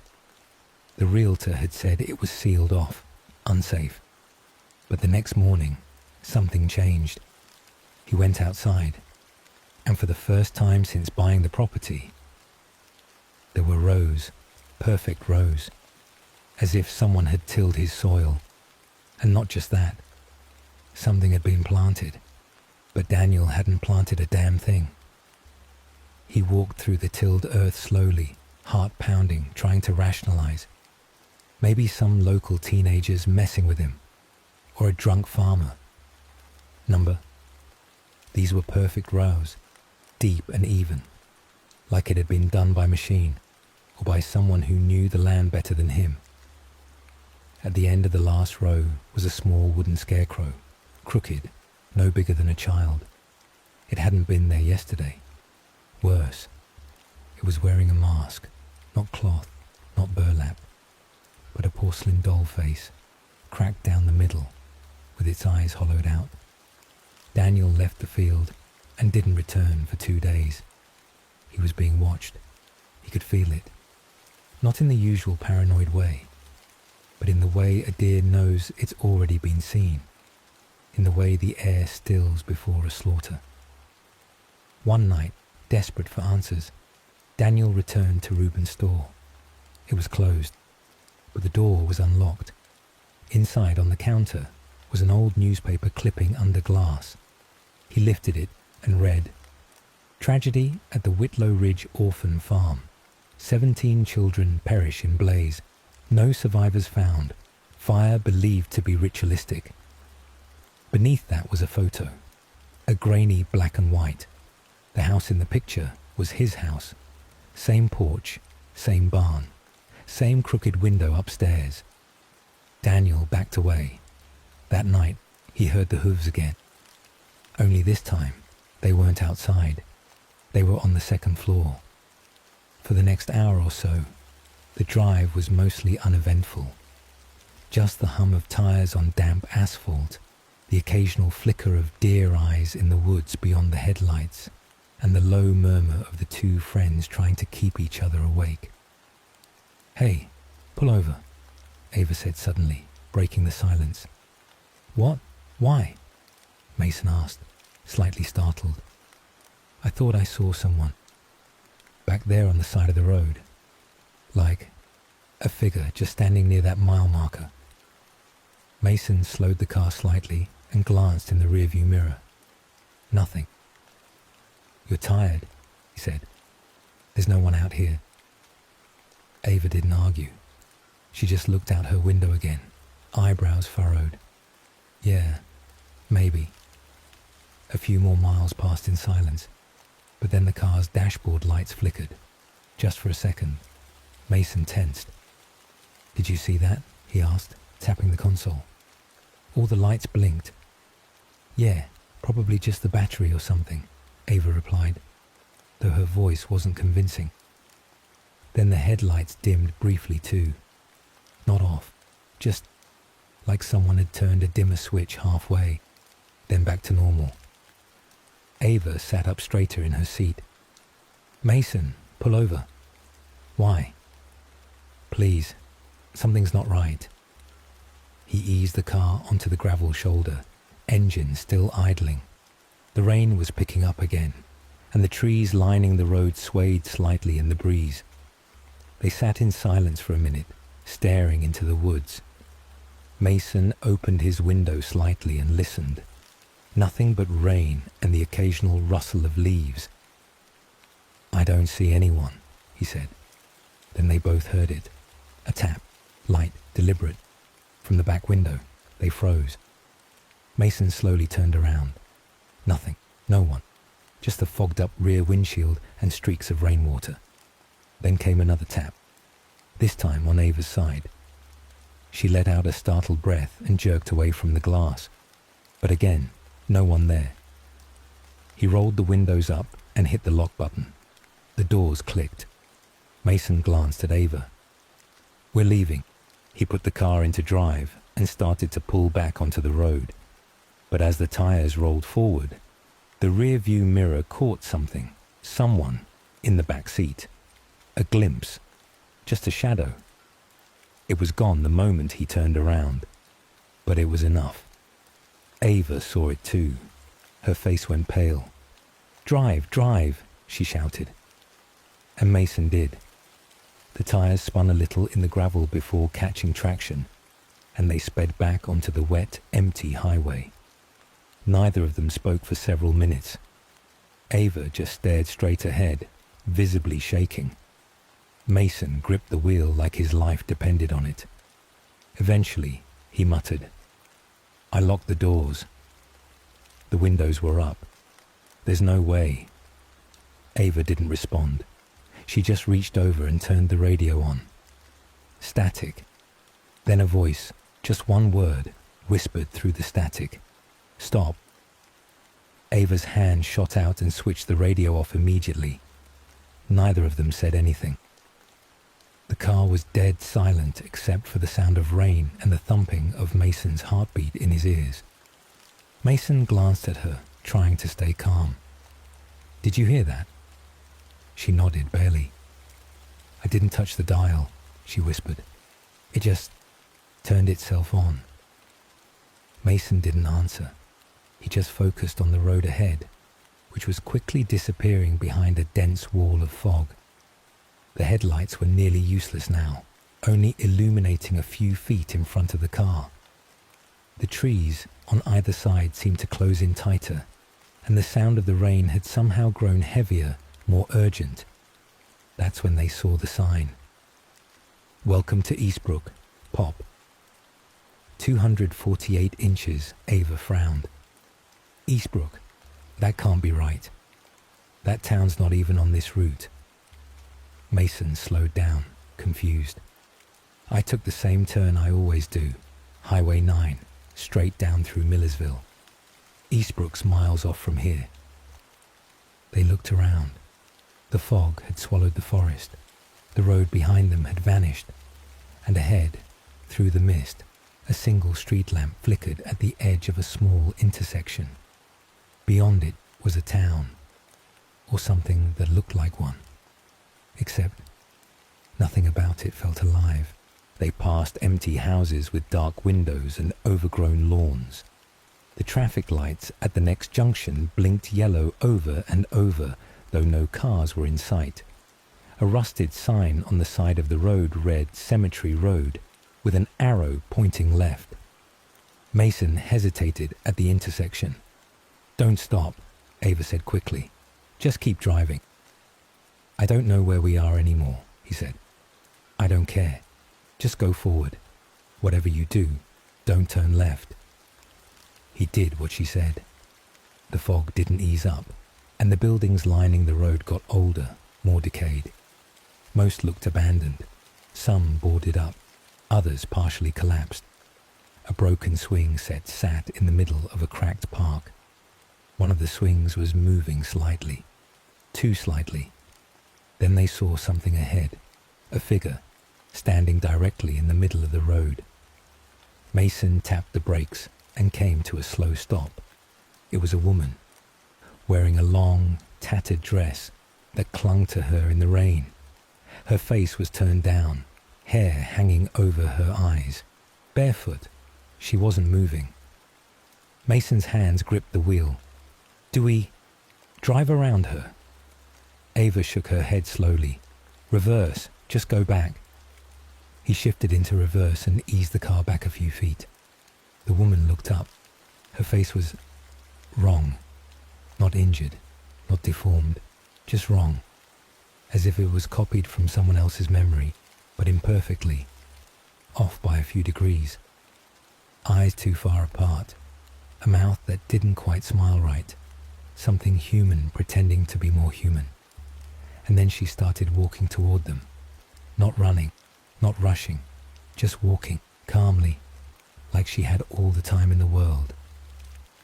Mason didn't wait. He threw the car into drive and pressed down on the gas. The tires spun on the wet asphalt for a moment before catching. Then the car lurched forward.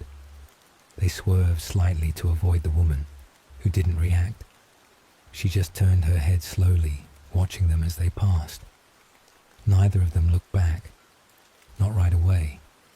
It wasn't until they'd cleared a few blocks that Ava twisted in her seat, cautiously peering through the fogged-up rear window. She froze. She's still there, just standing in the road. Mason kept his eyes ahead. We just need to get out of this town. Whatever this is, we're not staying. They passed a church, its steeple broken, the stained glass windows shattered in spiderweb patterns. A faded banner hung by one chain across the front steps. Sunday worship, all are welcome. The welcome was smeared with black paint. As they drove deeper, Mason noticed something worse than decay. Everything looked paused, like the town had stopped existing mid-movement. A newspaper was suspended halfway out of a mailbox. A lawn chair teetered on one leg mid-fall. An old man was sitting on a porch swing, completely still, eyes open, not blinking. He didn't move as they passed. He just stared at them, mouth slightly agape like he wanted to speak, but had forgotten how. Mason muttered, "It's like this place is stuck in time." "Or like it's waiting," Ava said quietly. They both went silent. Then, bang. Something hit the roof of the car, hard. Then again, bang, bang. Ava screamed and ducked. Mason hit the brakes, but only slightly. "Keep driving," Ava shouted. "Don't stop." He accelerated again. The sound on the roof stopped for a second. Then it started again, scraping, like something was crawling, dragging itself across the top of the car, nails or claws scratching the metal. Mason looked in the rearview mirror, but the angle didn't show the roof. Ava pulled her phone from the glove compartment and activated the front camera. Lifting it up near the ceiling to see, her hand started shaking. "What?" Mason asked, glancing at her. She didn't answer. He looked. On her screen, in the fuzzy front camera preview, was a figure crawling across the roof. Thin limbs too long, twisted at odd angles. Pale skin glistening with rain. Its head was cocked sideways, peering down into the car as if it could see through the roof. Then the power died. The car lights, the dashboard, everything. Complete darkness. The engine shut off mid-drive. No sputter, no warning. Mason slammed the brakes and the car coasted to a halt. Outside, the fog had grown impossibly thick. The town was gone. They were in the middle of a field. No buildings, no lights, just the sound of rain and breathing. Not theirs. Something was breathing right outside the car. Mason reached for the ignition again, but the key wouldn't turn. It was like the whole system had locked up.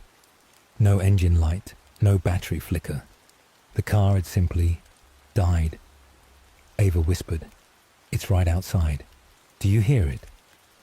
Mason didn't answer. He heard it too. A slow, wet breathing. Not labored, not human. It sounded more like something that had never used lungs before, trying to mimic the sound of it. Gurgling at the end, like water was caught in his throat. Ava gripped his arm. Then something brushed the window behind her. Light. Gentle. She turned her head. Nothing. But the fog outside the glass. It wasn't right. There was a smear in it, like a finger had been dragged across the condensation. But from the outside, it left behind a narrow, swirling trail. Another finger joined it, then a whole handprint, then two. The handprints were upside down. "Don't move," Mason whispered, as if his voice might trigger something. Then came the tap, tap, tap, tap, from the roof again, directly above Ava's head. She covered her ears and closed her eyes. Mason tried the car again. Nothing. The silence inside the car was unbearable. The windows had fogged over completely now, and they couldn't see more than an inch into the black and grey swirling outside. Then Mason said something he hadn't said since he was 12. "God, please." That's when the rear window cracked. Just a single line, like a stress fracture down the center. Ava jumped. "Mason." "I know," he said. I know. They both turned at the same time toward the windshield. There was a face pressed against it now. Not a human face. It was distorted. The features too spread apart. The eyes were dark, like two wet holes punched into skin. No nose, just slits. And the mouth. It didn't have lips. It was a smile, but not one made from muscles. Just skin pulled back unnaturally, exposing a raw, gumless row of broken, tiny teeth. It didn't blink. It didn't move. It just stared at them, inches from the glass, as though waiting to be acknowledged. Ava covered her mouth. Mason reached under his seat and found the tire iron he always kept there. "I'm getting us out," he said. "Wait." Ava grabbed his arm. "What if it wants us to get out? What if—" She stopped. Her eyes widened. The creature's face had vanished. Just like that, the windshield was empty again. Only fog and rain remained. Mason opened his door a crack. No sound, no movement. He stepped out into the mist. The air was wrong. It felt thick, not with fog, but with something heavier, like stepping into a room where something terrible had just happened. He circled the car quickly. No sign of the creature. But the roof had scratches, deep ones, like claws had carved into it, zigzagging wildly across the metal. One corner was dented inward, as if something heavy had crouched there. He opened Ava's door. "Come on." She hesitated, then stepped out. The mist curled around her legs. They started walking, slowly, carefully, toward what they thought was the road. Then, in the distance, a light flickered, a single yellow bulb swinging in the fog, like a porch light. They headed toward it. They didn't notice that the car behind them was no longer there. It had vanished into the fog. The light was farther than it looked. It swayed faintly in the mist, like it was attached to a loose wire hanging over a porch. But no matter how far they walked, it didn't seem to get closer. The fog grew colder, the air wetter. Every few seconds, Ava would stop and turn around, convinced she heard something behind them. But there was never anything, just wet silence, until Mason stopped walking. He stared at the ground. "Do you see that?" he whispered. Ava looked down. Footprints, dozens of them, human-sized, barefoot, all pointing toward them. Not a single print pointed away, as if whatever had walked here had never left. She grabbed his arm. "Let's go back." But when they turned around, there was nothing behind them. Just fog, no car, no road, just the blank, endless grey. And then they heard it again, that gurgling breath, not close, but not far either. It was moving, but not through the brush, under it. Ava stepped back and nearly slipped. The ground beneath her wasn't grass anymore. It was mud, black and wet. She looked down and saw that her shoes were sinking slightly. "Mason!" But he was already pulling her arm. "Run!" They took off toward the light, and finally, after what felt like forever, they reached it. It was a porch light, a real one, hanging crookedly outside a small wooden cabin with a tin roof and a front door that looked half eaten by termites. The structure leaned slightly, as though one corner had sunken into the wet earth. But it was real. It had to be. Mason banged on the door. "Hello, is anyone home? Please, we need help." No answer. He tried the handle. Unlocked. The door creaked open with a whine. Inside, the cabin was dark, except for a dying fire in the small stone hearth across the room.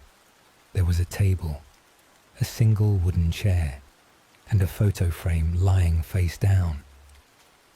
Ava stepped in cautiously. Something about the place felt abandoned, but not for long, like someone had just left moments before they arrived.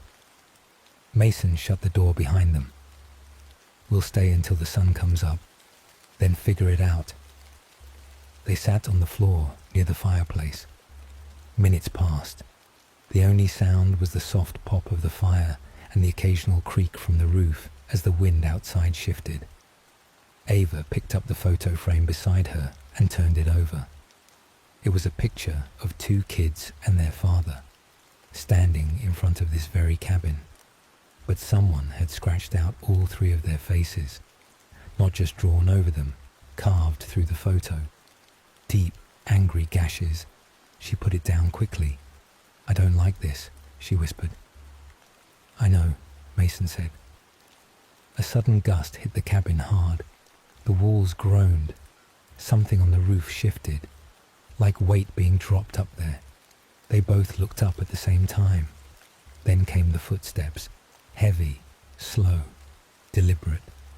Something was walking across the tin roof, pacing back and forth, the same way a predator circles its prey before deciding how to strike.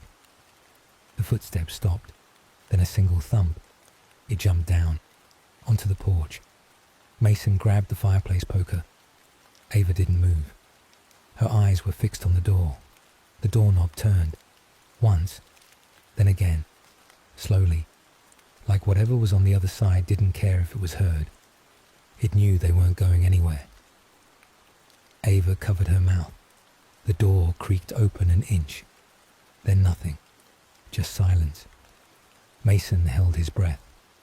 Then something slipped through the crack. Not a hand, not a face, but a piece of black string slowly pulled across the floor like it was being dragged from outside. Then came another. Hair. It was hair, long, wet, black. It crept across the floor like it was alive. Then, slowly, something began to crouch down into view through the open door. Something bending at an unnatural angle. Mason yelled, slammed the door, and locked it. Then silence again. But they knew it was still out there, waiting. The air in the house had changed. It wasn't just paranoia anymore. It was oppressive, like something unseen was pressing down on the very walls. Nora couldn't sleep that night. She stayed up in her room, trying to distract herself with a book, but her eyes kept drifting to the hallway. The shadows there felt heavier, darker. Downstairs, the old grandfather clock struck 2 a.m. She heard footsteps, not her parents. They always locked their room from inside. These were softer, more deliberate, like someone barefoot. She held her breath, listening. The steps came closer, then paused right outside her door. She didn't move. She didn't blink. The door handle turned ever so slightly, not enough to open, but just enough to make the mechanism click. Nora whispered, "Go away," barely able to hear her own voice over the sudden pounding of her heart. Nothing. Then, a light knock, 3 times. Nora froze. Her skin tingled all over. Whoever, or whatever, was out there. It wasn't trying to break in. It was trying to let her know it was already in. She slowly reached for her phone. No service. Of course. In a moment of reckless courage, she yanked open the door. There was nothing. No one. But the hallway was ice cold, and at the far end near the stairs, she saw something that made her knees weaken. A trail of water, like someone had walked through the house soaked from head to toe. And in the center of it, a small clump of wet hair, black, long. She backed away and shut the door quietly. She didn't sleep at all that night. By morning, the trail was gone. No one in the house said anything about it. Her parents acted normal, which disturbed her even more. It was like no one else could see it, like it was all happening just for her.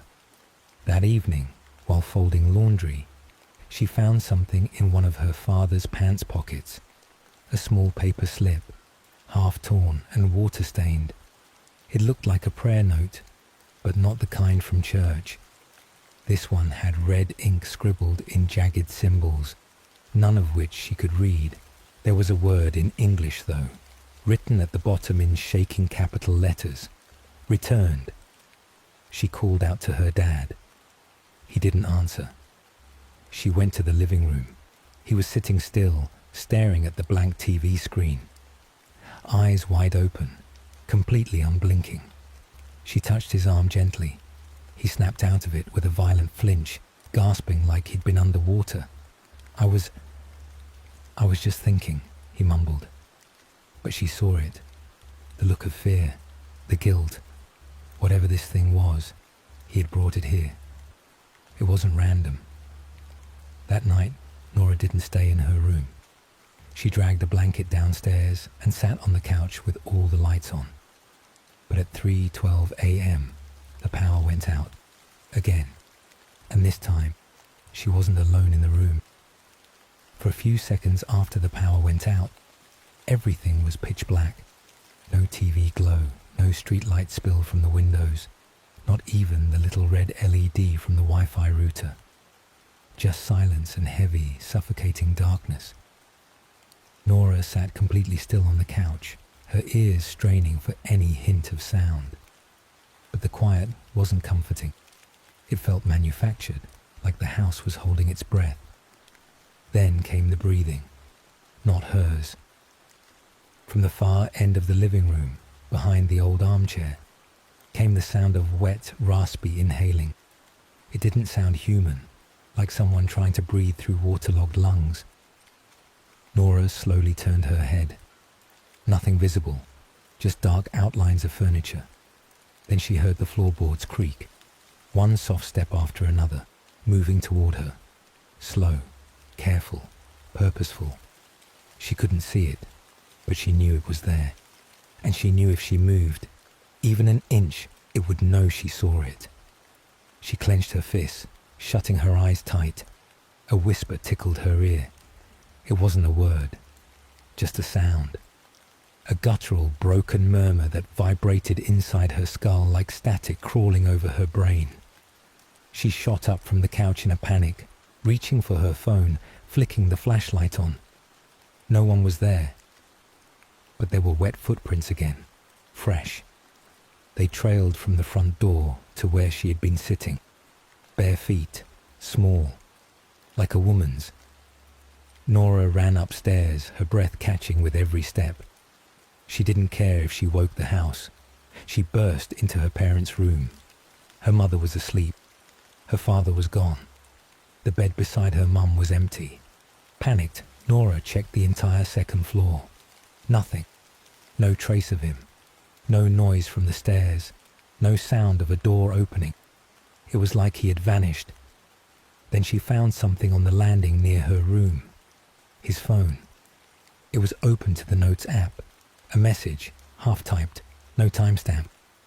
It followed me back from the field. I buried it, but that was it. Just stopped there. The field. What field? Nora stared at the phone, her hands shaking. None of this made sense. And the worst part wasn't the haunting. It was the feeling that she was being excluded from the truth. Like her father knew exactly what was happening, but had chosen not to tell anyone. Downstairs, something creaked again. This time it sounded like a door unlocking. Nora hesitated. Then, like a reflex, she couldn't stop. She started walking back down. Each stair felt longer than the last. The living room was empty again. But the front door was open now, wide to the outside air. And on the porch stood a figure. A woman, drenched in rain, barefoot, with long black hair stuck to her pale skin. Her head hung low, but Nora could tell she was smiling. Not in a friendly way. It was more like her face had been forced into that smile, like something had broken inside her long ago and left her that way. Nora didn't scream. She couldn't. The woman didn't move. She didn't speak. She just stood there. And then she slowly pointed behind Nora. Nora turned. There, halfway up the stairs, was another figure. Nora froze. The figure on the stairs wasn't a shadow. It was her father. But something about him was Wrong. His clothes were soaked through, clinging to his skin like he'd just climbed out of a swamp. Mud streaked the front of his shirt. His eyes looked hollow, grey, fogged over like old glass, and he didn't blink. He stared at her with a look that wasn't quite recognition, but something close. "Dad," she whispered. He didn't answer. Then slowly, his mouth began to move, but the voice that came out wasn't his. It was higher, feminine, wet, gurgling. "She's not done with us." Nora stumbled back into the living room. The woman on the porch was gone. She turned again. Her father was still standing on the stairs, unmoving. But now, from the kitchen, came a scraping sound. Something heavy dragging across tile. Nora backed away, her mind reeling. She didn't understand what she was caught in. Some kind of haunting, a possession, a curse. But she was certain of one thing. This wasn't just a spirit visiting her house. This thing had roots here. It had been let in, and the person who let it in was her father. He took one step down the stairs, and something snapped inside Nora. She bolted toward the door. Rain pelted her face as she ran into the yard, bare feet hitting the gravel driveway. She didn't stop. She didn't look back. All she wanted was to get to the neighbor's house or the road, anywhere with light, with people, with answers. Halfway down the lane, she tripped over something, fell hard. Mud caked her hands as she pushed herself up. She looked back at what she'd stumbled on and froze. A small wooden box, half buried in the earth. It was old, soaked, the lid barely closed. She reached out with trembling hands, brushing away dirt. Scratched into the wood was something that looked like a symbol, circular, almost like a tree with roots curling inward and branches reaching out. But it wasn't a tree. It was something else, something ritualistic. Nora opened the box. Inside was a lock of black hair, a piece of cloth, dark with dried blood, a ring, and a human tooth. Her stomach twisted. Then, in the quiet of the woods, a voice whispered, so soft it could have been wind, but so clear it chilled her spine. "You broke the seal." Suddenly, the ground beneath her feet shifted, not like an earthquake, more like something had turned over in the soil below. She stepped back, heart pounding, but the box remained rooted, like it didn't want to be moved. And then came the shriek, from the direction of the house. A woman's scream, no, not a scream, a laugh, broken, wild, echoing across the fields. Nora ran. The laughter behind her rose in pitch, rolling over the fields like a thunderstorm. But it wasn't coming from just one place now. It was coming from everywhere. From the trees, the sky, the soil beneath her feet. She didn't dare look back. Every instinct in her screamed to keep moving, to get away from the box, the house, from whatever had taken her father. She reached the main road and darted toward the neighbor's farmhouse, half a mile down the stretch. Her body was soaked, scraped, and shaking. Her mind a blur of dread and disbelief. The lights were on. She banged on the door until her hands stung. Mrs. Carmichael, a widow in her 70s, opened the door in a robe, startled. But one look at Nora's face and she said nothing. Just opened the door wider and let her in. Inside, under warm lamplight and the ticking of an old wall clock, Nora tried to explain. She told her everything. About the woman at the window, the figure that looked like her father, the box, the whisper in the field. Mrs. Carmichael didn't speak for a long time. Then she went into the kitchen and returned with a faded photo.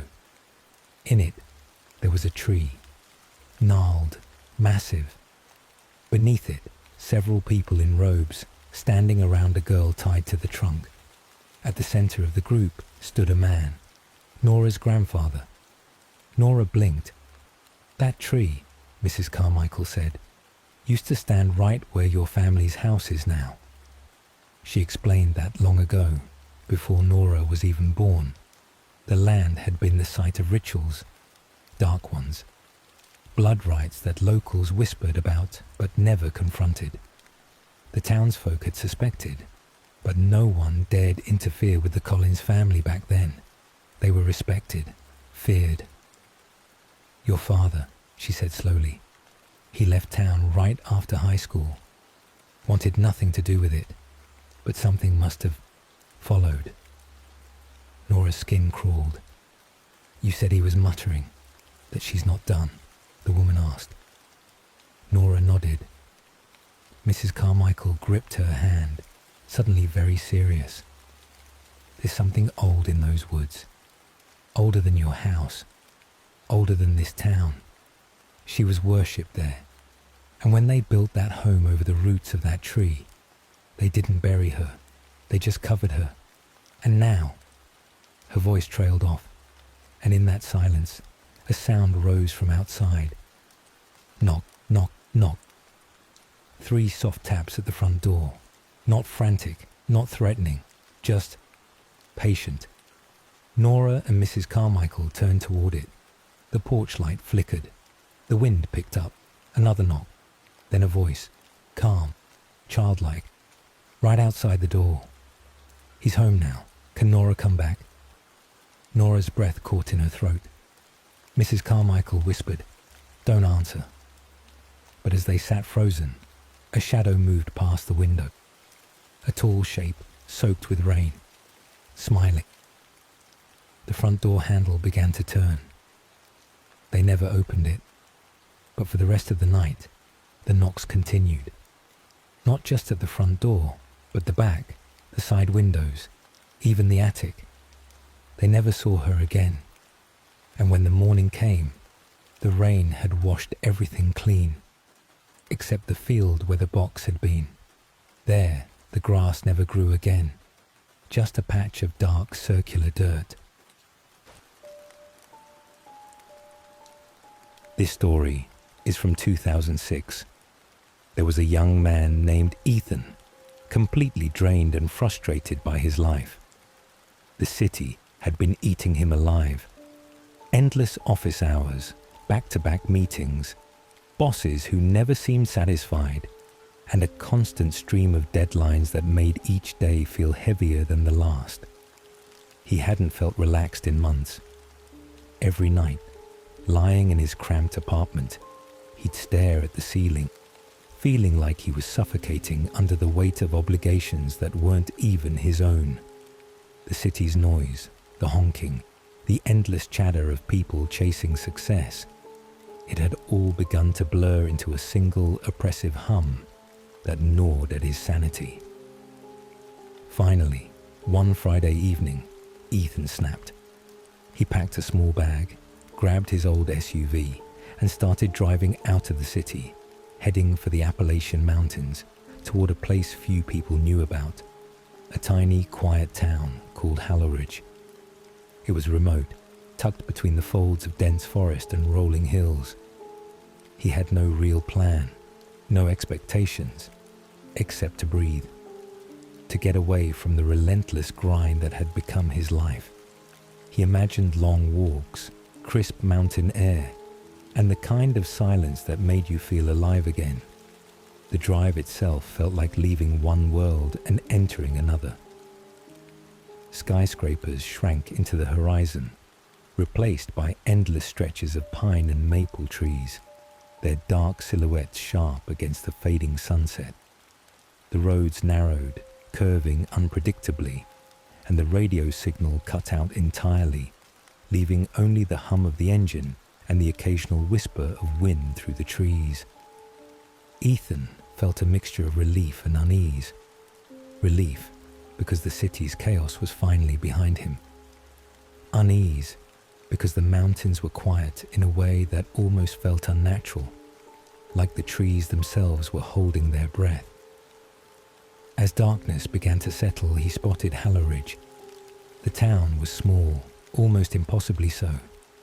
Wooden cabins with sloping roofs lined the main road, some weathered and sagging, others freshly painted but with an air of neglect. Smoke drifted lazily from chimneys, blending with the cold, misty air. There were no street lights except for the faint glow from a few porch lamps, which cast long shadows that seemed to twitch and stretch as he drove past. Children ran along the edges of the forest, their laughter faint but hollow, echoing against the dense tree line. Something about it made Ethan's stomach twist. It wasn't fear, not yet, but an inexplicable tension, like the town itself was waiting for him to notice something he couldn't quite see. Ethan parked in front of the Halleridge Inn, a modest two-story building with peeling paint but a rustic charm. Rocking chairs lined the porch, and a faint smell of pine and wood smoke drifted into the cool night air. The inn's door creaked as he pushed it open. Inside, it smelled faintly of old wood, dust, and something he couldn't place. An almost metallic tang, sharp and fleeting. The receptionist, a wiry woman with greying hair and eyes that seemed too knowing, gave him a small nod. "First time here?" she asked, voice soft but firm. "Yeah, just need a few days away from everything," Ethan replied, tiredness thick in his voice. The woman didn't ask further. She handed him the key without a word, as if she already knew the rest of the story. Ethan took the stairs to his room, each step creaking under his weight, and tried to shake off the creeping sensation that had settled over him. The shadows in the corners of the inn seemed unusually dark, clinging to edges as if watching him. He told himself it was nothing, just his imagination, and unpacked in silence. That night, Ethan stepped out onto the porch for a moment, letting the crisp mountain air fill his lungs. The wind rustled through the pine trees, carrying faint, unplaceable sounds, like whispers drifting from the forest. He shook his head, trying to convince himself he was imagining things, but then he saw her, a woman standing at the forest edge, motionless. Long, dark hair tangled across her shoulders, and a dress that seemed out of place, almost like it belonged to another era. Her eyes caught the last rays of the sun, glinting unnaturally in the dim light. She stared at him for a long, unbearable moment, and then disappeared, vanishing into the shadows as if she had never been there at all. Ethan's heart was pounding, but he tried to laugh it off. "Just someone walking home," he muttered. But even as he climbed back into his room and locked the door, a shiver ran down his spine. Something was wrong here. He could feel it, deep in his chest. A weight he couldn't shake. The town, the forest, even the air itself, seemed to hum with a quiet, sinister energy. The next morning, Ethan decided to explore the town in daylight, hoping the light would make everything seem normal. But Halleridge had a strange stillness, almost like it existed in a bubble, untouched by time and utterly unaware of the world beyond. That's when he first heard the stories. Whispers from the locals about strange illnesses, unexplained deaths, and something lurking in the forests surrounding the town. Small hints, small warnings, but enough to make a man who had already been on edge feel that something was very, very wrong. Ethan didn't know it yet, but the moment he set foot in Halleridge, he had stepped into a chain of events that would change his life forever. Something ancient, something hungry had noticed him, and it was patient. The next morning, sunlight spilled over the mountains, painting the town in a deceptive warmth. Ethan stepped out of the inn, hoping that daylight would dissolve the uneasy tension from last night. But Halleridge had a strange quality. Quiet, almost too quiet. Even the birds seemed to hesitate before singing, and the forest beyond the town loomed dark and heavy, casting long shadows across the narrow streets. As he wandered, Ethan noticed that the townsfolk were polite but distant. They exchanged nods and small smiles, but their eyes always seemed to drift past him, as if they were looking for something he couldn't see. Some of the older residents muttered quietly among themselves, and Ethan caught fragments of conversation, mentions of sickness, of livestock dying, and of strange marks appearing on people who had gone into the forest. He tried to brush it off as local superstition. Still, a knot tightened in his stomach.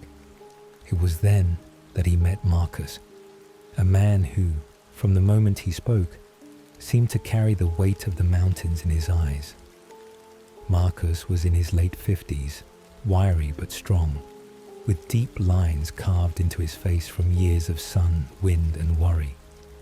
His hands were calloused, and he moved with a quiet, deliberate precision. Some called him the town's healer, though Ethan quickly realized that title barely described him. Marcus knew the old ways, the herbs, the remedies, the stories passed down for generations. More importantly, he seemed to know things that the townsfolk wouldn't talk about openly. "You're not from here," Marcus said, his voice low and calm, almost a warning. Ethan nodded. "Just passing through. Needed a break," he replied. Marcus studied him for a long moment, then leaned closer. "Be careful. This town, it's not like most people think. Things happen here, things that don't make sense.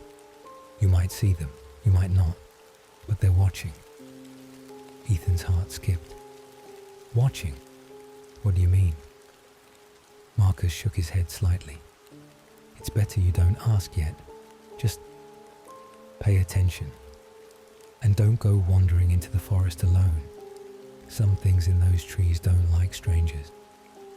Ethan nodded, though he didn't fully understand. There was something about Marcus's gaze that made it impossible to dismiss his words.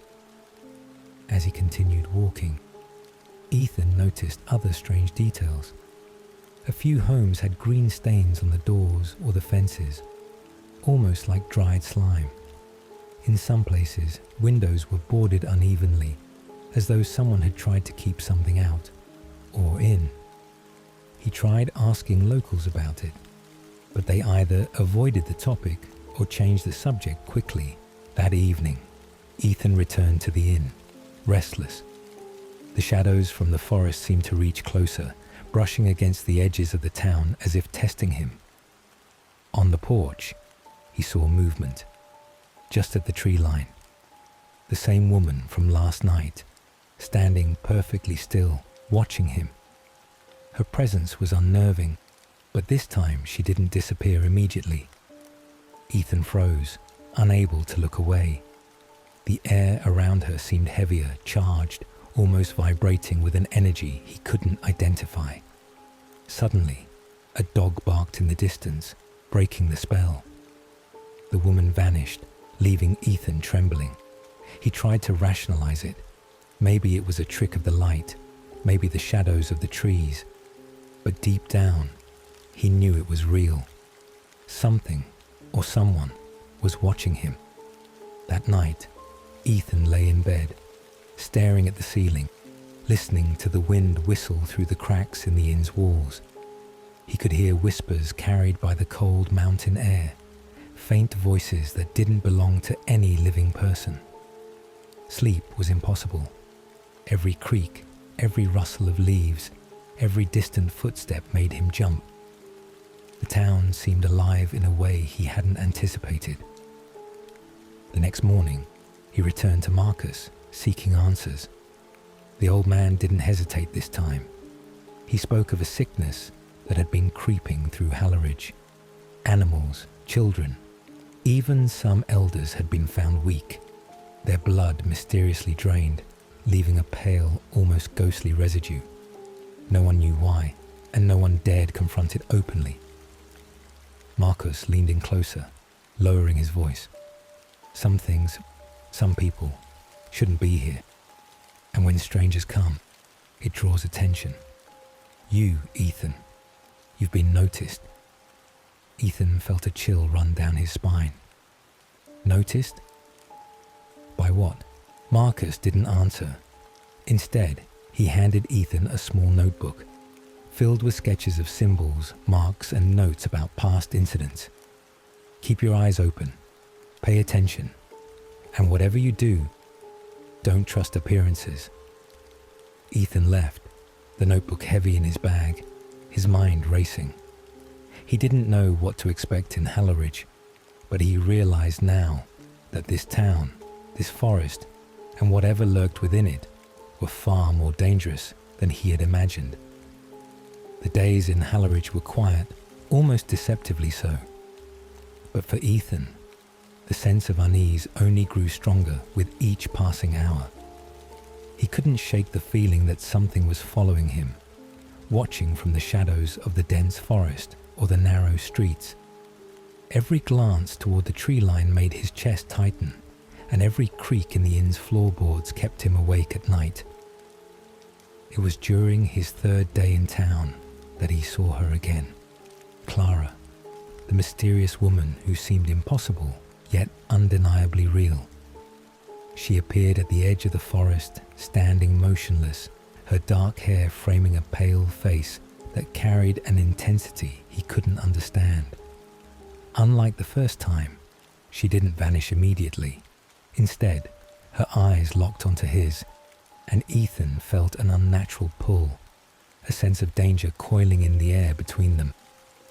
He tried to approach, cautiously, but the closer he got, the more he noticed details that didn't make sense. Clara's hands were oddly still, almost rigid, and a faint bandage wrapped around her wrist peeked out from beneath the sleeve of her dress. Ethan's stomach twisted as he remembered Marcus's warning. Appearances can be deceiving in Halleridge. Before he could call out, Clara disappeared again, this time with a fluidity that made no sense. One moment she was at the forest edge, the next she was gone, as if swallowed by the shadows themselves. Ethan blinked, heart pounding, unable to rationalize what he had seen. Shaking, he returned to Marcus, who listened quietly as Ethan recounted the sightings. The old man's eyes narrowed, and he ran a hand down his face. "You've seen her," Marcus said simply. No question, no hesitation. Ethan nodded. I don't understand. She's just standing there watching me. Then she disappears, and the way she moves, it's like she's not entirely human. Marcus sighed. You've stumbled onto something old and dangerous. That woman, she's not who she seems. She feeds on attention, on fear. That's why strangers like you are drawn into it. You're a target, Ethan, whether you realize it or not. Ethan felt a chill crawl over his skin. Target? Me? Yes, Marcus replied, voice low, almost a whisper. Some entities, some people, exist in ways we can barely comprehend, and when someone outside their world arrives, it triggers them. She knows you're different, and she's testing you. The thought was horrifying. Ethan tried to think rationally. Maybe it was some local legend, some elaborate prank, something he couldn't explain logically. But he couldn't shake the green mark he had noticed earlier on a child's neck in town, the subtle stain that seemed impossible, unnatural. Marcus had mentioned it almost casually, but now Ethan remembered, and it made his blood run cold. That night, Ethan couldn't sleep. The wind outside whistled through the cracks in the inn's walls, carrying faint, whispering voices that made him sit up in terror. He kept the notebook Marcus had given him on the bedside table, flipping through it again and again, trying to find a pattern, some explanation. Symbols, marks, and notes about past incidents stared back at him, forming a puzzle he wasn't ready to solve. Then he heard it. A soft, deliberate knock at the window. His heart leapt. Hesitating, he crept toward the sound, gripping a flashlight as if it were a weapon. The light fell across the glass, and there she was, Clara, pressing her pale face against the pane, eyes dark, unreadable, and terrifyingly alive. Ethan stumbled back, nearly falling, his breath shallow and ragged. He tried to speak, but no words came out. Clara's lips moved slightly, as if whispering something, but the sound didn't reach him. The shadows around her seemed to stretch, ripple, almost, moving toward him. It was clear now. She was not human, not entirely. And the more he tried to deny it, the more he realized that he was already caught in something far beyond his understanding. Marcus's warning echoed in his mind. Pay attention. Don't trust appearances. Ethan now understood fully that this was no small-town superstition. Whatever Clara was, she had marked him, and being marked in Halleridge was not something you escaped. The night stretched endlessly. Ethan lay awake, listening to every creak, every whisper of the wind, imagining movement in every shadow. The forest, the town, even the inn itself seemed alive, aware of him. He didn't know what Clara wanted, or why she had singled him out.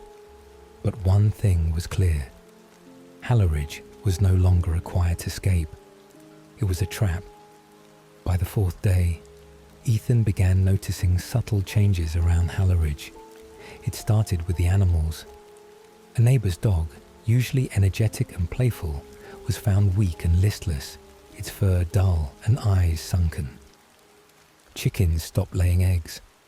Livestock in nearby barns appeared sickly, some already dead. Ethan couldn't understand what was happening, but a sense of dread began to settle like a fog over the town. When he wandered closer to the town square, he saw mothers holding their children close, whispering anxiously to one another. Elderly residents moved slowly, pale and gaunt, their faces drawn with fatigue. Whispers of "it's the sickness and we can't stop it" floated through the air, carried on the wind. The town streets, usually quiet in the morning, felt heavy with fear. People glanced at Ethan as though he was somehow connected, or at least an observer to something dangerous. Curiosity and concern drove him to Marcus once again. The old man was sitting outside his small herb shop, sorting through bundles of dried plants. Marcus looked up, his expression grave. "They're all falling ill," Marcus said without preamble. "Children, the elderly, even animals. And it's spreading, fast." Ethan frowned. "Spreading? Like a disease?" Marcus shook his head. "Not like any disease you've seen. They're drained, pale as if their life itself has been pulled from them. Look closely." He gestured for Ethan to follow him to a nearby home. Inside, a small boy named Chadwick, or Chad, as everyone called him, lay in bed, trembling, his skin ghostly pale. A faint greenish mark had appeared on the side of his neck, a discoloration that seemed to pulse slightly, as if alive. Ethan's stomach turned. "This is... what?" Ethan asked, voice barely a whisper. Marcus's jaw tightened. Some force. Something unnatural. This has been happening for months, though outsiders don't hear about it. The people here call it the draining sickness, and it's tied to her, the woman you've seen. Ethan's mind raced. Clara. That same presence, silent and watchful, now connected to the illness. It didn't make sense. Yet Marcus's calm, steady demeanor made it clear he believed every word. Outside the window, the wind rattled the panes. Ethan could swear he saw a shadow flit past, barely visible between the trees. His pulse quickened. The house felt smaller, oppressive, as if something just beyond the walls was observing, waiting. Marcus continued. There's nothing we can do with conventional medicine. Herbs, remedies, they slow it sometimes, but they don't stop it. The one who brings this, she's clever and dangerous. She feeds on fear, on life, and most importantly, she avoids detection. That's why she remains unnoticed until it's too late. Ethan felt a cold sweat run down his back. So, how do you stop it? Marcus exhaled slowly. You don't. Not completely. Not by force. Recognition is key. Seeing her for what she truly is, the truth exposes her. But even that, it's temporary. She can flee, but she will return. And each time, she gets stronger. As Ethan left the house, his mind reeled. The town's fear, the children's weakness, the livestock dying, Clara appearing and vanishing, all pieces of a puzzle he didn't understand yet. Every shadow, every whisper in the wind made his chest tighten. Halleridge was no longer just a quiet mountain town. It was a place of subtle terror, where the ordinary was infiltrated by something ancient and relentless. That night, he could hear the wind outside carrying faint whispers again, like soft murmurs just beyond comprehension. A scratching sound came from the window, delicate, deliberate, testing his nerves. Ethan gripped his blanket tightly, eyes darting toward the tree line where he had last seen Clara. He didn't know when or how she would appear next, but he was certain of one thing. She was aware of him now, and she was patient. The shadows in the room seemed to lean closer, stretching unnaturally as the wind whispered, and the forest beyond Halleridge waited silently. Ethan lay awake, the weight of what he had discovered pressing down, knowing that sleep would not bring relief, only more questions and more fear. By the fifth day, Ethan's sense of unease had become a constant weight on his chest. Every sound, every movement, even the slightest whisper of wind made him jump. The town had settled into an eerie rhythm. Quiet streets, fearful glances, and hushed conversations that seemed to vanish the moment he tried to listen. But it wasn't until nightfall that Ethan encountered Clara in a way he would never forget. He had returned to the inn after checking on Chad, the boy still weak from the mysterious sickness. The forest beyond the town seemed darker than usual, almost suffocating. Ethan stepped onto the porch for a breath of cold mountain air. That's when he saw her, standing directly in the tree line, closer than ever before. Her presence was commanding, unnatural, yet silent. Ethan froze. His mind screamed at him to run, but curiosity and fear rooted him in place. Slowly, he raised his flashlight, trembling as the beam illuminated her face. It was pale, almost ethereal, but her eyes, they were alive, intense, and focused entirely on him. Suddenly she moved, or rather, appeared to move. In one blink, she was halfway down the path toward him, yet no sound of footsteps reached his ears. His pulse raced, and he stumbled backward, tripping over the porch railing, heart hammering.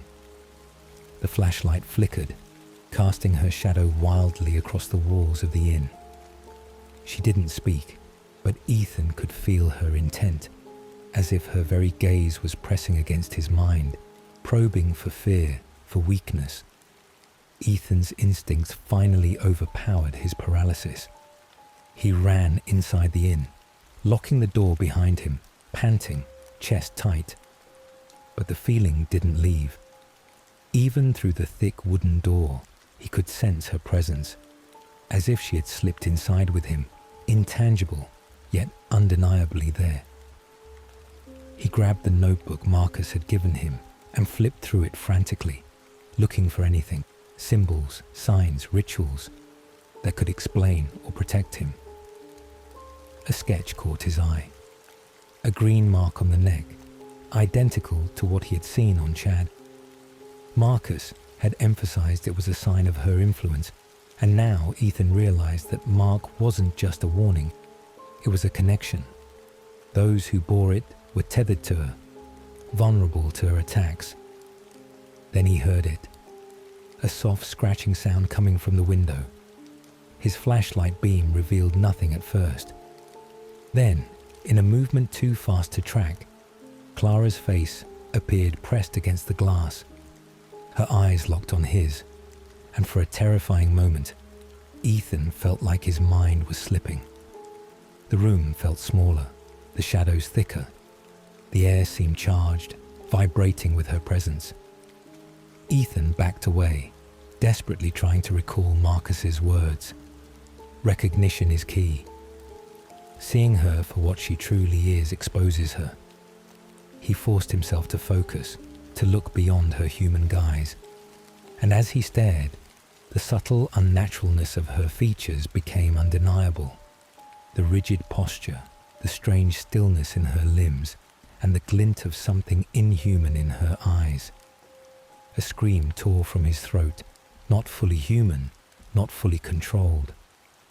Clara recoiled slightly, a hiss escaping her lips, almost like a warning. She vanished in a blink, leaving only the lingering sense of danger, the oppressive energy in the room, and the faint, lingering scent of pine and iron. Ethan collapsed onto the bed, trembling, unable to process what had just happened. His mind raced. She had come for him, tested him, and now he knew. Halleridge was not a place one could simply leave or ignore.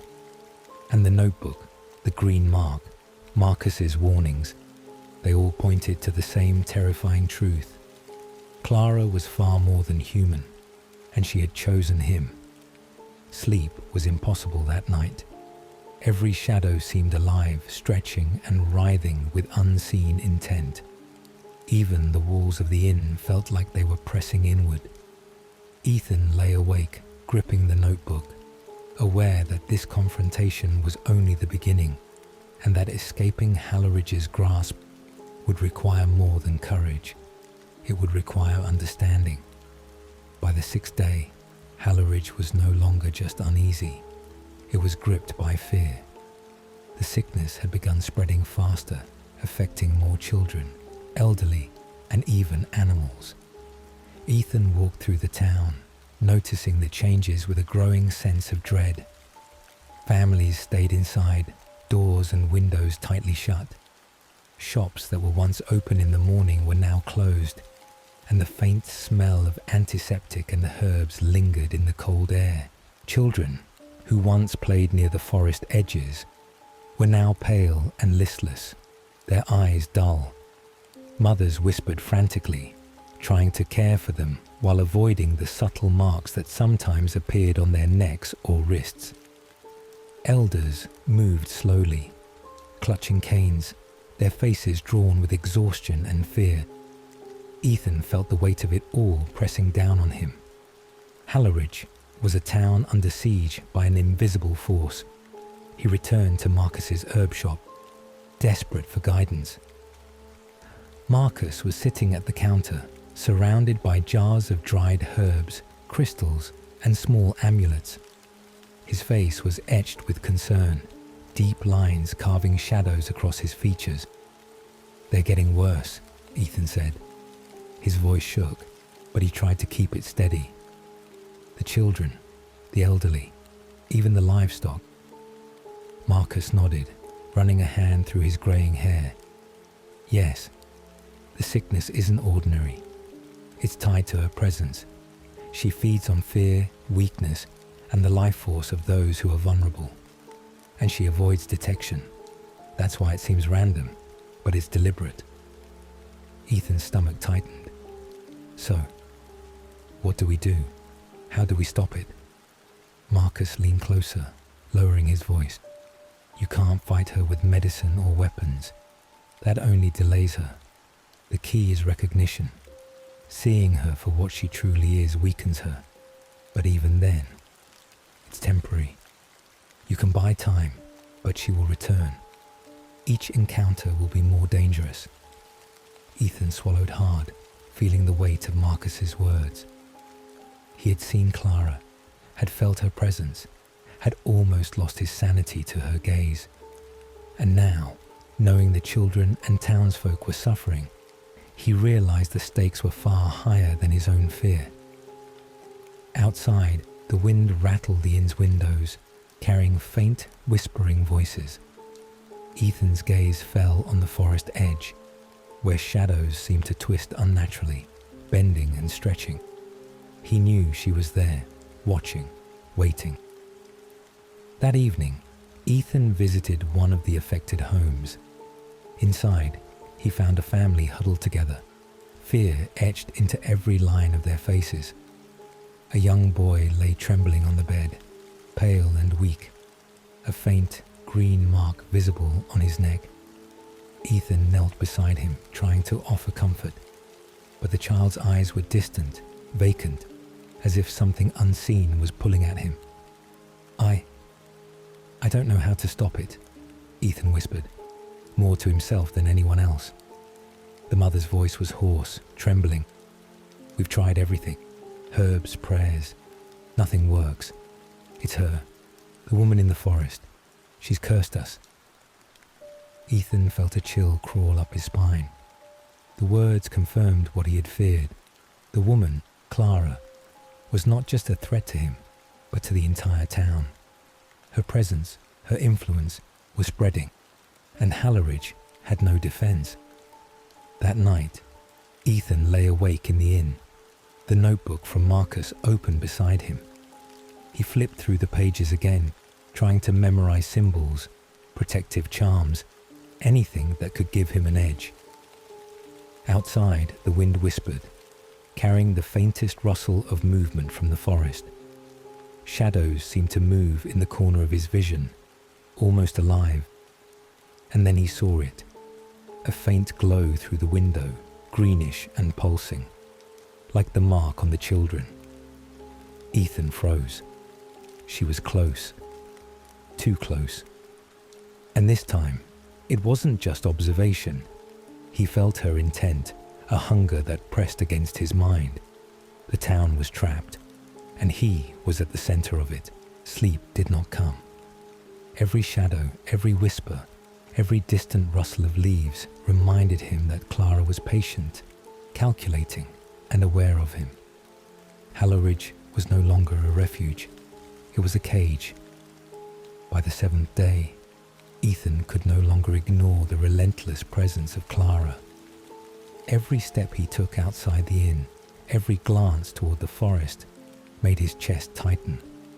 The townsfolk avoided eye contact, their fear palpable.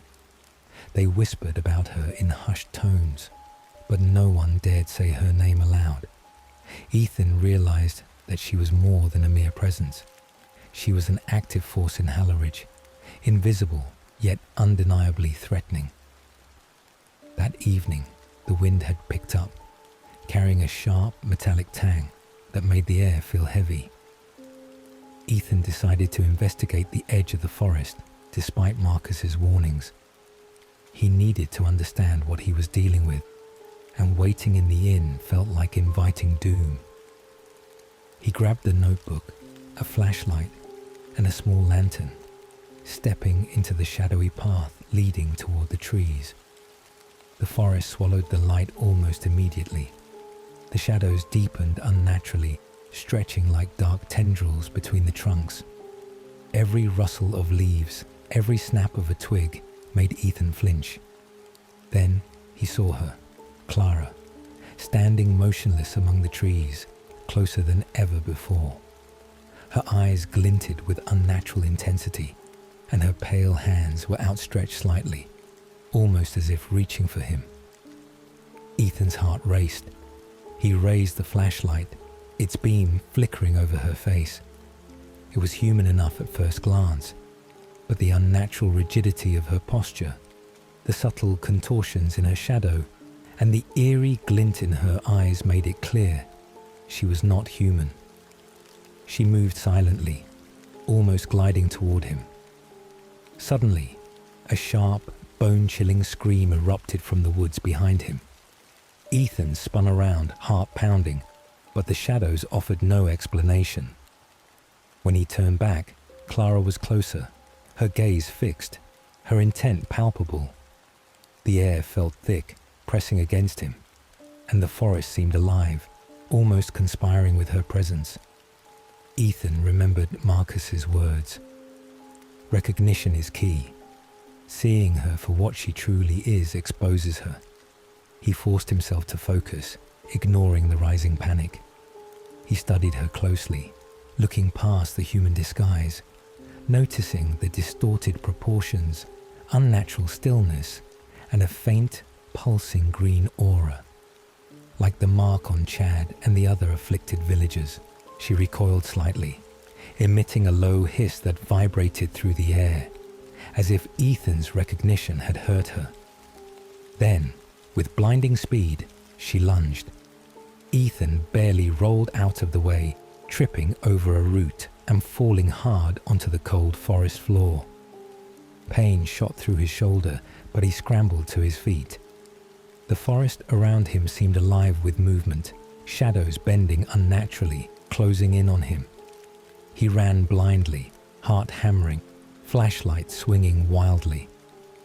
Behind him, Clara moved with impossible agility, sometimes visible, sometimes vanishing entirely, appearing inches from him before disappearing again. Her laughter, high-pitched, unnatural, almost like the breaking of glass, echoed through the trees. Eventually, Ethan burst into a small clearing, gasping for breath. Moonlight filtered through the treetops, and for a fleeting moment, he felt safe. But safety was an illusion. The clearing was marked. Small patches of greenish residue, almost like the marks on the afflicted villagers, were scattered across the ground. His stomach churned. She had been here. She had fed. Ethan sank to the ground, trying to steady his breathing. The notebook lay open beside him, and he traced his fingers over the sketches, desperate for understanding. There were symbols indicating binding, protection, and exposure, but they were incomplete. And he realized something horrifying. He didn't have the knowledge to use them fully. He was unprepared for what he was facing. A sudden movement in the shadows made him spin around.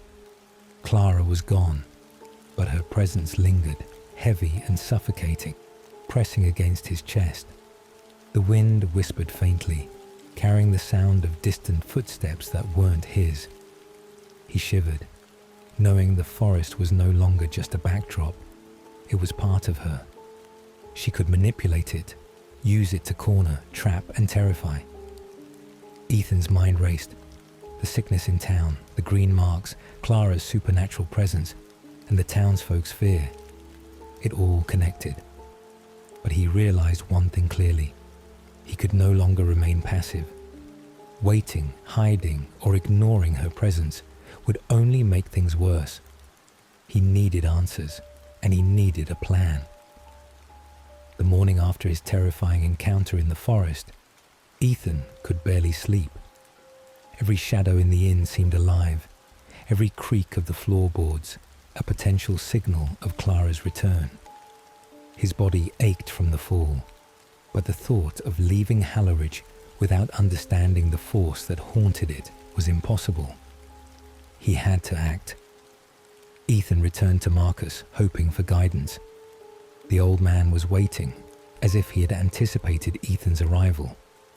He didn't speak immediately, only gestured toward a small table covered in herbs, amulets, and aged notebooks. "You need to know what you're dealing with," Marcus said, finally breaking the silence. "Clara isn't just a presence. She's ancient, cunning, and dangerous. The sickness, the green marks, the fear, it all feeds her. But she has weaknesses. Recognition is one. Awareness is another.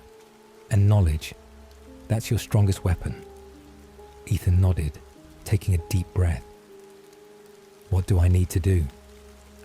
Marcus handed him an old leather-bound journal.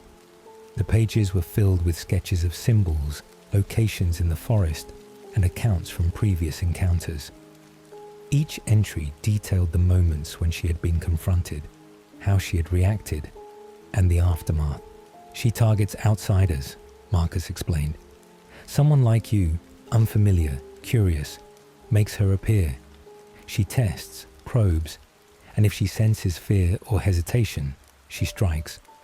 But the notebook shows patterns, where she feeds, how she moves, the timing of her attacks.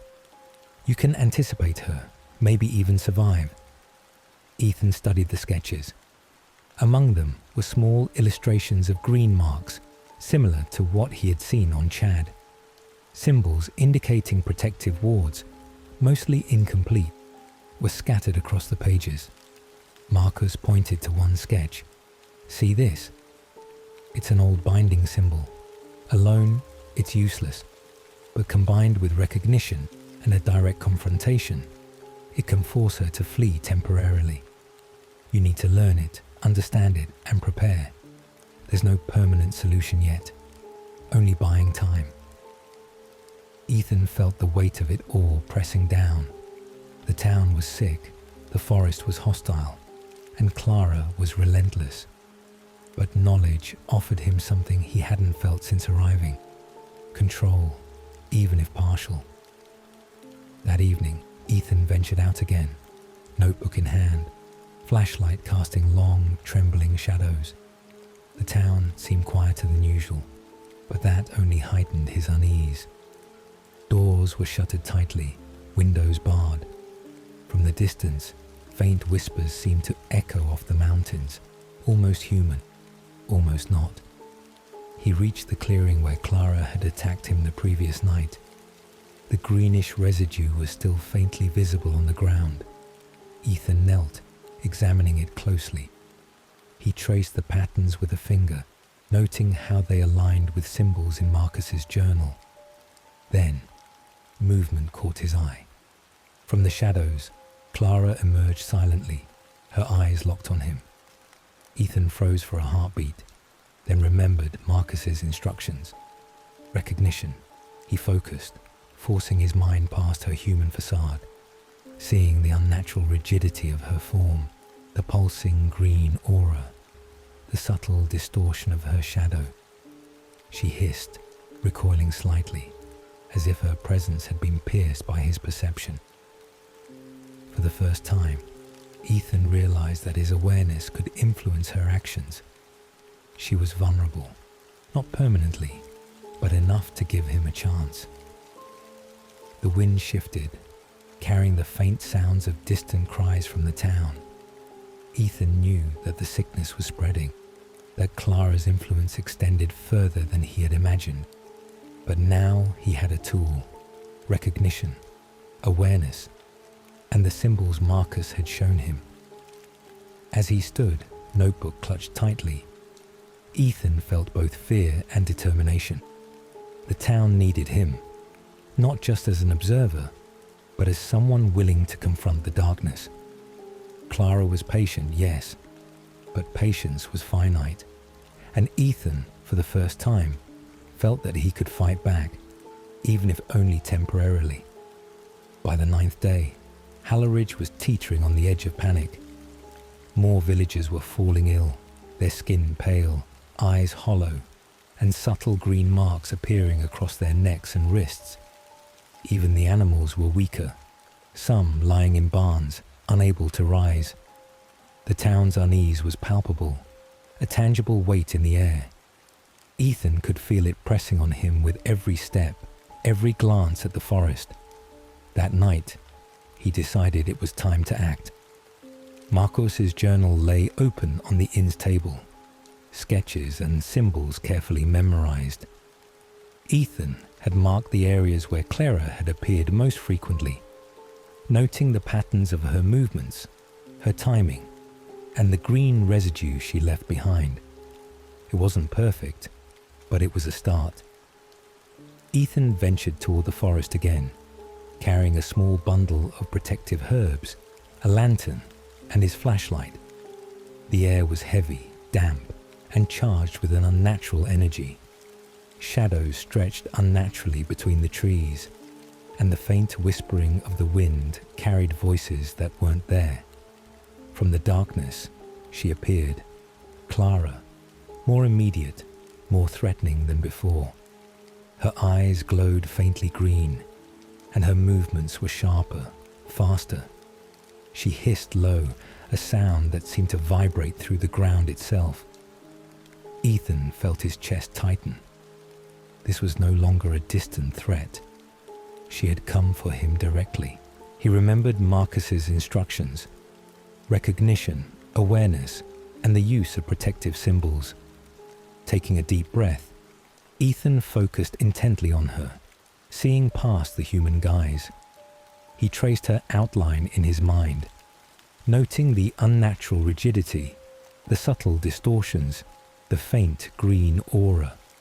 His voice, trembling but determined, whispered the protective chant Marcus had taught him, and he spread the herbs in a circle around him. Clara recoiled, letting out a high-pitched, ear-splitting shriek. The air seemed to ripple, the shadows twisting violently as if resisting the barrier he had created.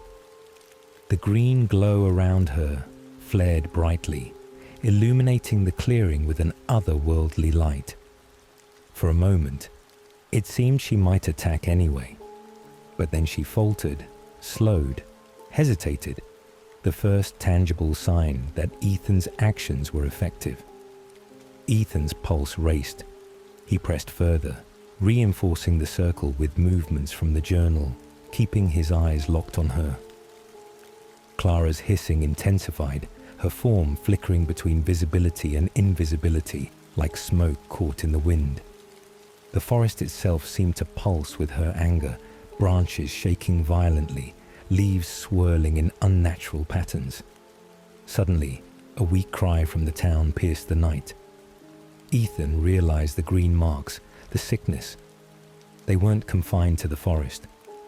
Clara's influence reached outward, feeding on fear wherever it found it. He felt a pang of guilt, knowing that every moment he hesitated meant another life at risk. He doubled his efforts, chanting, moving herbs, drawing symbols in the dirt. Clara's form flickered, twisting, writhing, the shriek echoing, then fading as she retreated, slinking back toward the deeper forest. The air felt lighter, the oppressive pressure easing slightly. Ethan collapsed onto the ground, panting, soaked in sweat, but alive. For the first time, he realized two crucial things. One, he could resist her, however temporarily.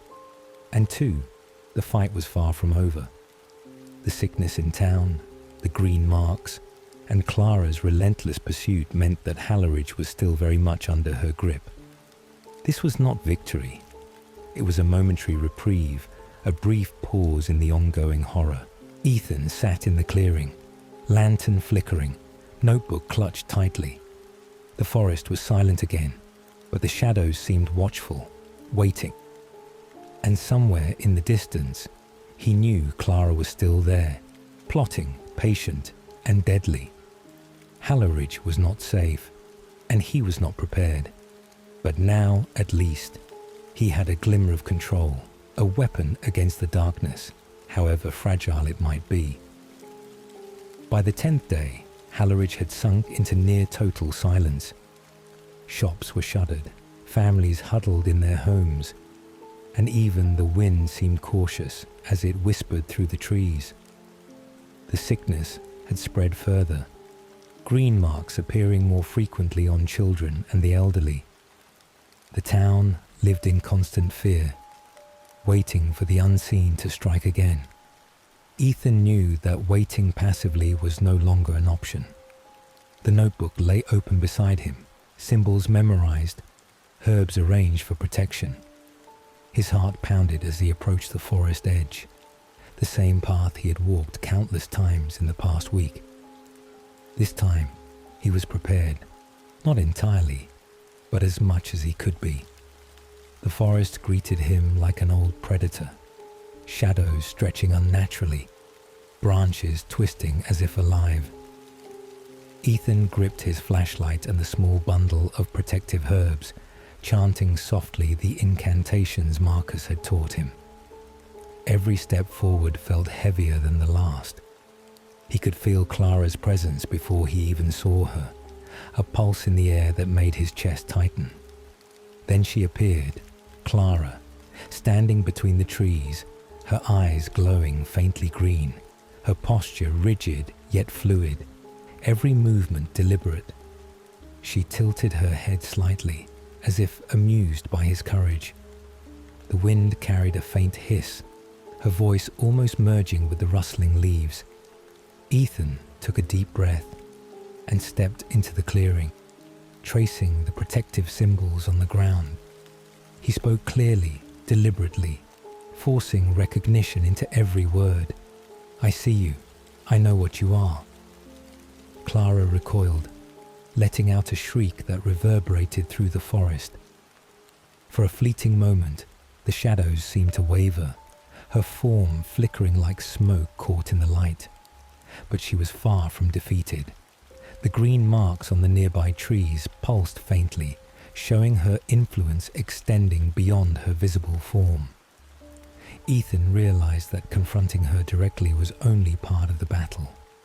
The sickness in town, the fear, and the green marks were all extensions of her power. He was fighting not just her presence, but the entire web of influence she had woven around Halleridge. Clara lunged, faster than Ethan could react.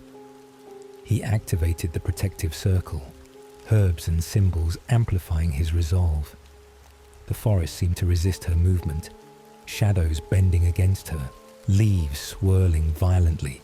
She hissed and retreated slightly, but her form flickered unpredictably, appearing suddenly inches from him before vanishing again.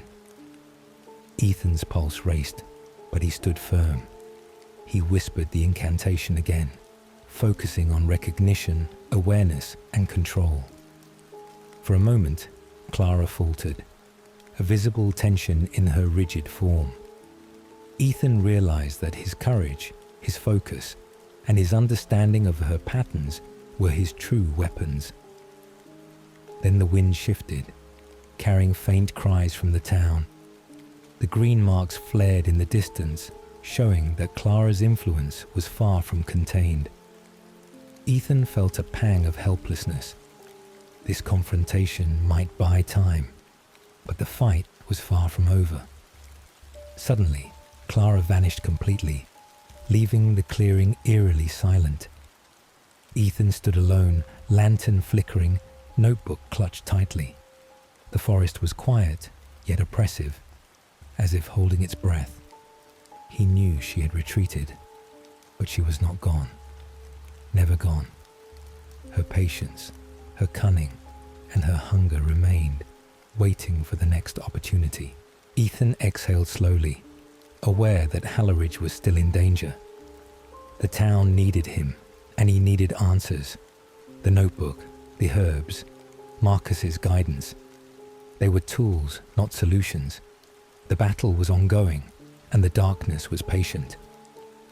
As he turned back toward the town, Ethan noticed a faint figure at the edge of the forest, pale, rigid, green-eyed, and watching him. He froze, heart hammering.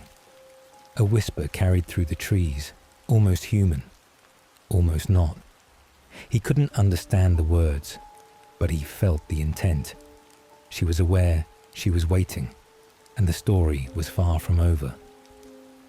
Ethan walked back cautiously, knowing that Halleridge would never be safe again. Clara's influence lingered, the green marks would continue, and the sickness would spread unless he could find a deeper solution. He had survived the confrontation, but the true battle, the one for the town's survival, had only just begun. And somewhere in the shadows, Clara waited, patient and unstoppable, ready to strike again. The morning after the confrontation, Halleridge was still eerily quiet. The sun barely penetrated the thick mountain fog, casting long shadows across empty streets. Villagers moved cautiously, whispering among themselves, their faces pale and drawn. Ethan walked through the town, notebook in hand, trying to piece together what had happened and what must be done next. Despite Clara's retreat, the green marks on some villages remained faintly visible, a constant reminder that her influence lingered. Children avoided him, parents pulled them close, and even the local animals kept their distance. Fear had settled into the town like a tangible fog, and Ethan felt the weight of responsibility pressing heavily on his shoulders. He returned to Marcus's shop. The old man was examining herbs and amulets, muttering under his breath. When Ethan entered, Marcus didn't look up immediately, as if sensing something ominous still hovering over the town. "She's not gone," Marcus said finally, his voice low. "The retreat was temporary. Her presence still lingers in the town, in the sickness, in the green marks. You did well to confront her, but this is just the beginning. The patterns, the signs, they're all part of her strategy. She's testing, probing, and learning, and she's patient." Ethan nodded, opening the notebook to a page detailing previous encounters. Sketches of symbols, forest clearings, and notes about victims' conditions filled the page. Each one told a story of temporary victories and long-term consequences. He realized that understanding Clara's behavior was crucial. Brute force or fear would accomplish nothing. Marcus guided him to a specific set of symbols. "These," he explained, "can help shield a location temporarily. But you need more than herbs. You need knowledge, observation, and caution. Pay attention to the green marks. They indicate where she has been, where her influence spreads. Every mark is a warning and a potential site of her return." Ethan spent the day visiting afflicted homes, observing the patterns of illness, and comparing them to the symbols in the notebook. Each house offered a small clue. Subtle greenish stains, unexplained chills, shadows that seemed slightly off. He documented everything meticulously, determined to find a pattern, a weakness, anything that could give the town a fighting chance. By evening, he returned to the clearing where Clara had attacked him. The green residue on the ground had faded slightly, but the area still felt charged, almost alive. He traced symbols carefully in the dirt, whispering protective chants, and left small bundles of herbs around the perimeter. It wasn't perfect, and he knew it was temporary, but it was a step toward understanding and preparation. As night fell, Ethan noticed movement at the edge of the trees. He froze, flashlight in hand. The shadows shifted, almost unnaturally, and he sensed a presence, not fully visible, but unmistakable. Clara was watching, testing, waiting for him to falter. The forest seemed to pulse with her energy, the wind carrying faint, distorted whispers that set his nerves on edge. Ethan realized something crucial. The fight wasn't just about confronting Clara directly. It was about understanding her, predicting her movements, and learning the limits of her influence. The town's survival depended on observation, preparation, and courage, not just moments of heroism. He returned to the inn, notebook clutched tightly, exhausted but resolute. Halloridge was fragile, the green marks were spreading, and Clara's influence was far from gone. But now, Ethan had a clearer plan. Study, protect, anticipate, and wait for the right moment to confront her again. Even as he lay awake that night, listening to the wind rustle through the trees and the faint whispers of the town below, he knew one thing for certain. Clara was patient, cunning, and relentless, and so was he determined to survive. By the 12th day, Halloridge was barely recognizable. The once bustling streets were empty, windows shuttered, and a palpable sense of dread hung over every home. Even the forest seemed alive with malice, shadows twisting unnaturally between the trees, carrying whispers that were almost human and almost not. Ethan walked through the town, notebook clutched tightly, flashlight casting long, trembling shadows. Each house bore subtle signs of Clara's influence. Faint green marks on doors, unexplained drafts, the odd creaking of floorboards as if unseen footsteps moved within. The town was sick, the villagers terrified, and the forest no longer a boundary, but an extension of Clara herself. That night, Ethan returned to the clearing where their last confrontation had taken place. The green residue on the ground pulsed faintly, and the shadows seemed denser, almost tangible. He traced the protective symbols carefully, whispering the chants Marcus had taught him. Every breath, every movement was deliberate. Every sense was on high alert. From the darkness, a faint figure emerged. Clara. Her eyes glowed a faint green, her movements unnaturally fluid, her presence pressing on Ethan's chest like a physical weight. She tilted her head as if amused, observing him, testing him, calculating. Ethan forced himself to focus, remembering Marcus's words. Recognition, awareness, knowledge. He whispered her true name, seeing past the human facade, noting the distortions in her form, the unnatural contours of her shadow, the pulsing green aura that marked her presence. She recoiled slightly, a hiss breaking the heavy silence. Ethan felt the air shift, almost as if the forest itself resisted her movement. He reinforced the protective circle with herbs and symbols, chanting with a tremor in his voice that grew steadier with determination. Suddenly, a faint cry echoed from the town. Ethan's chest tightened. Clara's influence extended far beyond the clearing, and he realized that his actions here could only buy time, not end the threat. The green marks flared in the distance, showing her presence weaving through the town like a web. Ethan's hands shook, but his resolve did not waver. He took a step forward, the circle of protection holding for now, chanting, tracing, focusing. For a fleeting moment, Clara's form flickered, distorted, almost retreating. But then she vanished completely, leaving the clearing eerily silent. Ethan's relief was brief. From the edge of the forest, a shadow moved, a figure pale and rigid, green-eyed watching him. Ethan froze, realizing what it meant. Clara had retreated, yes, but she was far from gone. Her presence lingered, her patience unbroken, and her hunger for fear and life remained.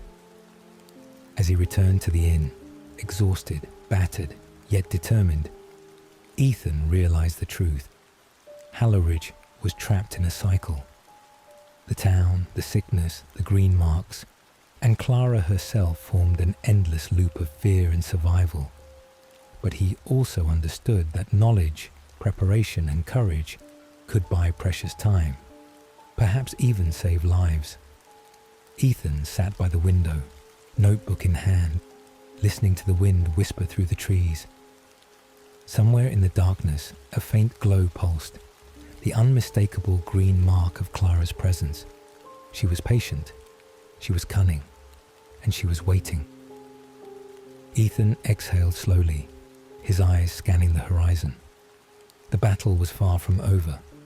Halloridge was not safe, and one thought consumed him completely. Clara would return, and next time, he had to be ready, or the town would pay the ultimate price. The forest remained silent for now, but the shadows promised a return. The wind carried a whisper through the trees, chilling and deliberate. I am always watching. And with that, Halloridge slept uneasily, the unseen terror lingering, patient and unstoppable.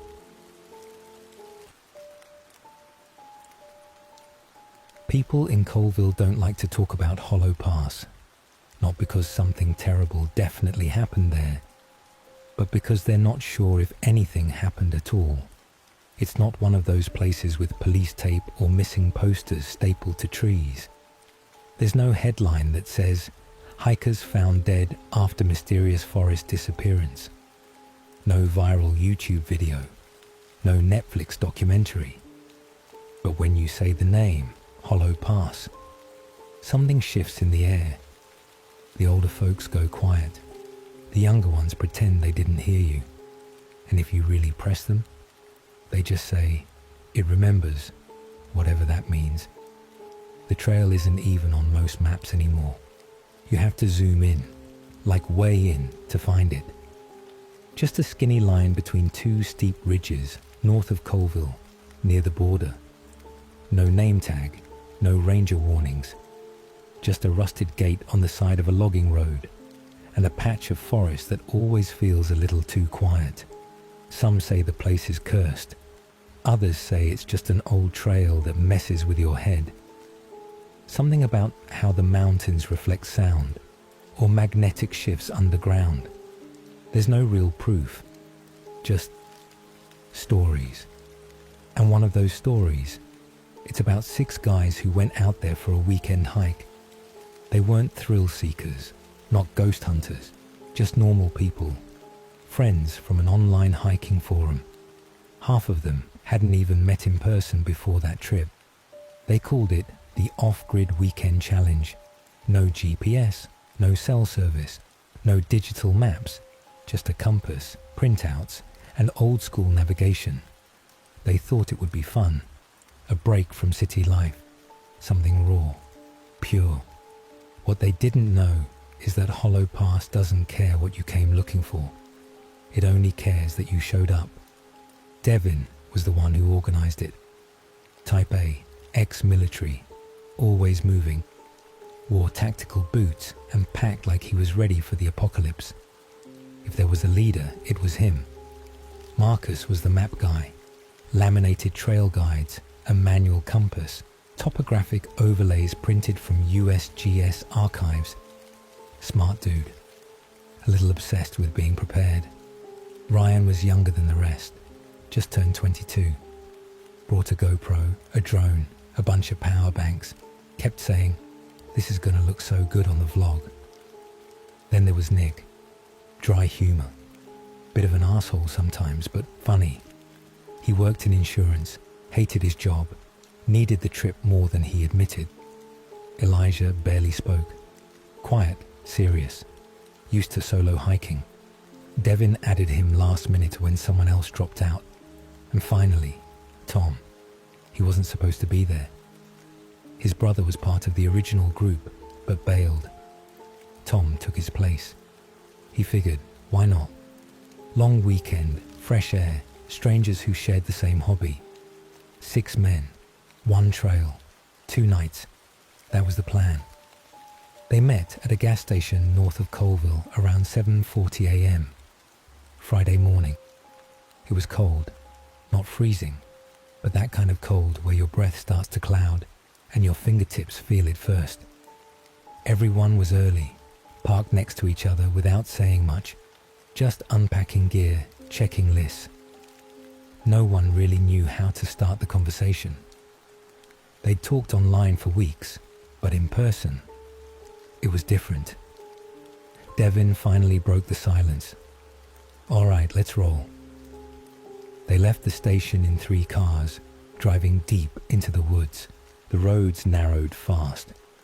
Asphalt turned to gravel, gravel turned to packed dirt. The tree canopy above them grew tighter. Cell signals vanished somewhere around the 3rd turn. Marcos leaned forward in the passenger seat and said, "It should be just up here on the left. We'll see a rusted gate." "Looks like something out of a horror movie," Ryan muttered. Tom, driving behind them, couldn't help but agree. And then, there it was, a metal gate, chained open and leaning slightly to one side. Behind it, a narrow dirt trail leading into forest so thick you couldn't see more than 20 feet in.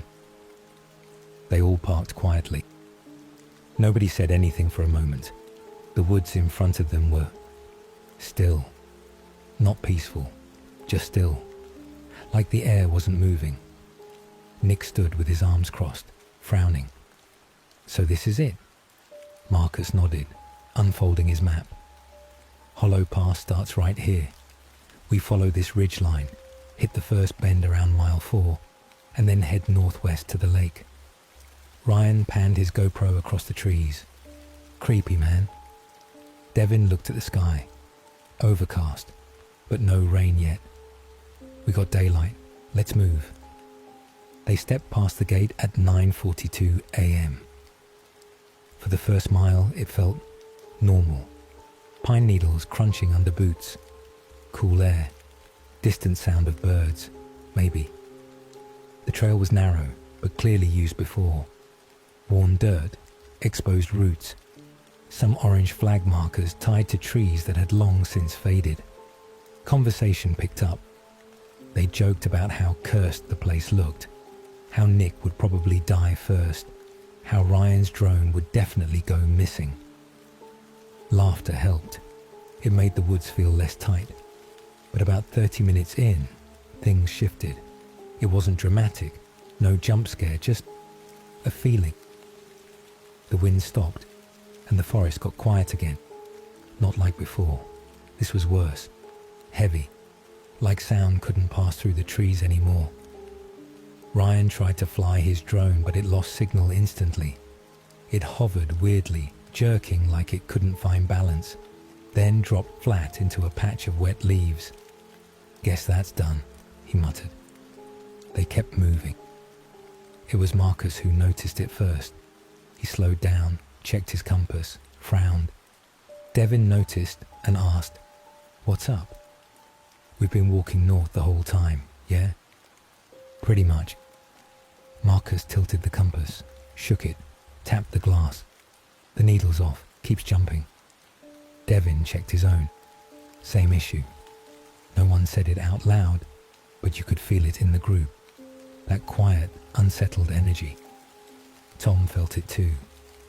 Like they were walking into something they hadn't earned the right to see. And just before they rounded the bend, Elijah, who hadn't said a single word since the trail began, stopped walking. The rest of them noticed a few seconds later. Devin turned back. "You good?" Elijah stood there, staring at a spot in the trees about 10 feet off the trail. "There's someone standing there," he said softly. Everyone froze. But when they looked, nothing. No one. Just trees.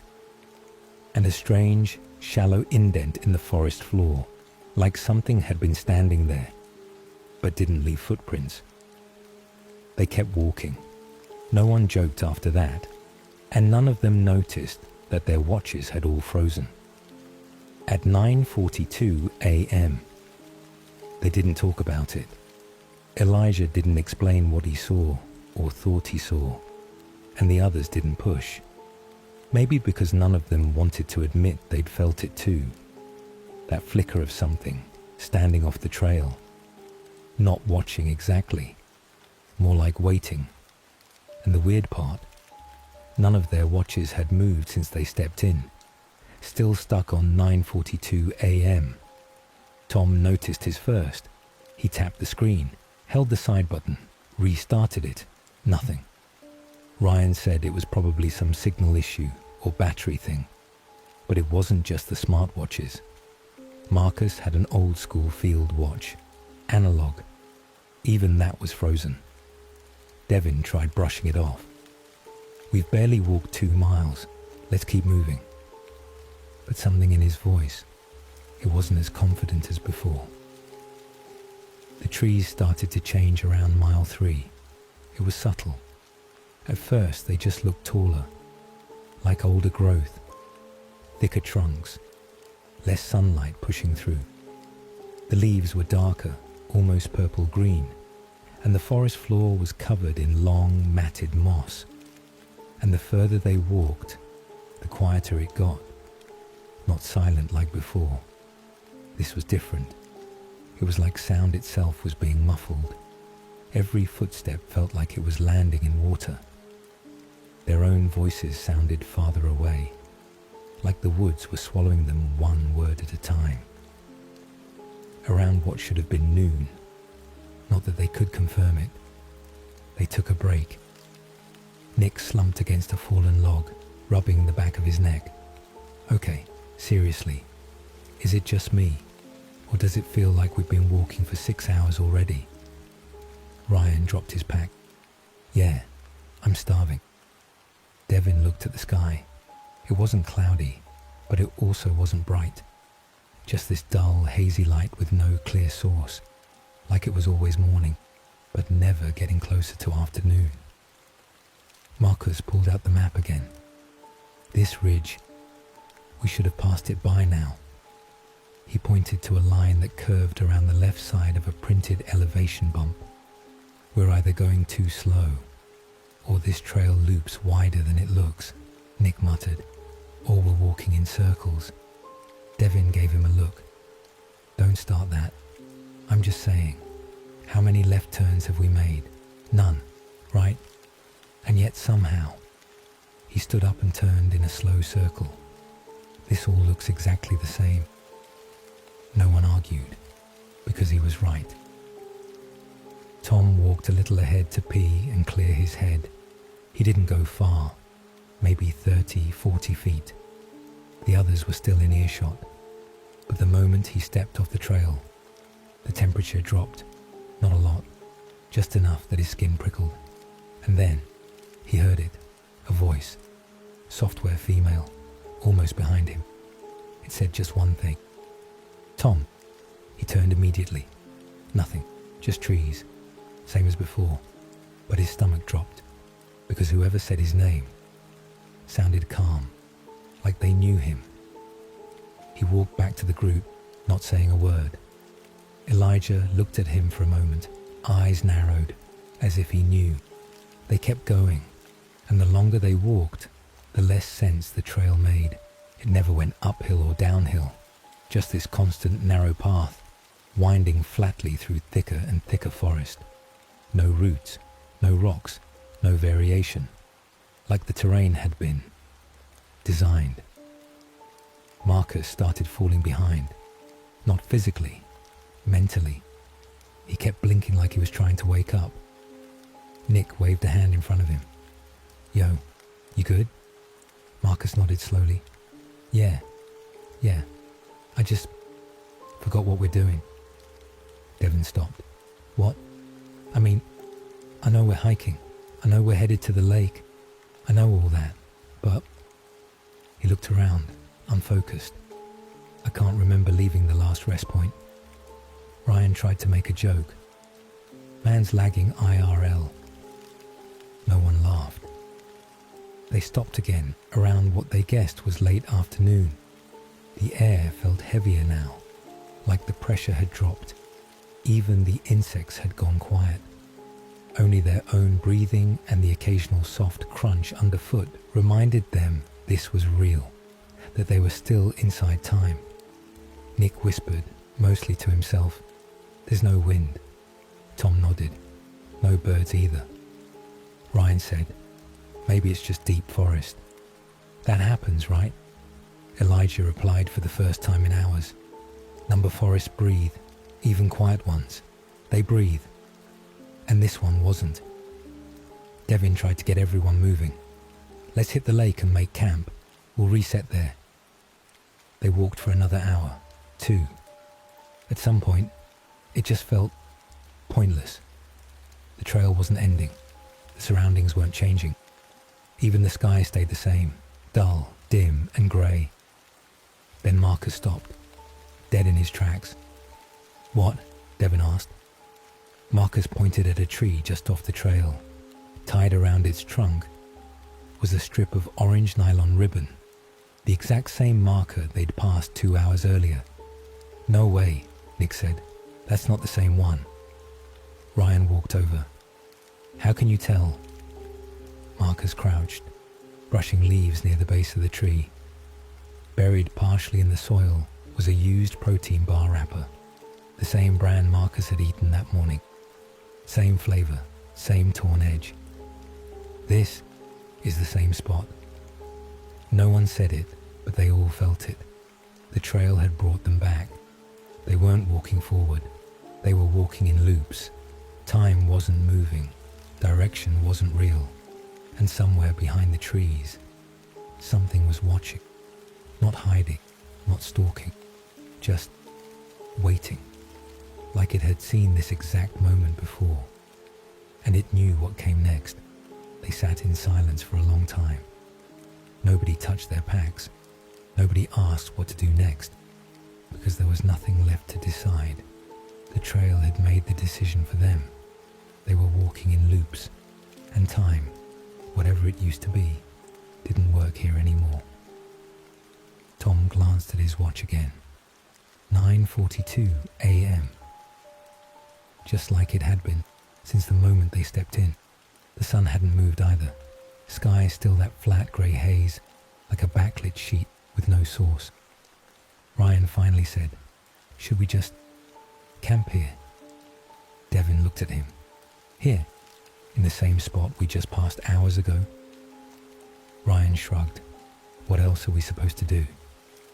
They unpacked slowly. It wasn't even evening, but their legs ached, their throats were dry, and their minds felt foggy, like they'd been running without knowing it. Even setting up camp didn't feel real. The tents went up, the pads got inflated. Ryan clipped his GoPro to a branch, but nobody talked. The woods around them felt closer, like the trees had leaned in, like they'd been listening. About an hour later, Marcus started humming, softly, a tune no one recognized. Tom looked at him. "What's that?" Marcus didn't answer. He just kept rocking a little, eyes half-lidded. Devin asked again, louder. Still nothing. Then Marcus blinked fast, like waking up, and said, "What? You okay?" Yeah, I'm fine." But he looked pale, sweaty, and there was something off about his eyes, like they weren't focusing right, like they weren't his. They ate quietly. Dried meals, protein bars. No one really had an appetite. Elijah stayed seated on a fallen log, staring off into the trees. At one point, Nick threw a stick toward the woods, not far, just 10 feet, and said, "This place is messing with us. I swear I saw that same tree 5 times today." No one responded, but Elijah finally spoke, very calmly, almost too calmly. "I've been here before." Everyone turned. Devin squinted. "What are you talking about?" "I didn't remember at first," Elijah said. "Not until we passed the ridge. Not until the compass stopped working." Ryan raised an eyebrow. "You're joking." "I was 15, Elijah said, voice steady. "My uncle brought me here. He called it a shortcut to the lake. Said it was an old trail no one used anymore." Tom stared at him. "And we got lost. For 2 days. He was different after that." Silence. Elijah didn't blink. He kept hearing voices, kept saying the trees moved when he looked away. And then, one morning, he just walked off. I woke up and he was gone. No footprints, no trail. Ryan laughed nervously. "You're messing with us." But Elijah just said, "The trail doesn't let you go until it's done with you." That night, or whatever night meant in a place with no sun, they tried to sleep. Tried. But the light never faded. It stayed dim, dull, grey, like the beginning of evening frozen in time. And the forest, it stopped making sound completely. No wind, no branches, no insects. Just breathe, just heartbeats, just waiting. Sometime later, no one knew how much time had passed. Tom sat up sharply in his tent. He heard something, a voice, again, softer this time, closer. It said, "Tom, you're not lost. You just need to listen." He opened the tent, heart pounding, looked around. Nothing. Just tents. Just gear. Just trees. But then, Elijah sat up too, slowly, head tilted like he was tracking a sound. And then he said, "Did you hear it this time?" Tom froze. "You heard it too." Elijah didn't move, just whispered, "It knows your name." Tom stood up slowly, stepped closer to Elijah. His hands were cold, palms damp. Nick rolled over, groggy. "What's going on?" Elijah turned to him, calm, hollow-eyed. "It's starting." "What is?" Devon asked, now sitting up, eyes narrowed. But Elijah didn't answer. He just lay back down, pulled his sleeping bag to his chin, and said softly, like it was a fact, "The trail doesn't take everyone at once. It waits. It chooses." Far behind them in the trees, something snapped. A single crack, like wood splitting. But it echoed too long, and it didn't bounce back. It just sank, like the forest absorbed it. No one moved, no one spoke. They just listened. And that was the first night they realized there might not be a way out. Marcus didn't sleep. He just sat there, legs crossed, hands on his knees, eyes open. No blanket, no movement, no expression. When morning came, or rather, when that dull sky stayed exactly the same, Tom noticed it first. He stepped out of his tent, stretched his sore arms, and saw Marcus still in the exact same position from hours earlier. He looked dehydrated, lips dry, skin pale. "Dude," Tom whispered, "you okay?" Marcus blinked slowly, like he was booting up. "What?" "You've been sitting there all night." "No, I went to sleep, didn't I?" Tom didn't answer. He just stared at Marcus, suddenly unsure if he was talking to the same version of the man from yesterday. Devin called everyone together. "All right, no more wandering. We move as one, straight west. We don't break formation. No more jokes, no more distractions." He pointed at Marcus. "You okay to move?" Marcus hesitated. "Yeah, of course." Nick frowned. "You sure? You look like Shorty." Marcus didn't respond. He just turned toward the trail and started walking. Within 30 minutes, the path changed. Visibly, it was no longer the same narrow trail cutting through familiar trees. Now it forked, hard left and hard right, both directions equally overgrown, equally unnatural. Marcus stopped. "I don't remember this." Devin looked at the compass, still useless. "We stick to the left," Ryan hesitated. "Why left?" "I don't know," Devin admitted. "But it feels right." "No," Marcus said suddenly. "Left is wrong." They all turned to him. I think He grabbed the map from his pack, unfolded it shakily. "The lake is near the ridgeline, right? And we've been..." He stopped, then quietly, "Where's the ridgeline?" They all turned. Trees, just trees, thick and endless. No elevation, no slope, no landmark. Just endless horizontal forest like the world itself had been flattened. "Wait," Marcus whispered. "I don't remember how long we've been here." They didn't speak after that. Not about time, not about direction. Everyone just followed the path because doing anything else felt worse. Sometime later, minutes, hours, Ryan spotted something between the trees. "Guys, wait." He ran a few steps off trail, holding his camera. "There's something here." Tom followed reluctantly. They reached a low pile of moss-covered stones, stacked in a way that didn't feel natural. Carved into the largest one was a name. Reyes, 1984. Underneath it, 3 came back, 1 changed. Devin stepped forward. "What the hell is this? Like a grave?" Ryan asked.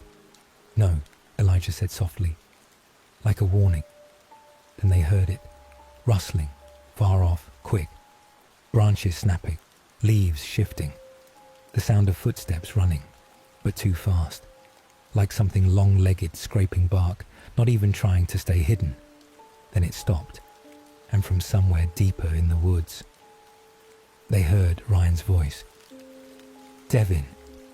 Devin turned. Ryan was standing next to him, but the voice had come from deeper inside the trees. Everyone froze. Then the voice came again. Ryan's voice, soft, echoing, like it was coming from underground. "You guys coming? I think I found it." Ryan backed up. "I didn't say that." Tom whispered. "Then who the fuck did?" They stayed still. Even the air felt heavier now, thick with moisture, like breathing through wet cloth. Devin's hands were shaking, barely noticeable, but enough. And then, the voice came again, closer this time. Ryan's voice, exactly the same tone. But this time it said, "We're not lost, we're just hollow." Everyone turned to Elijah, but Elijah didn't look surprised. He looked sad, like he already knew what was happening. "Okay," Devin said finally. "Enough. We go back, now." Nick laughed, sharp and humorless. "Back where? You don't even know which way we came from." Devin didn't answer, because he couldn't. They started moving anyway, no direction, just instinct. But within 15 minutes the woods changed again. The trees shifted, the air tightened. They passed by a pile of stones. Tom stopped. "No fucking way." Same carving. "Reyes, 1984. Same angle, same moss, same arrangement. It wasn't a new spot. They'd walked in another circle, but they hadn't turned. They'd moved in a straight line. Ryan backed away from the stone. "This place is folding, like it's not real." Elijah said nothing, just stared at the sky. Then Marcus spoke again, quiet, weak. "What's your name?" Tom looked at him. "What?" "You. I know you, but I can't." He trailed off. Then he pointed at Nick. "And him. I knew his name this morning, but it's just gone." Nick stepped back. "You're messing with me." "I'm not," Marcus said. "I swear to God, He blinked, suddenly confused. "Why are we here?" That night, they didn't bother with tents. They just sat in a half circle near the Reyes stone. No one wanted to move. No one wanted to sleep. Because now, even closing their eyes felt unsafe. The woods were breathing, slow, deep, like something enormous was just beyond the trees, watching. And from time to time, they heard Ryan's voice again, calling, inviting, not from one place, from everywhere at once. And just before the light dimmed, if it could be called that, Tom noticed something, a symbol, carved faintly into a tree near where Marcus had sat. He leaned closer. It was a spiral, jagged, faded, but still fresh under the bark, and around it were 5 scratches, like claw marks, fresh, deep, and bleeding sap. Tom didn't tell the others, not yet, because for the first time since entering Hollow Pass, he felt it. This place didn't want them to leave, and the part that scared him most, he wasn't sure he wanted to either. Marcus was gone, not screaming, not running, not torn apart, just gone. One moment he was there, standing a few steps away, holding the same broken compass he'd been checking over and over. Next moment, silence, no footsteps, no rustling leaves, like the forest had closed its hand and taken him. Tom was the first to notice. "Wait, where's Marcus?" They all turned. No movement, no sound, just a space where someone used to be. Ryan spun in a circle. Did he step off the trail? No one heard anything, Nick muttered, eyes darting. Not even a branch snap. "That's not possible," Devin said. But even he didn't believe his own voice. And then Elijah said something that chilled them. He didn't leave. He was removed. They searched for an hour, or what felt like an hour, calling his name, circling trees, following faint footprints that always ended mid-stride. Nothing. Just that constant wet silence. And the deeper they walked, the more wrong the forest felt. Trees that leaned inward, trunks with bark peeled in spirals, a thick, unnatural mist that hugged only the ground. And then they found it. A clearing, but not the kind they expected. This one was perfect. Too perfect. A wide, circular patch of flat soil. No plants, no roots, no rocks. Just bare earth, dark, damp, and untouched. At the center stood a single tree. Tall, blackened, hollow at the base, burnt, but not from fire. More like from the inside out. Devin stepped toward it, slowly, almost hypnotized. "Don't," Elijah said. But Devin didn't stop. He walked to the base, looked into the hollow. Silence. Then he stepped back, confused. There's something in there. Tom leaned closer, squinting. Inside the hollow base, faint, almost invisible, were shoe prints, facing inward, as if someone had stepped into the tree and never stepped out. Nick backed away. "We need to leave. I'm done." "We don't know where to go," Ryan said. "We don't even know where a way is anymore." Nick opened his mouth to argue, and then he heard it, his own voice, coming from behind a tree. "I'm done." Exactly the way he had just said it. Everyone froze. The voice came again, slightly warped, like an echo through water. "I'm done. Done. Done." Nick's face went white. What the fuck was that? Devin spun around. "Who said that?" Elijah didn't move. He just whispered, "It's learning." They moved again. Quick steps, no plan, just motion. Because standing still made everything louder. Even their own thoughts had started echoing back at them. Ryan said, "This place is mimicking us." Tom muttered, "No. It's testing us." "Why?" Devin snapped. "Why us?" Elijah finally answered. "Because we came willingly." Eventually, they reached a path. Not one they recognized. It was too smooth, too narrow, and it split in two, both sides leading into thicker dark. Ryan pulled out his backup flashlight. It worked, barely. Flickering like the battery was drained, he shined it down both trails. No difference. "Pick one," Devin said. Ryan turned to him. "Me? You brought us here," Devin said bitterly, "with your fucking vlog idea." "Whoa, relax," Tom muttered. "I said pick." Ryan looked at both paths. Then, in that moment, the flashlight beam passed over something. Footprints, in the mud, barely visible. Multiple pairs, coming from both directions. Not random. Their exact boot patterns. Tom recognized the deep V-tread of his Merrills. Ryan's were flat-toed with heel drag. Nick's had a small tear on the side. Same prints, both trails. "That's not possible," Nick whispered. Elijah closed his eyes. "It's not trying to guide us out. It's showing us. We've been here before." They camped again that night. Not by choice, but by collapse. Their bodies were done. They didn't speak. Even Ryan stopped filming. Just silence. At some point, Nick stood up, turned his back to the fire and whispered, "Do you hear that?" Tom opened his eyes. "What?" "That voice, behind the trees. It keeps saying." He stopped. Then, "It sounds like me, but scared." Devin snapped, "Stop talking. Just stop." But they all heard it now. A voice, whimpering, calling out, from the woods, right at the edge of firelight. It was Nick's voice, crying, begging, "Please, I don't want to go alone."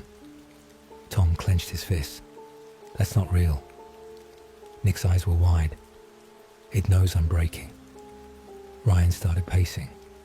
"We're gonna die here. just like the others. What others? Devin barked. Ryan pointed at the Reyes marker. That wasn't random. That wasn't old. That was a message. Devin shouted, "We're not going to die here." Elijah stood slowly. Maybe not all of us. And in the final moment of that night, or morning, or whatever cursed time it was, Tom looked up at the trees, and he saw it, for the first time. Something watching from the branches. No eyes, no form, just a ripple, like the forest blinked just once, and when he looked back down, Nick was gone. Nick was gone. No sound, no scream, no struggle, just silence. And yet, his voice remained, software desperate, coming from behind trees, from beneath rocks, from above the canopy. Sometimes it whispered, sometimes it cried, and sometimes it laughed. "Don't leave me. I'm right here. You brought me here." It came in waves, always familiar, but never real. Ryan snapped once, threw a rock toward the trees. "Shut up." The forest answered back, with the same words, same rage, same cadence. "Shut up, shut up, shut up." The echo repeated until Ryan fell to his knees, covering his ears. That morning, or whatever they now called light time, Tom noticed something strange. Every third tree they passed had a spiral mark on it, carved deep. Some bleeding sap, some long dried, same shape, same uneven strokes. When he touched one, his fingers tingled. Not pain, not heat, just buzzing, like it was pulling something from him. He didn't tell the others. Not yet. Devin started losing it next. At first it was subtle, double-checking his gear every 5 minutes, counting supplies out loud, pacing in quick circles like an animal caged too long. Then it got worse. He began mumbling, names, dates, coordinates, over and over. 4 miles north, 2 west, lake on the right, compass at 28, repeat, 4 miles. When Tom tried to calm him, Devin backed away, wide-eyed. "You're not real. You're not Tom. Tom's dead." Tom froze. "What?" "You're not real," Devin repeated. He pulled out a knife, just held it, not threatening, just confused. "Are you?" They tied the knife to his pack when he wasn't looking. Elijah said nothing. He just watched Devin quietly, and then turned his eyes to the spiral trees. Ryan whispered to Tom, "He's next." Tom didn't answer, because secretly, he felt it too. That pull. Around what they guessed was midday, they found it. A tree bent almost in half, moss hanging like ropes from its limbs. At the base, buried in wet leaves, was a plastic trail camera. Old, weather-beaten, but intact. Tom dug it out, wiped the mud off. They opened it. Inside was an SD card. No one said anything, because in a place like this, finding evidence feels worse than finding nothing. Ryan hesitated, pulled out his power bank and his phone. Somehow, the phone booted. Maybe a glitch. Maybe the forest allowed it. He connected the card reader. One video file. Timestamp, August 17th, 2021, 9:42 a.m. They watched. Grainy footage, greenish tint, trees, and then motion. 6 people walking past the camera. Not them, but almost. One of them looked like Ryan. Same building, same gate. Another wore a jacket just like Devin's. The group paused. One guy pointed at the camera, like he'd seen it. Then the footage cut. Ryan scrubbed forward. Another group. Different year, different timestamp. Same path, same expressions, same confusion. Tom felt his mouth go dry. "Why are there so many?" Elijah spoke. "The past repeats. It doesn't kill everyone. It just copies them, uses their voices, their faces, replays them." Ryan whispered, "How many groups have come through here?" Elijah looked at the spirals. Every one of those marks is a story the trail doesn't want forgotten. That night, Devin stood on the edge of camp, talking to someone invisible, whispering, smiling. Tom crept closer, heart pounding. He couldn't hear both sides of the conversation, just Devin. Yeah, I remember that too. Huh, you were such an idiot back then. Same boots, man. You never changed. A pause. No, I didn't forget. I remember you falling into the creek. I remember your sister crying. I remember... Another pause. Longer. And then softly. I remember dying. Tom stepped back, breath stuck in his throat, because Devin had never told them about his sister, and he'd never said anything about someone falling into a creek. But more than that, he said, I remember dying like it had already happened. Later that night, Ryan shook Tom awake. I remembered something. Tom blinked. What? I remembered a girl named Emma. We used to hike together. She died in a fall near the cliffs. I remember her face, her voice. I remember everything. Tom sat up. Who's Emma? Ryan's lips trembled. I don't know. I've never known anyone named Emma. The forest was inside them now, not just around. Memories, thoughts, guilt. Things they'd never lived, but now remembered viscerally. Like the past wasn't feeding on them. It was rewriting them, changing who they were, one memory at a time. At the edge of camp, a voice called out again. Nick's voice, but not scared. This time it sounded confident. Come on, guys. I found a way. I swear no one moved. Tom clenched his jaw, because that voice was closer now, much closer. The next morning began the same. Grey light, still air, no sun. And Nick's voice, soft as mist, weaving through the branches. Tom didn't speak much anymore. Something in the forest had made him question even his own thoughts. Like his memories were being shuffled, softened at the edges. And every time he tried to focus, they slipped away. Safer to stay quiet now.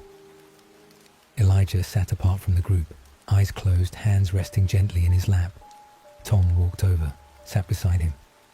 After a long silence, he asked, Why did you come back? Elijah opened his eyes slowly. You already know.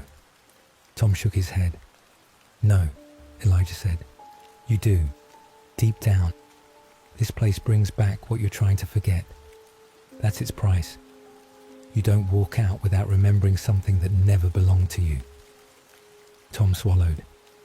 You came back for your uncle. Elijah's expression shifted.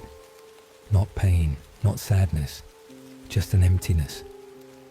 I came back because he wasn't the first. They didn't talk after that, not until Ryan screamed. The sound echoed through the trees. Not pain, not fear, but something stranger. Like a child waking from a nightmare they couldn't understand. Tom and Devin sprinted toward the sound, found Ryan collapsed on the trail, gripping his head with both hands.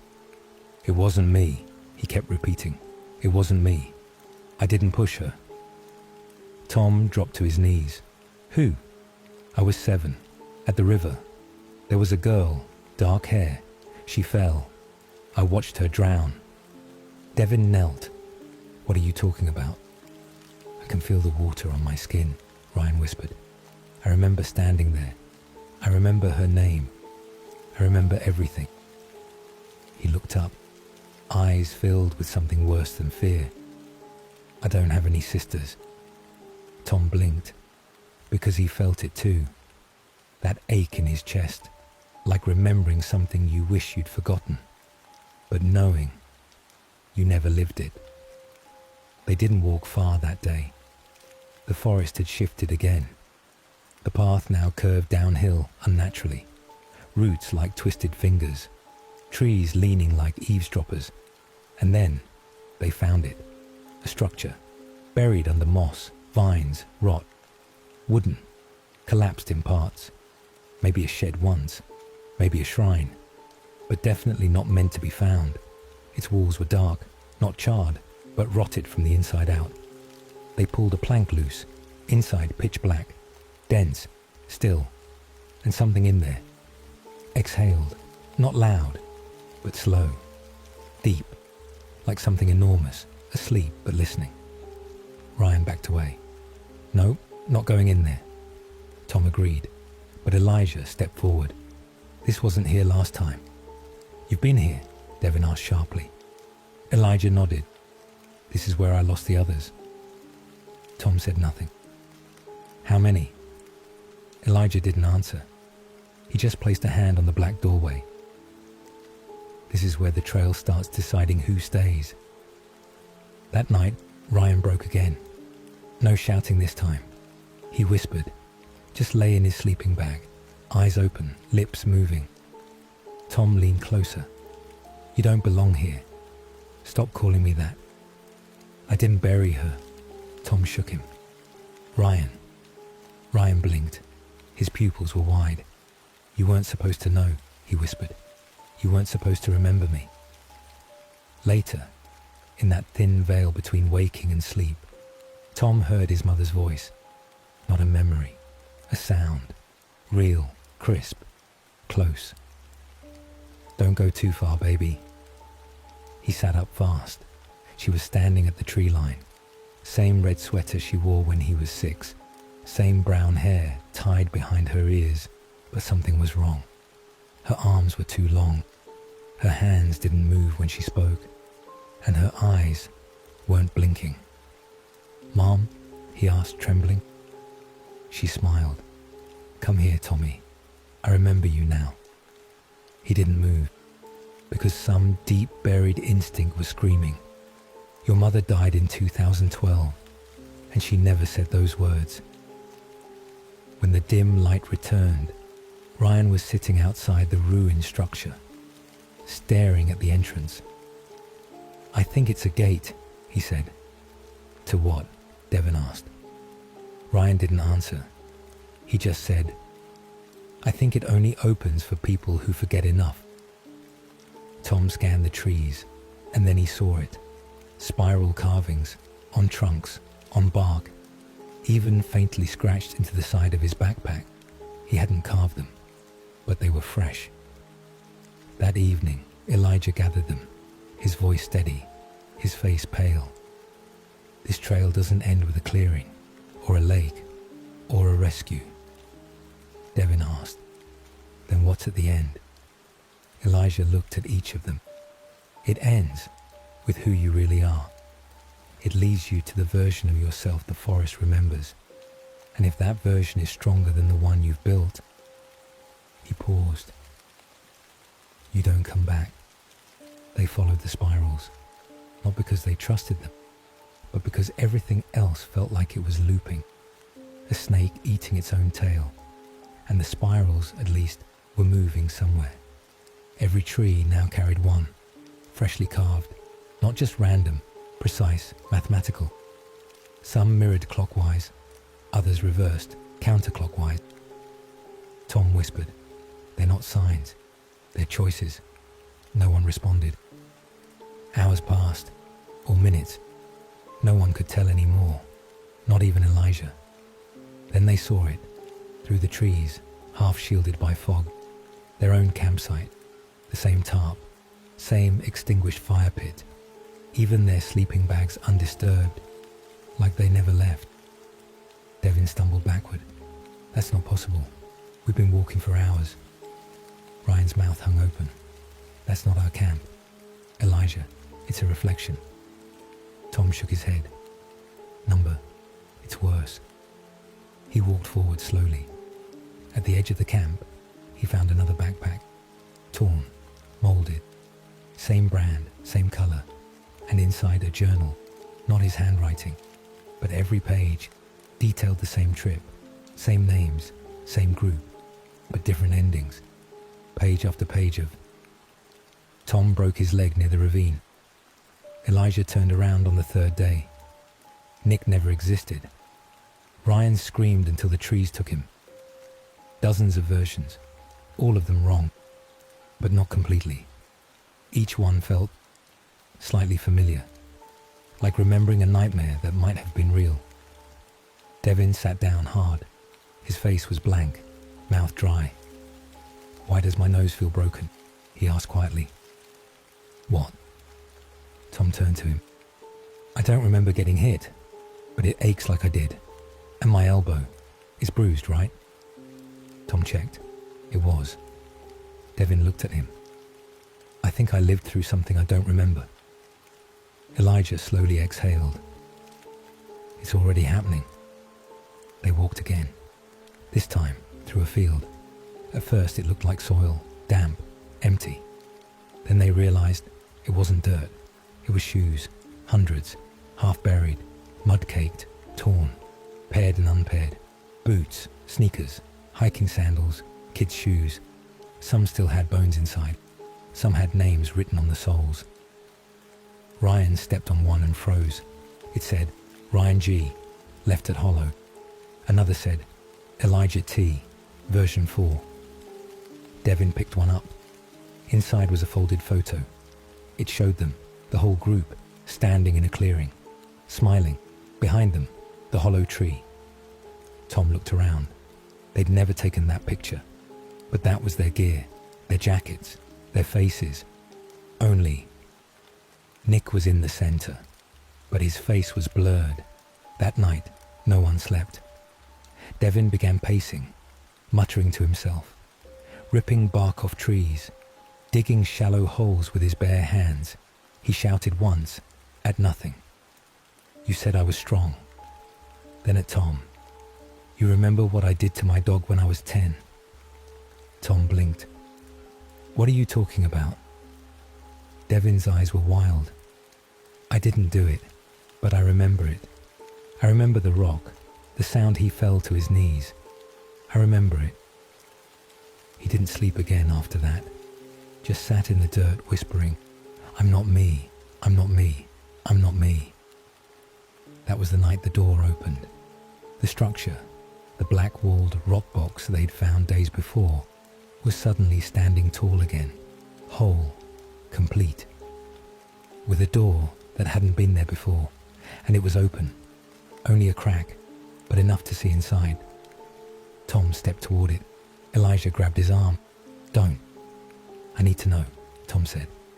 He walked up to the door, felt wind, cold and dry, brush across his face. Inside nothing was visible, just darkness. But it wasn't empty. It was aware. Something in there was breathing in sync with him. And then, Tom. A whisper, his name, from inside his own mouth. His jaw hadn't moved. His tongue hadn't shaped it. But the voice had come from him. "Come back in. It's warmer this time." Tom backed away. The door remained open. The others stood behind him, silent. Then Ryan said, "I saw myself sleeping in there." Devin laughed, a dry, bitter laugh. "I think I'm already inside." The wind shifted. The forest rippled, trees bending, sky smudging, earth throbbing like it was alive. The spirals on the trees began to glow faintly, like embers inside bark. Tom clutched his head. He could feel something slipping. Not a thought, a self. He turned to Elijah. "Is this it?" Elijah didn't answer. He just stared at the door and whispered, "This is the part where you stop leaving footprints." Tom stepped inside. The wooden structure creaked but didn't collapse. It welcomed him. Inside, the walls weren't rotted anymore. They were smooth, polished, breathing, not metaphorically, literally. The wood pulsed, contracted, expanded, like lungs. Tom's breath grew shallow. "I don't belong here," he whispered. And from behind him, the darkness replied, "But you remember this place, don't you?" He turned. No one. But then, someone stepped forward. Out of a shadow that didn't belong to any object. It was him, not exactly. Taller, paler, eyes darker, hair soaked, and older. His voice sounded like it had come from inside Tom's skull. I stayed. You left. That's the only difference. Tom backed away. What is this? The other him smiled. Not warm, not threatening, just empty. You came here looking for answers, but what you really brought was permission. Permission for what? For the forest to finish what it started. Outside, the others were falling apart. Devin stood with his back to them, murmuring to a tree, repeating the same thing, over and over. He's still in the garage. He never left the garage. If I open the door, he's still in the garage. Elijah walked up to him slowly. Devin. Devin turned around and had someone else's face. Not fully, just for a second. Tom's face. Then it snapped back.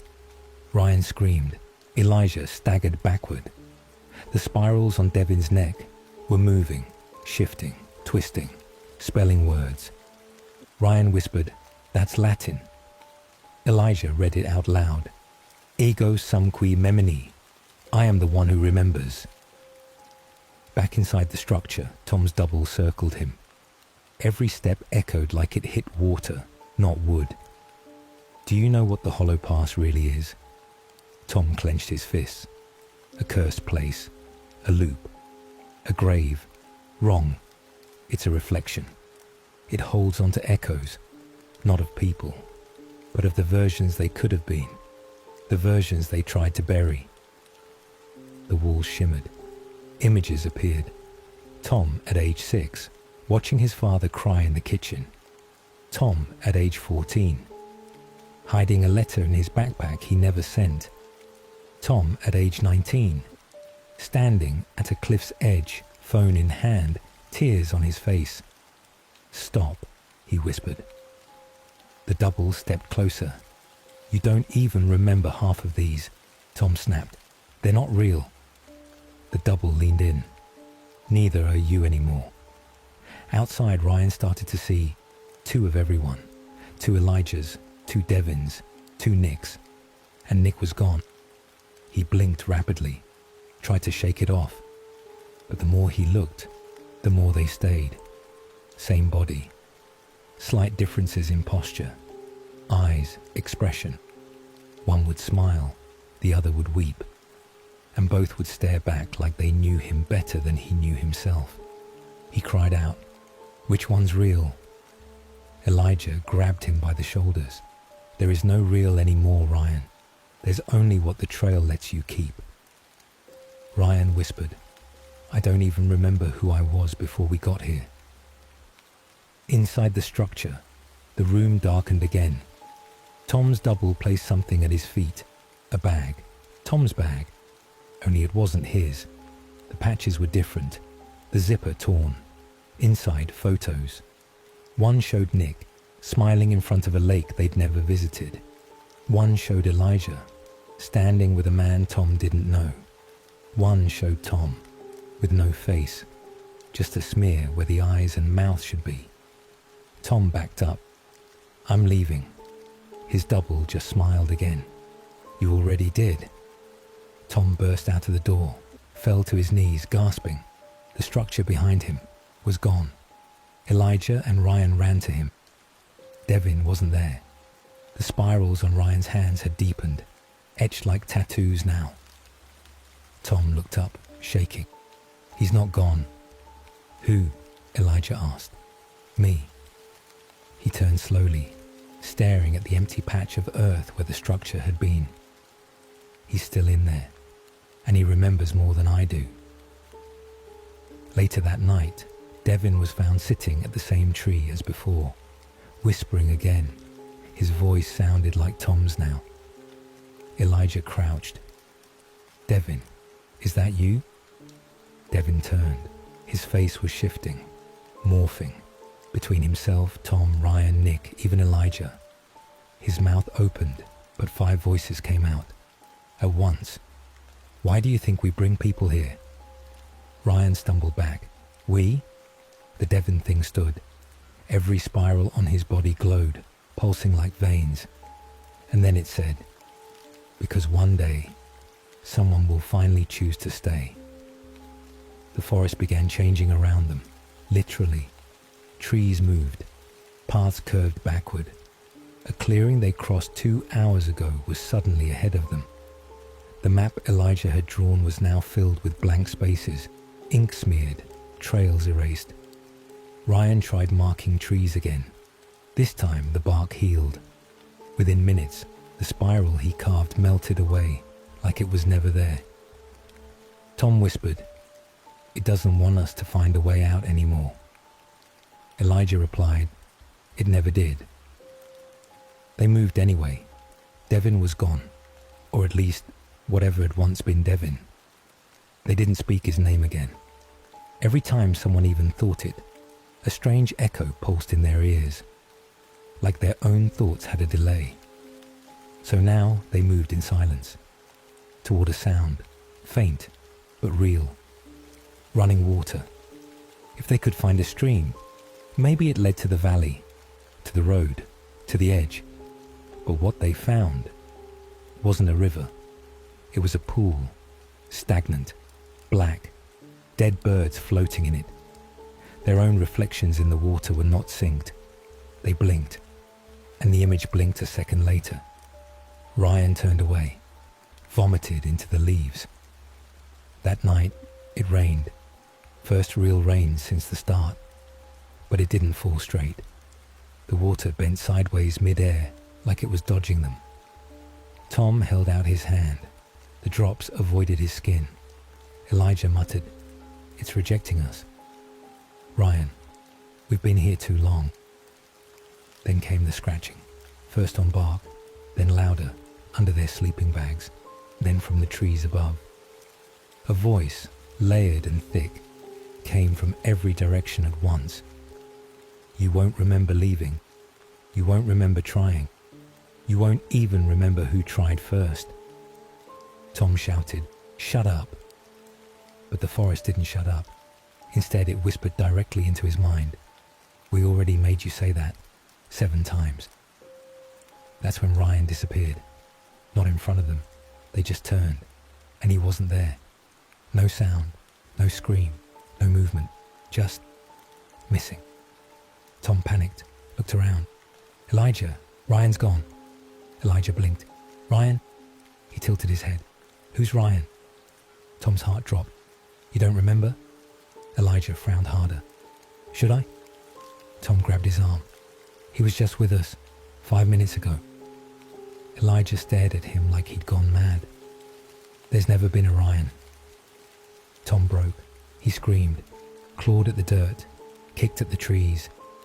And every time he screamed Ryan's name, the air got colder, and the spiral marks on his own arms grew, carving deeper into skin, until blood seeped out from places he'd never been cut. He ran. Didn't tell Elijah. Didn't think. Just ran. Through underbrush, through low branches, into thorns. He heard a river. Not a pool. A real river. And just ahead, sunlight. Actual golden sunlight. He fell to his knees, but as he looked up, he saw himself, walking toward the light, smiling, uninjured, backpack full, alone. The other Tom turned to look at him, smiled. "You already made it out, remember?" Then he stepped into the light and vanished. Tom stumbled back, fell hard. Rain soaked his face now, no longer dodging. But it tasted wrong, like ash. He screamed again. Elijah, Ryan, Devin, Nick. But none of those names felt real anymore. And deep inside, he felt like he was missing one more. A name he should have known. A name he once whispered in his sleep. But it was gone. The forest had eaten it. He found Elijah hours later, sitting, still, calm, staring at a dead tree.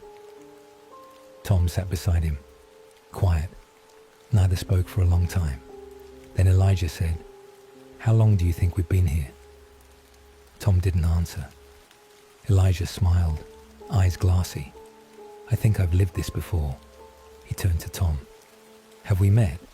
That night, Tom took the journal from his pack, opened to the first page, and found handwriting he didn't recognize. but it told the whole story of a man named Tom who came to Hollow Pass with 4 friends, who lost them one by one, who forgot who he was, and now sits in a forest that no longer knows his name. And as he read it, he realized he didn't remember writing a word of it. Tom couldn't sleep anymore. Sleep felt like a trap now, a soft, slow place where his thoughts wandered too far and never came back the same. Instead, he sat awake, watching the spirals on his arm pulse faintly under his skin. They weren't carved anymore. They were growing from inside. Elijah didn't speak the next morning. He just stood, facing east. Tom asked where he wanted to go. Elijah didn't respond. Then he whispered something, low, broken. "You're not Tom." Tom froze. "What did you say?" Elijah turned. His eyes were blank. "I don't think you were ever Tom." And he walked away, into the trees. Tom tried to follow, but the forest was thick, not just with trees, but with silhouettes, figures, half seen, all standing, not walking, not breathing, just watching. He couldn't move forward, because every step closer made them tilt their heads, like they were listening with their bones. One figure had Elijah's hoodie, another had Nick's frame. Another stood exactly like Devin used to, with one shoulder slightly lower. None of them had faces, just shadowed skin where features should be. Tom backed away. The moment he turned, they moved, not fast, not aggressive, but closer. He ran again, falling through branches, clawing at the dirt, and then stumbled into a new space, an old clearing. In the center, a stone slab, weather-worn, cracked, surrounded by rotted backpacks, rusty watches, shredded notebooks, smashed phones. One still had battery. It blinked. August 2nd, 1997. But that wasn't possible, because the bag it sat in was a model released in 2022. Tom stepped closer. On the stone slab was something freshly carved, a name, T. Garrison, his own last name. His fingers trembled, because he didn't remember ever telling anyone his last name here. He turned around fast. The forest was silent, empty. Even the birds had stopped mimicking sounds. For the first time, there was no echo. Tom sat down at the edge of the clearing. He opened his journal. There was something new inside, a page he hadn't seen. It was written in his handwriting, but he didn't remember writing it. When the spiral reaches your heart, you won't need a name anymore. He looked down. The markings on his arm had reached his shoulder. They were now etched faintly onto his chest. He touched the spot. It was warm, pulsing, alive. Then came the voices, not around him, inside him. Whispers from memories he never had. A girl screaming from inside a car crash. A father yelling down a hallway. A baby crying alone in a bathtub. And in all of them, he was there, not watching, doing. He stood, walked slowly back toward where Elijah had vanished. But the trail was gone. Only thing left was a new spiral, freshly carved, hanging from a branch. It wasn't wood, it was skin. Tom backed away, and that's when he saw his own footprints. But there were 3 sets. One headed in, one headed out, and one going in circles. He followed the ones going in circles, not because he wanted to, but because his legs moved before he told them to. Every step he took echoed louder than before, not around him, but inside him. The thud of his heel matched the beat of the spiral, like the forest was syncing his body to its rhythm. Hours passed, or minutes. Time was broken. Then he reached another clearing, empty, clean, too clean, not a leaf out of place. And in the center, a chair, plain wood, facing nothing, and standing behind it, himself. Older, calm, barefoot. This time, the double didn't speak. He just pointed to the chair. Tom stepped forward, hands shaking. "If I sit, what happens?" The double blinked, spoke softly. "You remember, and then no one else will." Tom paused, looked down. The spiral on his chest had stopped pulsing, like it was waiting. Far off, something cried. A real voice, desperate, a name. "Tom, don't." Elijah. He was still out there, alive, calling him back. But the forest whispered louder. "You're already sitting." Tom looked again and realized he was. Somehow, without noticing, he was already in the chair. The moment he noticed, he couldn't remember how he got there. He couldn't remember Elijah, or Ryan, or the trailhead, or what month it was, or what he looked like without the spiral. But he remembered one thing, the last thing the forest said, in his own voice. "The more you forget, the easier it is to keep you." And then the spiral etched into his heart, went still. Elijah wandered the woods for what felt like hours. His water was gone, his breath shallow, but something in him refused to stop, because he was sure Tom was still out there, or at least a version of him. Then, a shape in the fog. Not a figure, not a tree, something else. A mound of soil, small, overgrown. He knelt beside it, cleared the moss. Beneath it, a pack, Tom's pack, still zipped, still holding the exact gear he'd left base camp with. The journal lay inside. Elijah flipped to the last page, blank, until the words began appearing, ink bleeding in real time. If you're reading this, you're already too late. He shut the book, heart pounding, turned in place, ready to run, and saw Tom standing a few feet away. But he didn't look up, didn't move, just stared downward, like he was stuck mid-thought. Elijah called out, "Tom." The man blinked, once, then turned slowly and walked into the trees, leaving no footprints. Elijah followed, desperately. "I saw you. You're still here, please." But the trees swallowed him again, and in his place was the chair, the same one Tom had sat in, now empty. But beside it, a second chair, wooden, weathered, facing the same direction. Elijah looked at it for a long time, and then backed away. He walked without direction now, no compass, no trail, no plan, only instinct. That gut-deep desperation, to not be the last one left.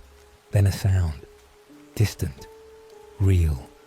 Voices, new ones, young, confident, joking. Elijah rushed forward, pushing past low branches, tripping over roots, and broke into a clearing. 4 people stood there, smiling, posing for a photo. Brand new boots, fresh packs. The same place he and Tom had once arrived in. Elijah stumbled toward them. "Hey, you need to turn back. Please, don't go forward." They didn't flinch, didn't turn, didn't even acknowledge him. He waved his arms, yelled, "I'm here, I know the way out. You don't have to do this." But one of them walked right through him. He gasped, looked down. No shadow, no footprint where he stood. He turned toward the trail marker, where once names were carved into the wood. Now fresh etching appeared. Elijah T., version unknown. And somewhere deep in the woods, a spiral began to glow again. He sat down on a nearby rock, suddenly exhausted. Then he heard something behind him. Footsteps, slow, measured, like someone walking in circles. He didn't turn, just whispered, "Tom." The footsteps stopped, but no voice answered. And so he sat, for hours, for days, maybe forever. Because in Hollow Pass, you only leave if the trail lets go, and it never does. You know, I've heard a lot of strange stories about the Appalachian region. Most of them sound made up. Old legends, local superstitions, ghost stories passed around campfires. But this one came from someone who wasn't trying to scare me. He just wanted someone to know what happened. It's about 4 friends, Ben, Claire, Luke, and Jenna. They were all in their mid-20s, normal people. Ben and Claire had been dating for years. Luke and Jenna were the newer couple. They planned a simple weekend trip, nothing crazy. Just a few days in a rented cabin up in North Carolina. The weather forecast looked bad, but they didn't care. They packed their bags, made a playlist, hit the road. They were supposed to be in Asheville by sunset. They never made it. It had been raining since morning. Ben was driving, and you could tell he was getting tired. The kind of tired that sits behind your eyes and just stays there. He shouldn't have taken the detour. The main road had flooded a few miles back, and instead of turning around, he took a side route the GPS showed. It looked shorter. It looked doable. But now they were somewhere in the mountains, with no signal, no signs, and a road that barely looked like a road anymore. Claire sat beside him, quiet but clearly tense. She had her hoodie pulled up and her arms crossed like she was cold or trying to shrink away from the window.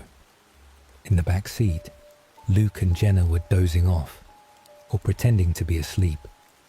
The rain tapping on the roof made it easier. Ben leaned forward to see through the fog.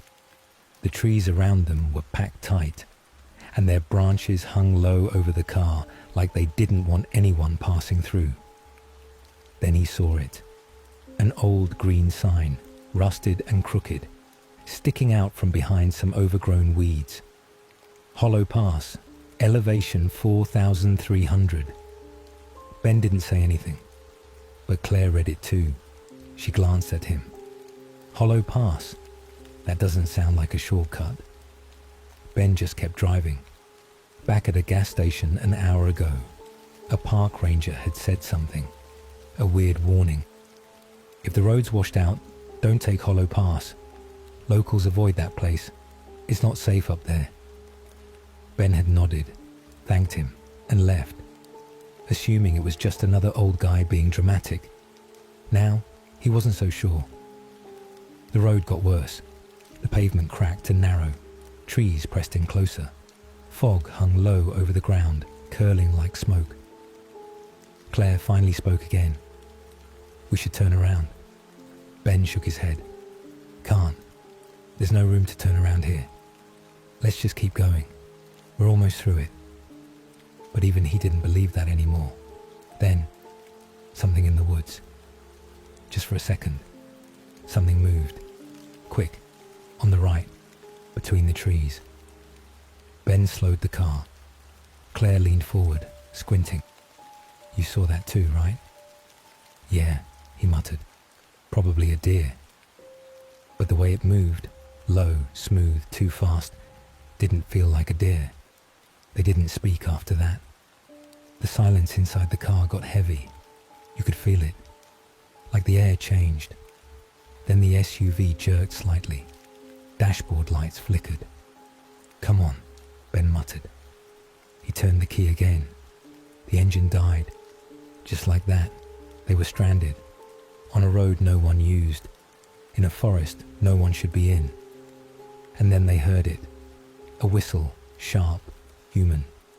From the woods. Nobody moved. Nobody spoke. Ben unlocked the glove box and pulled out the flashlight. He didn't want to shine it, but something was coming. He could feel it. He rolled the window down just a crack, just enough to hear. Wet footsteps, off the road, in the woods. Then, a man, standing between 2 trees, soaked in rain, barely clothed, grey skin, empty eyes. He didn't speak, didn't move. He just stood there and watched. Then, he smiled, not with his mouth, with his eyes. Ben rolled the window back up, turned the key one more time. Click. Engine started. He hit the gas, and they kept driving, but deep down, they all knew something had changed. Ben didn't stop driving. He didn't say anything either. None of them did. The headlights barely cut through the fog now, and the road was just a wet strip of broken asphalt surrounded by trees that looked older than anything they'd ever seen. Jenna finally whispered from the back, "Who was that?" Nobody answered. Ben didn't know what to say. That man, if he was a man, didn't look normal. His skin wasn't right. His eyes had no light in them. And that smile, it wasn't for greeting. It was something else, something wrong. The SUV rolled forward slowly. No signal, no directions, just instincts now. Claire kept glancing out the side window, like she was expecting to see something else.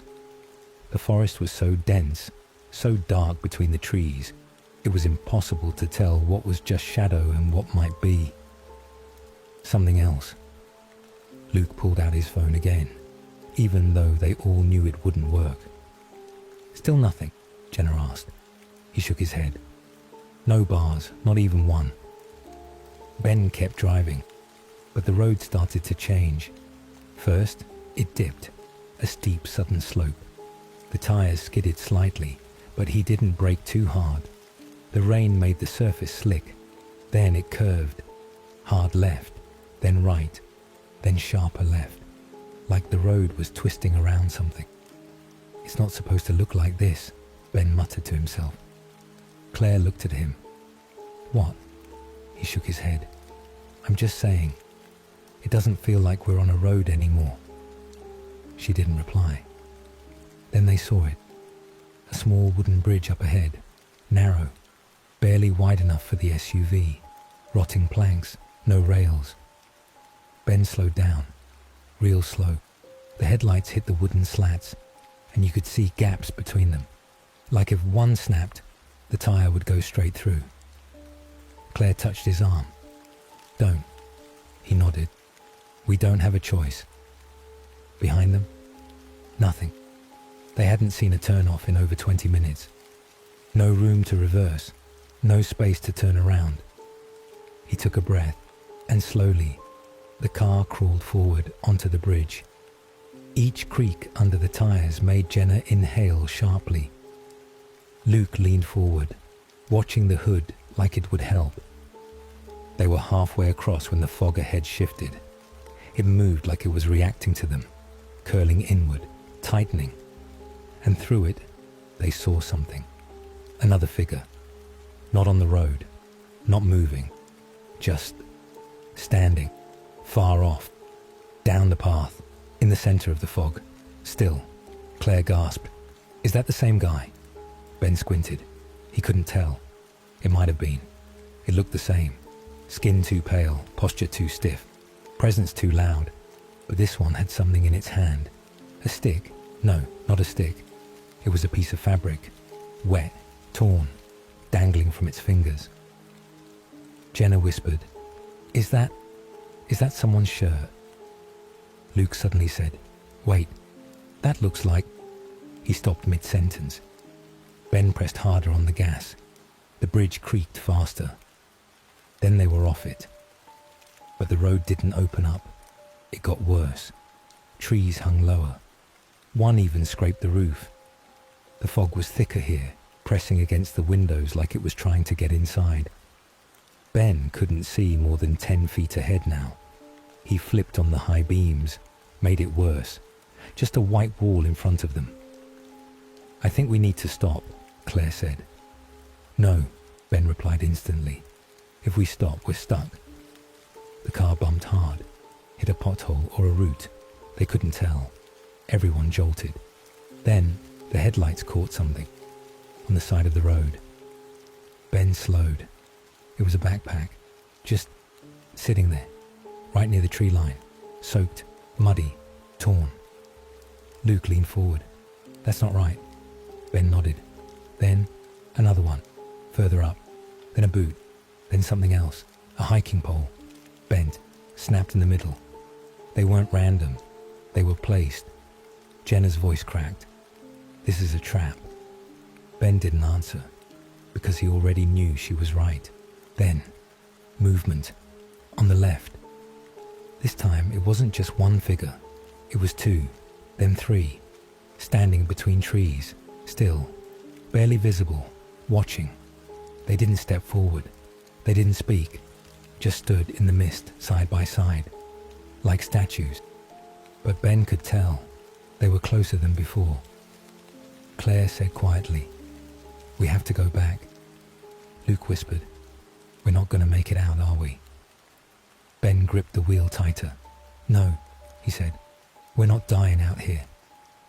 But in his gut, something already felt lost. Something in him already knew. This place doesn't let people leave. Ben didn't slow down again. Not even when the road tilted. Not when the tires slipped on mud. Not when the wipers couldn't keep up with the fog anymore. He just kept his hands tight on the wheel and stared dead ahead. Nobody talked. Even the ones who were usually the first to crack a joke, Luke especially, had gone quiet. The kind of silence that isn't tired or bored. It's survival. There was something about those figures, the way they stood still, the way they didn't react, didn't blink, almost like they weren't waiting for the car to stop. They were just watching, like they'd watched others before, many others.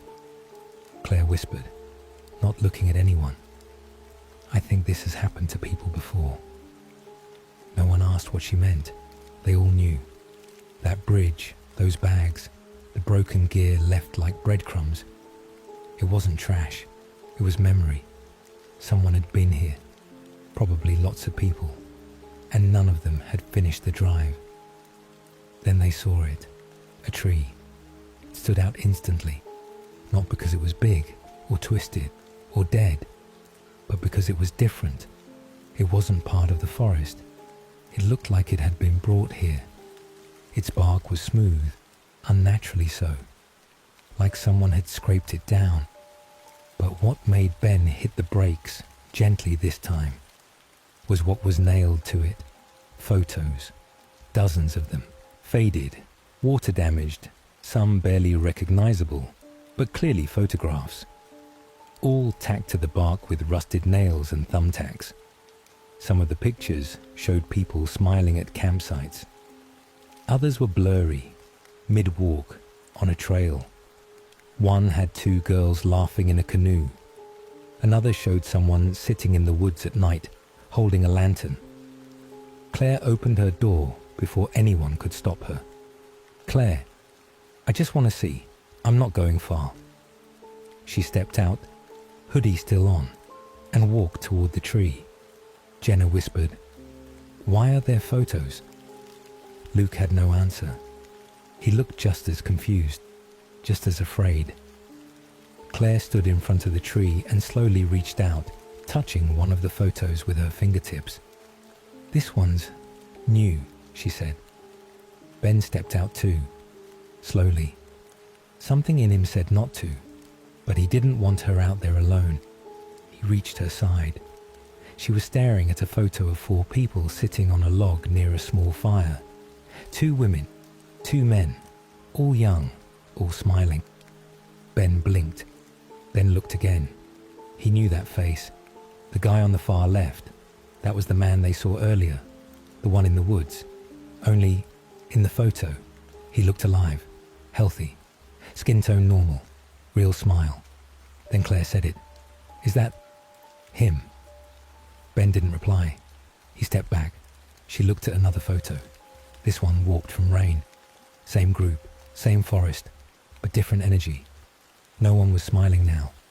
The picture was taken from a strange angle, like it wasn't meant to be taken, like they didn't know someone was holding a camera. "Claire," Ben said again, this time firmer. "Back in the car." She didn't argue. They both turned and walked back. But as they got in, Jenna's eyes were wide. "What?" Claire asked. Jenna looked at them both. "That guy. You saw him again." Ben swallowed. It was a photo, probably old, a coincidence. Claire didn't say anything this time. As they started moving again, Luke leaned forward, whispering now, like he was afraid something outside might hear him. This doesn't feel random, like we didn't just get lost. Ben didn't answer, but in his head, he was thinking the same thing. Something about this stretch of road felt like it had been waiting. 10 more minutes passed, no more signs, no more backpacks, no more people. But the feeling never left, like they weren't alone, even when nothing moved. Then, from the corner of his eye, Ben saw it, on a tree, not far from the road. A fresh cut, deep, jagged, still red with sap, and carved into the bark were words, "Stay on the road, do not run." Ben exhaled. Luke saw it too. "What the hell does that mean?" Jenna whispered. "What happens if someone runs?" Claire closed her eyes and muttered, "They follow." The whole car went still again. No one asked how she knew. She didn't even know herself. But when she said it, it felt true. They drove for a while without speaking. The road started to widen just slightly. Then the GPS, silent for the last hour, suddenly came back to life. A voice, glitchy and static-filled, said, "In 800 feet, turn left."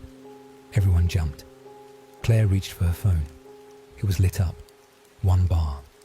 Ben frowned. "There's no left turn. It's all forest." Then, lights. Up ahead. Warm, soft. Like lanterns. Jenna gasped, "Is that a house?" Ben slowed. And there it was, a cabin. Wooden, tilted slightly, chimney still smoking. Porch lights glowing. A rocking chair just barely moving. No cars, no mailbox, no driveway. But it was there. Claire said, "Stop. We should ask for help." But Ben didn't. He pressed the gas again. Slow. He passed the cabin without stopping. Didn't even look directly at it. Everyone stared at him. Then he finally spoke, very quietly. That house wasn't there before. Ben didn't explain what he meant. He just kept driving, eyes straight, hands locked at 10 and 2. The others stayed quiet, but that silence was louder now. The kind of silence that sits heavy on your chest. Nobody trusted what they were seeing anymore. That cabin, it was lit, warm, looked safe. But Ben's voice had a weight in it, like something in him recognized the wrongness. Jenna leaned closer to the window, staring back at the fading lights behind them. There was smoke coming out of the chimney. "I swear someone's inside." Ben didn't respond, because deep down, he knew what he saw. That house wasn't just suspicious. It was familiar. Not in the "I've seen that place before" way. More like the road had shown it to them on purpose. Like it was part of something. Like they were already inside a loop. After the cabin, the road narrowed again. Branches scraped both sides. Fog got thicker, but not the same as before. This was warmer, denser, heavier. Luke checked his phone again. 2 bars now. Ben shot him a quick glance. "Try calling." Luke tapped fast, calling 911. Everyone went still. They could hear the ringing. Once, twice. Then, someone picked up. A soft click. Then, silence. No dispatcher, no static, no background noise. Just an open line. "Hello?" Luke said. "Can you hear me? We're lost. We're on Hollow Pass. GPS is screwed. We saw someone out here and..." Then the call cut. No beep. No disconnect tone. Just gone. Luke looked at the screen. Back to no service. "What the hell was that?" he whispered. No one answered. Claire pulled her knees up on the seat, hugging them. She was shaking slightly. Not from cold, from something else. "I think we're being led somewhere." Ben tightened his grip on the wheel. "I know." Then they came to a fork. 2 roads. No signs, no lights, No indication which was right. Both looked identical. Gravel, wet, overgrown on the edges. Ben stopped the car for the first time in an hour. No one said anything at first. Then Jenna pointed to the left path. That one feels right. Claire shook her head. Number the right one. I don't know why, but I feel like the left one is wrong. Luke checked the map. It was frozen. Blank screen. They sat there for a while. The car idling, headlights cutting through the mist, wipers dragging slow. Then, out of nowhere, a sound. Knocking. 3 sharp taps. Tap, tap, tap. Not on the car, not from outside, but from above. Everyone froze. Jenna was the first to whisper, "Did that come from the roof?" Ben slowly reached for the flashlight again. Claire whispered, "Don't get out." Ben didn't move. Instead, he killed the engine, turned off the headlights. The car went dark, completely. Silence. Heavy, pressing silence. They waited. 10 seconds. 20. Nothing. Then, another sound. Sliding. Something dragging across the roof. Slow. Scraping. Ben's hands gripped the steering wheel, knuckles white. Whatever was up there wasn't moving fast. It wasn't an animal. It was crawling. Something heavy, slow. Like it didn't need to hurry. Claire started to shake. Jenna whispered a quiet, "Oh my God," over and over, barely audible. Luke reached slowly toward the glove box, pulled out a small pocket knife. It shook in his grip. Ben leaned just a little to the left, enough to glance upward through the windshield. Nothing, just condensation and fog outside. Then, a thud, heavy, on the hood. They all jumped. Ben flipped the headlights back on.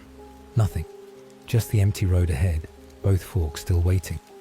No branches, no creature, no shadow, like it had never been there. The group didn't speak. Ben shifted into drive and turned left. "Why that one?" Luke asked, voice barely holding together. Ben didn't answer. He didn't know. Something in his chest told him if he waited too long, they wouldn't have a choice anymore. The road on the left was even worse, narrower, sloped, and now it started going down. A slow descent like it was leading them under the mountain. No more fog now. But the trees were strange. Not the same as before. These were older. Their bark was blackened, twisted. Some had holes in the trunks, like tunnels. Then they passed a wooden sign, so faded you could barely read it.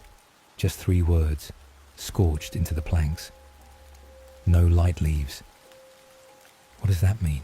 Jenna asked, almost in a whisper. Luke didn't respond. He was staring straight ahead, not blinking. Ben looked at Claire. She was crying, silent tears. She didn't even realize it. They kept going, but even though they were driving, and the tires were turning, and the road was winding, it felt like they weren't getting anywhere. Ben kept his foot steady on the gas. Not fast, not slow, just enough to keep the SUV moving.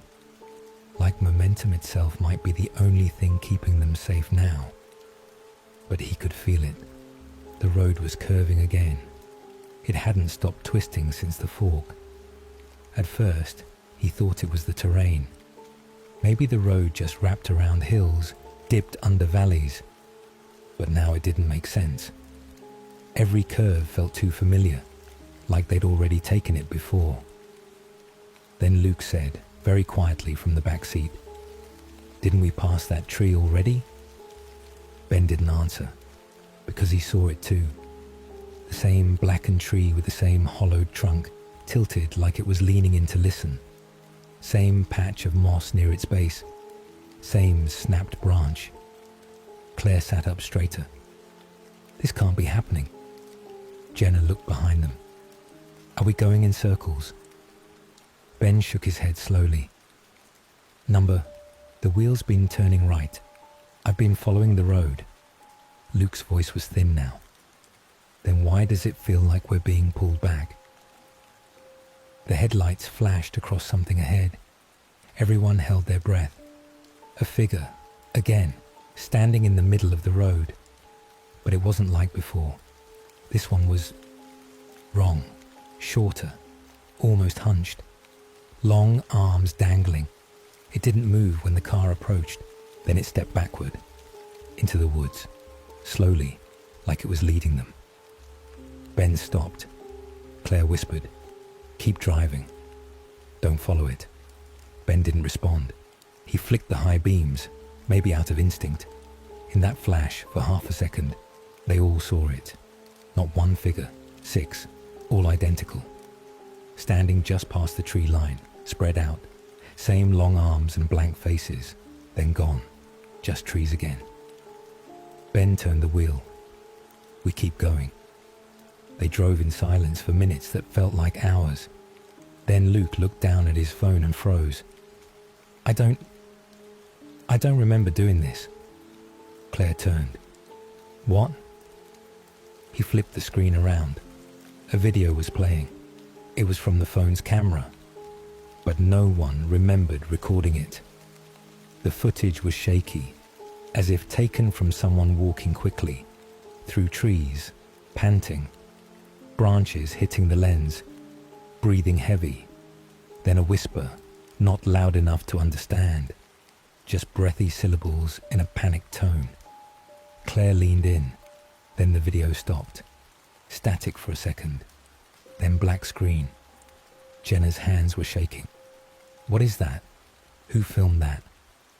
Luke just kept staring at the screen. Then his voice dropped. "It's tagged as today. Recorded at 4:17 p.m. Claire checked the dashboard clock. It was 3:42 p.m. They hadn't gotten there yet. Ben took a sharp breath. "It's messing with us." Claire turned to him, eyes wide. "What is?" Ben didn't look at her. He didn't want to admit it, because saying it out loud might make it more real. But he finally said it anyway. "The road, the trees, the Baramafe's place. It knows we're here." Another sign appeared on the right, crooked, nearly split down the middle. They passed it before they could fully read it, but the part that stuck out clearly said, "Return if you can." Ben almost laughed, a dry, bitter chuckle. "That's funny. If, then, the headlights dimmed. For a second, the electrical systems in the SUV flickered. The dashboard flashed. The radio turned on, then off. Even the wipers paused mid-swipe. Claire said, "Ben." "I know." The lights came back, but weaker. Ben pushed the gas harder, but the car didn't move faster. It was like something was pulling it back. Not physically, just like the road itself didn't want them to leave. Then they passed something else. Something that made Ben's stomach drop. Their own tire tracks. Fresh. The exact same tread, same width, same curve on the right side where Ben had swerved earlier. They were driving in a loop. Jenna whispered, No, we didn't turn around. We didn't." Luke started muttering, almost chanting. "We need to stop. We need to stop. We need to." Ben suddenly hit the brakes hard.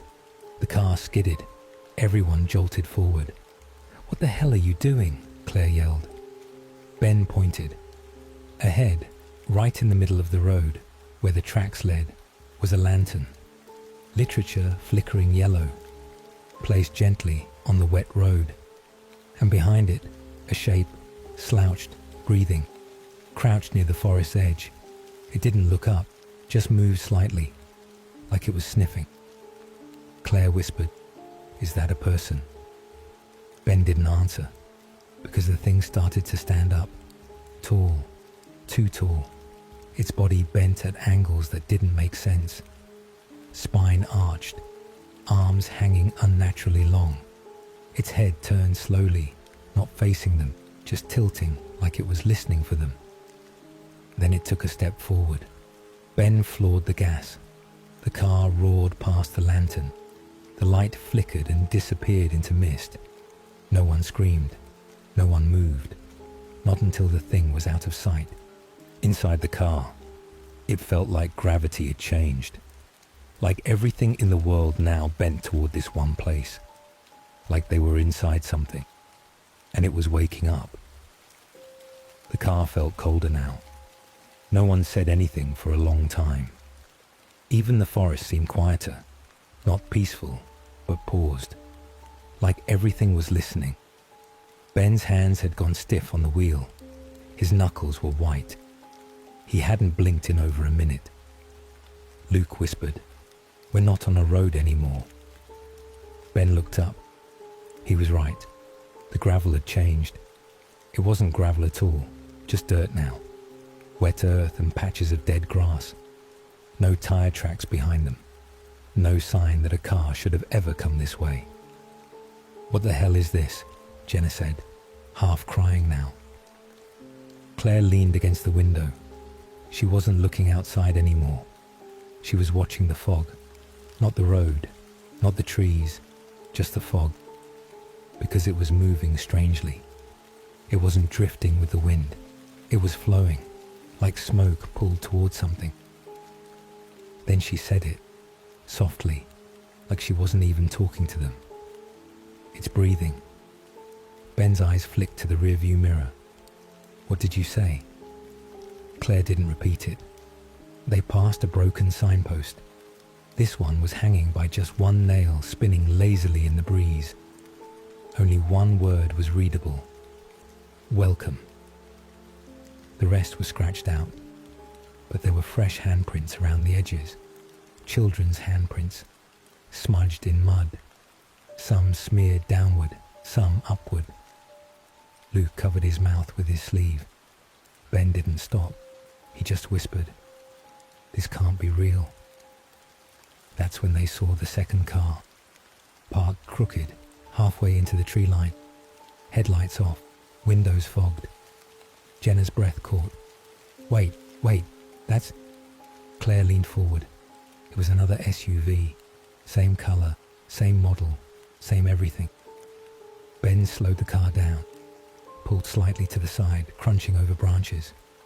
Everyone stared, and Luke said what no one wanted to say. "That's our car." No one moved. Ben opened his door slowly and stepped out. He walked toward the other vehicle, heart hammering, step slow. Raindrops had started again. Light, barely there, like the forest didn't want to make noise. Ben reached the driver's side window, looked in. What he saw nearly made him drop to his knees. 4 people inside, all still, frozen, like mannequins. Same clothes, same positions, even the same crack on the windshield, the one Ben had gotten 2 weeks ago. Claire's sweatshirt, Luke's beanie, Jenna's necklace, and Ben's own face, staring forward, blank-eyed, unmoving. He stumbled back, didn't scream, didn't cry. He just walked back to the car and got in. Claire whispered, "What did you see?"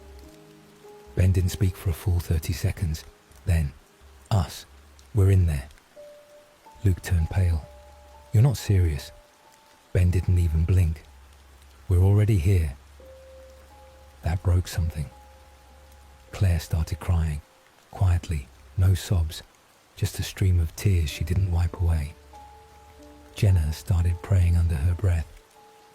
Luke sat back and closed his eyes, like if he opened them again, the whole world would change. Then the radio turned on by itself, a slow crackle, then a child's voice, faint, singing something like a lullaby. None of them could understand the words, but the melody felt familiar. Ben reached for the power button, but it turned off before he touched it. The forest had gone silent again. They drove on until they saw the playground, middle of the woods, no path leading to it, just rusted swings, a half-buried slide, and one small merry-go-round, turning slowly even though there was no wind. On one of the swings was a shape, small, unmoving, a child. back to them. Jenna covered her mouth. Ben didn't stop. As they passed, the swing didn't creak. The child didn't move. But Claire leaned her head to the side, just barely, and whispered, "I know that swing. That's the one from my hometown." Ben looked at her, confused. She looked back, pale, eyes distant. "My brother fell off that swing when we were kids. He broke his arm. It's the same one. The paint, the dent in the pole." No one spoke after that, because when they passed a second swing set, it was the same, identical, the same swing. The road ahead split again, but not into forks. It fractured, literally, like a spider web of paths. 10, maybe 12, all snaking out in random directions, none of them straight. The fog had thickened. It wasn't moving now. It was just standing still, heavy, waiting. Claire said, "It's trying to separate us." Ben whispered, "We stay together. No matter what we see, we don't stop." Luke pointed at one of the paths. "That one looks like it leads upward." Ben chose it, not because it looked right, but because it was the only one that didn't immediately disappear into trees. The SUV climbed. Rocks cracked under the tires. The engine began to whine. The air got colder. Ben gritted his teeth. Then he heard something new. Not a voice, not a whisper. Laughter, faint, mocking, far away, but definitely human. He didn't tell the others, because deep down, part of him recognized it. It sounded like his own. As the SUV climbed the winding dirt incline, the engine began to shudder. It wasn't breaking down, not completely, but it was groaning in a way Ben had never heard before, like the vehicle itself was scared to keep going. Claire leaned forward, whispering just loud enough. "Does anyone else feel like it's getting thinner?" Luke looked confused. "What do you mean?" She gestured out the window. "The air, the trees, United States, like we're being stretched." Jenna started breathing faster. "Number no, don't start talking like that. I'm holding it together right now, and I swear if anyone else starts losing it..." Ben cut her off, not with words, but by slamming the brakes, because someone was standing in the middle of the road, again. But this time, it wasn't a shadow. It wasn't a creature. It was Claire, standing barefoot on the road ahead, wearing the same hoodie she had on now, arms at her side. Ben's blood ran cold. He didn't look at Claire beside him. He couldn't. The Claire outside tilted her head. Her mouth didn't move, but Ben heard it, inside his head. "One of them isn't real," Jenna screamed. Ben blinked, and she was gone. The road ahead was empty, but the damage was done. Claire was now curled up in the back seat, shaking. Jenna was hyperventilating. Luke started muttering again. Something about numbers, counting backward from 100 in uneven intervals. Ben just stared at the road, blinking rapidly, hands trembling on the steering wheel. Something had shifted, not outside the car, inside. They kept driving, and the world kept unraveling. The dirt road began to twist in impossible ways, curling into itself, like a loop drawn by a child who didn't understand geometry. And the fog turned pink. Not fully, just a hint, like sunset smeared with blood. Luke finally snapped. He grabbed Ben's shoulder. "You didn't see that? That was her. That was Claire outside. How do you explain that?" Ben didn't answer. He didn't trust his voice, because the Claire sitting behind him hadn't spoken since it happened. She just kept staring, not at him, at the rearview mirror, like she was watching something Ben couldn't see. Then she whispered something, software barely audible, but chilling. "I don't think I'm supposed to be here." Jenna looked at her, eyes wide. "What?" Claire slowly looked down at her hands, turned them over, studied her own skin like it was unfamiliar. I remember getting in the car. I remember you guys, but I don't remember where we were going. Ben said, "Claire, stop." But she didn't. She kept speaking, low, monotone, distant. "I don't remember who I was before the road, just who you told me I was." Silence. A different kind of horror had taken over now. Not the fear of being hunted, but the fear that someone among them might not be real. Suddenly static crackled in the air, but not from the radio, from everywhere. Like the entire forest was filled with old TV static, buzzing through the trees. Then the headlights flickered, and the road opened up, literally. The trees pulled back like curtains, and there, in a wide circular clearing, was a building. Old, wooden, slanted porch, windows boarded from the inside. Jenna gasped. "It's that cabin, the first one, the one we passed earlier," Claire whispered, "but we drove away from it." Luke opened the door before anyone could stop him. "Wait," Ben called out, but it was too late. Luke stepped out and walked toward the porch. Jenna followed, then Claire. Ben sat frozen in the driver's seat for a moment. Then, reluctantly, he killed the engine and stepped out into the cold, wet grass. As they approached the cabin, something began to buzz inside their ears. Not a sound, a feeling, like your bones humming. The porch creaked as they stepped onto it. Luke reached for the door. Ben grabbed his wrist. "Don't." Luke looked him in the eye, but the eyes weren't Luke's anymore. They were flat, like someone wearing Luke's skin, but forgetting how to blink. Then the door opened by itself, a slow, dragging creak. Inside only darkness and a whisper. All four of them heard it, but it said something different to each one. "Ben, you've been here before. You'll come again." "Claire, you left someone behind." "Jenna, you never escaped. You only forgot." "Luke, welcome home."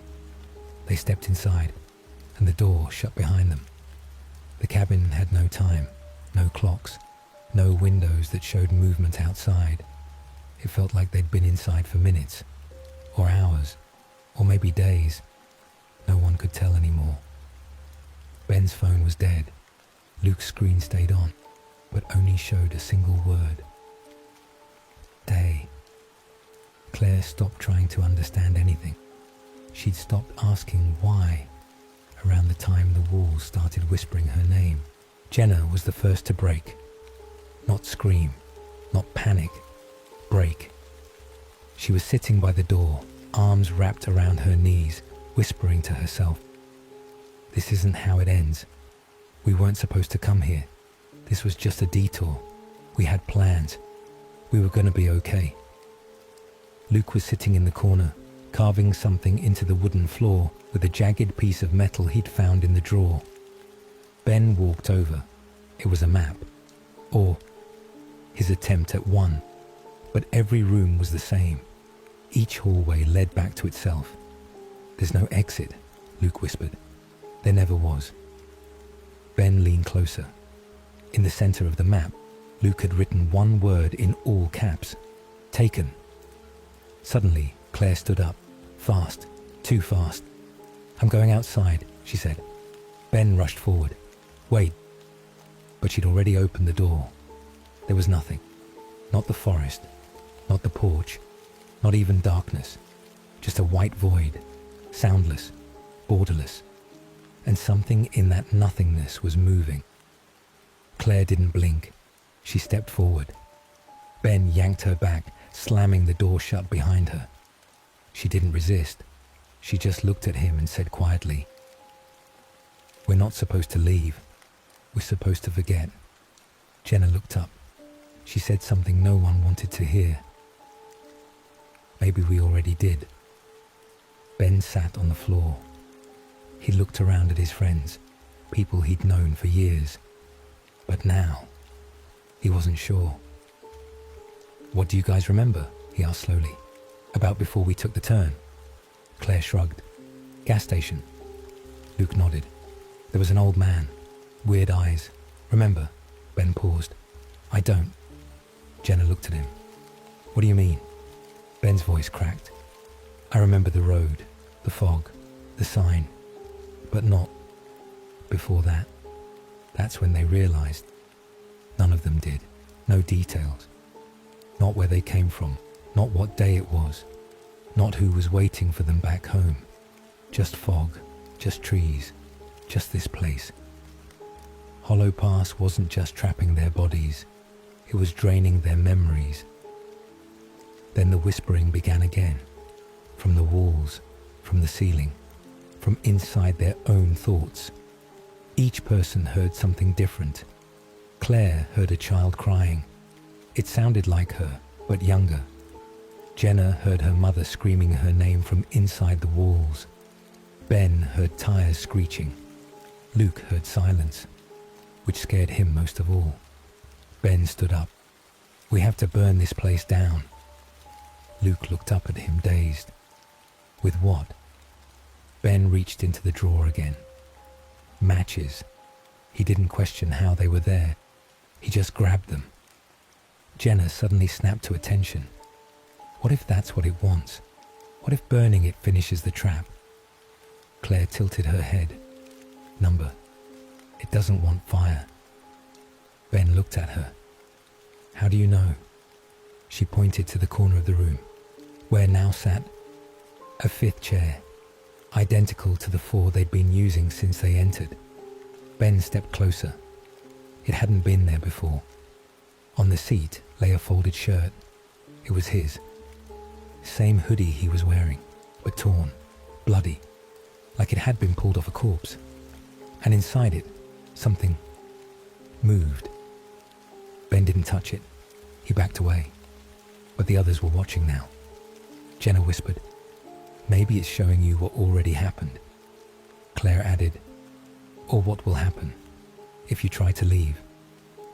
Then they all heard it at once. A low, groaning creak from the basement door, the one they hadn't noticed till now. Luke turned to it slowly. "There's a basement." Ben's eyes narrowed. He took a slow breath and said what none of them wanted to hear.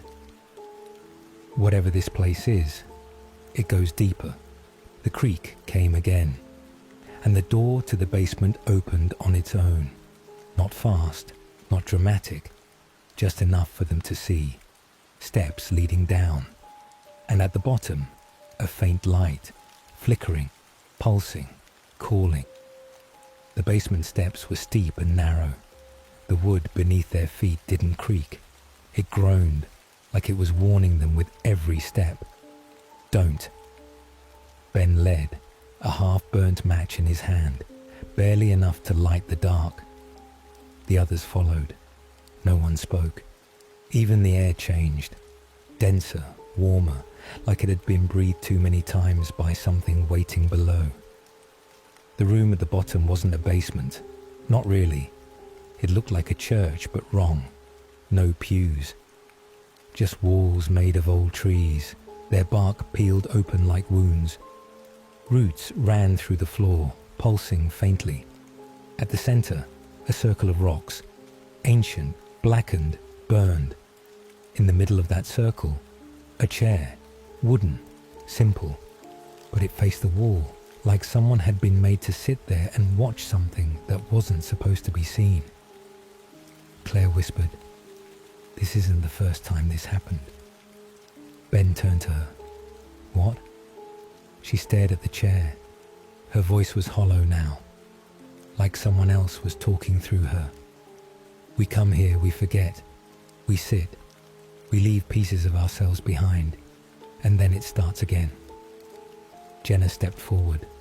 On the wall in front of the chair, carvings, not names, not drawings, memories, sentences, broken fragments.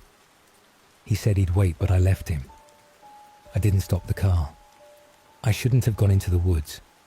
Each line was someone's regret. etched like confession, like punishment. Luke was shaking now. He reached out and touched the chair. Ben shouted, "Don't!" But it was too late. Luke froze.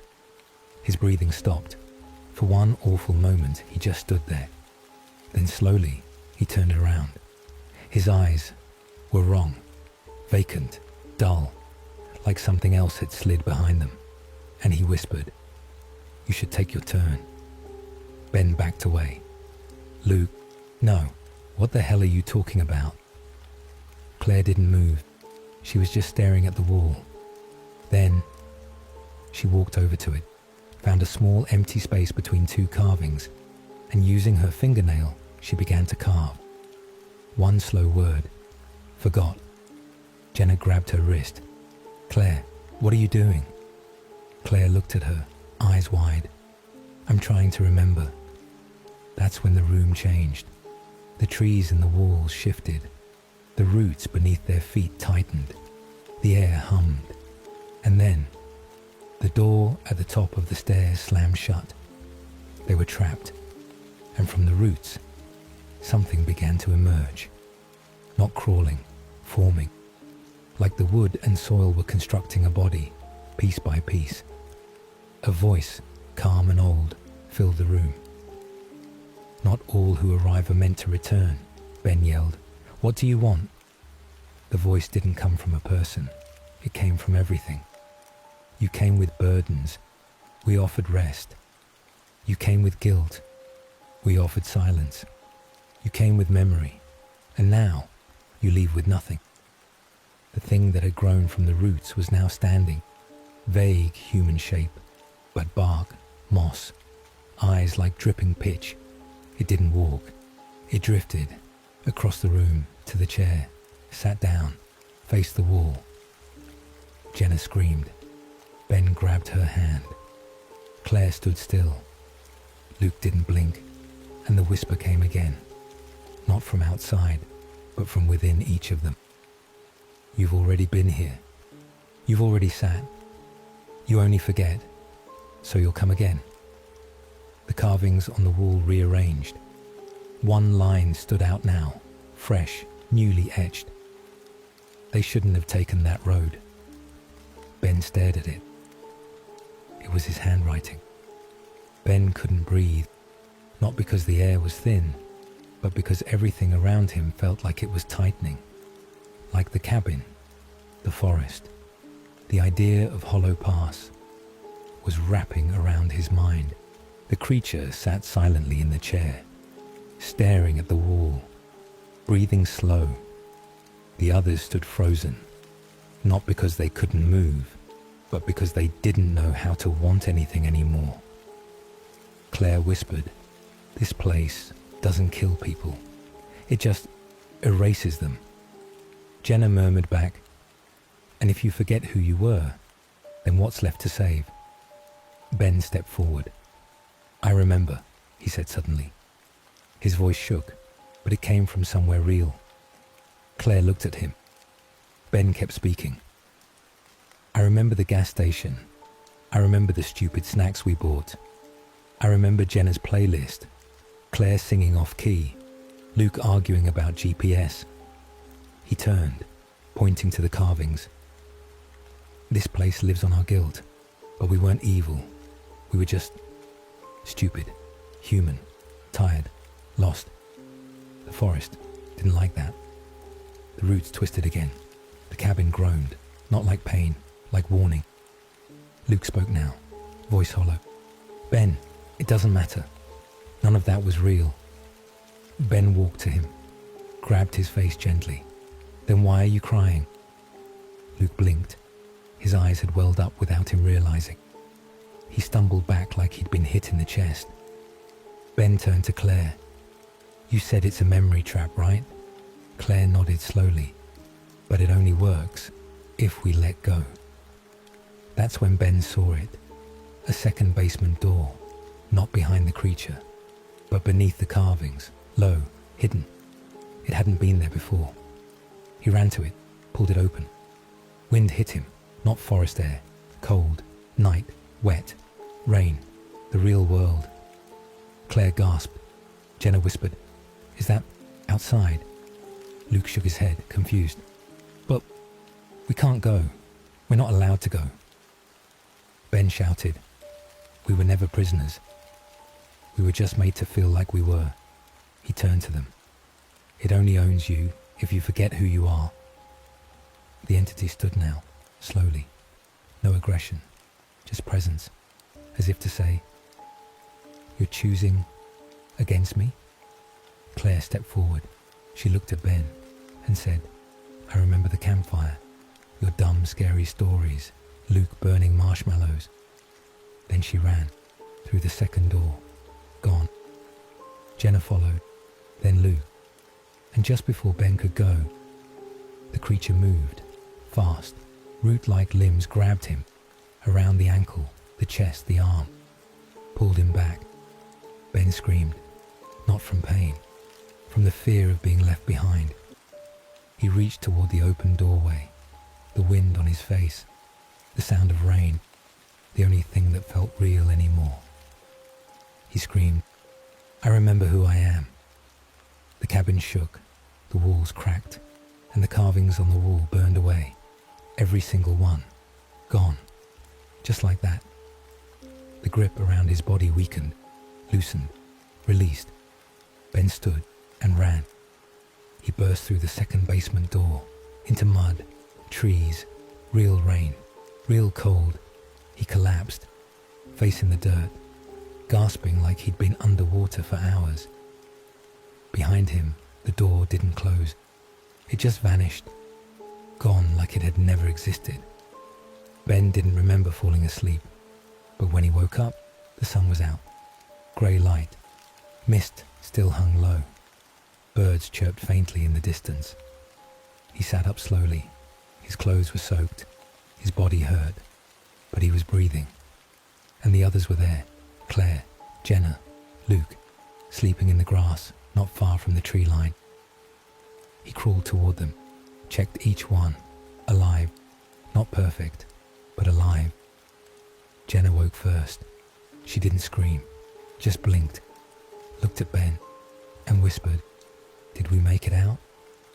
Ben didn't answer, not because he didn't know, but because he wasn't sure what out meant anymore. They walked back to the road. No cabin, no signs, no carved trees, just forest, and a narrow stretch of asphalt covered in leaves. Their car was there, untouched, exactly how they left it, but the keys were already in the ignition. No one asked questions anymore. They didn't speak until the highway signs returned, until buildings showed up again, until they saw another human face, a stranger at a gas station. That night, they got separate hotel rooms. No one wanted to sleep near anyone else. Too much silence, too many shared nightmares. Ben lay on the bed staring at the ceiling. His hands trembled. He still remembered the carvings, the voices, that fifth chair. He picked up his phone. Battery full, no missed calls, no GPS history, nothing to prove they'd ever gone anywhere. But in his gallery, one photo, blurry, taken from his pocket, maybe by accident. It showed the edge of a wooden chair and the corner of a wall. Carved into it, barely visible, were two faint words, "Come back." Weeks passed, life resumed, but something inside all of them had changed. Claire couldn't look at trees anymore. Jenna kept forgetting simple things, her pin, her birthday, her mum's voice. Luke stopped speaking altogether. He just listened, always listening. Ben started writing, not for therapy, just so he wouldn't forget. He wrote every night, everything he could recall, and even then, pieces slipped through his fingers.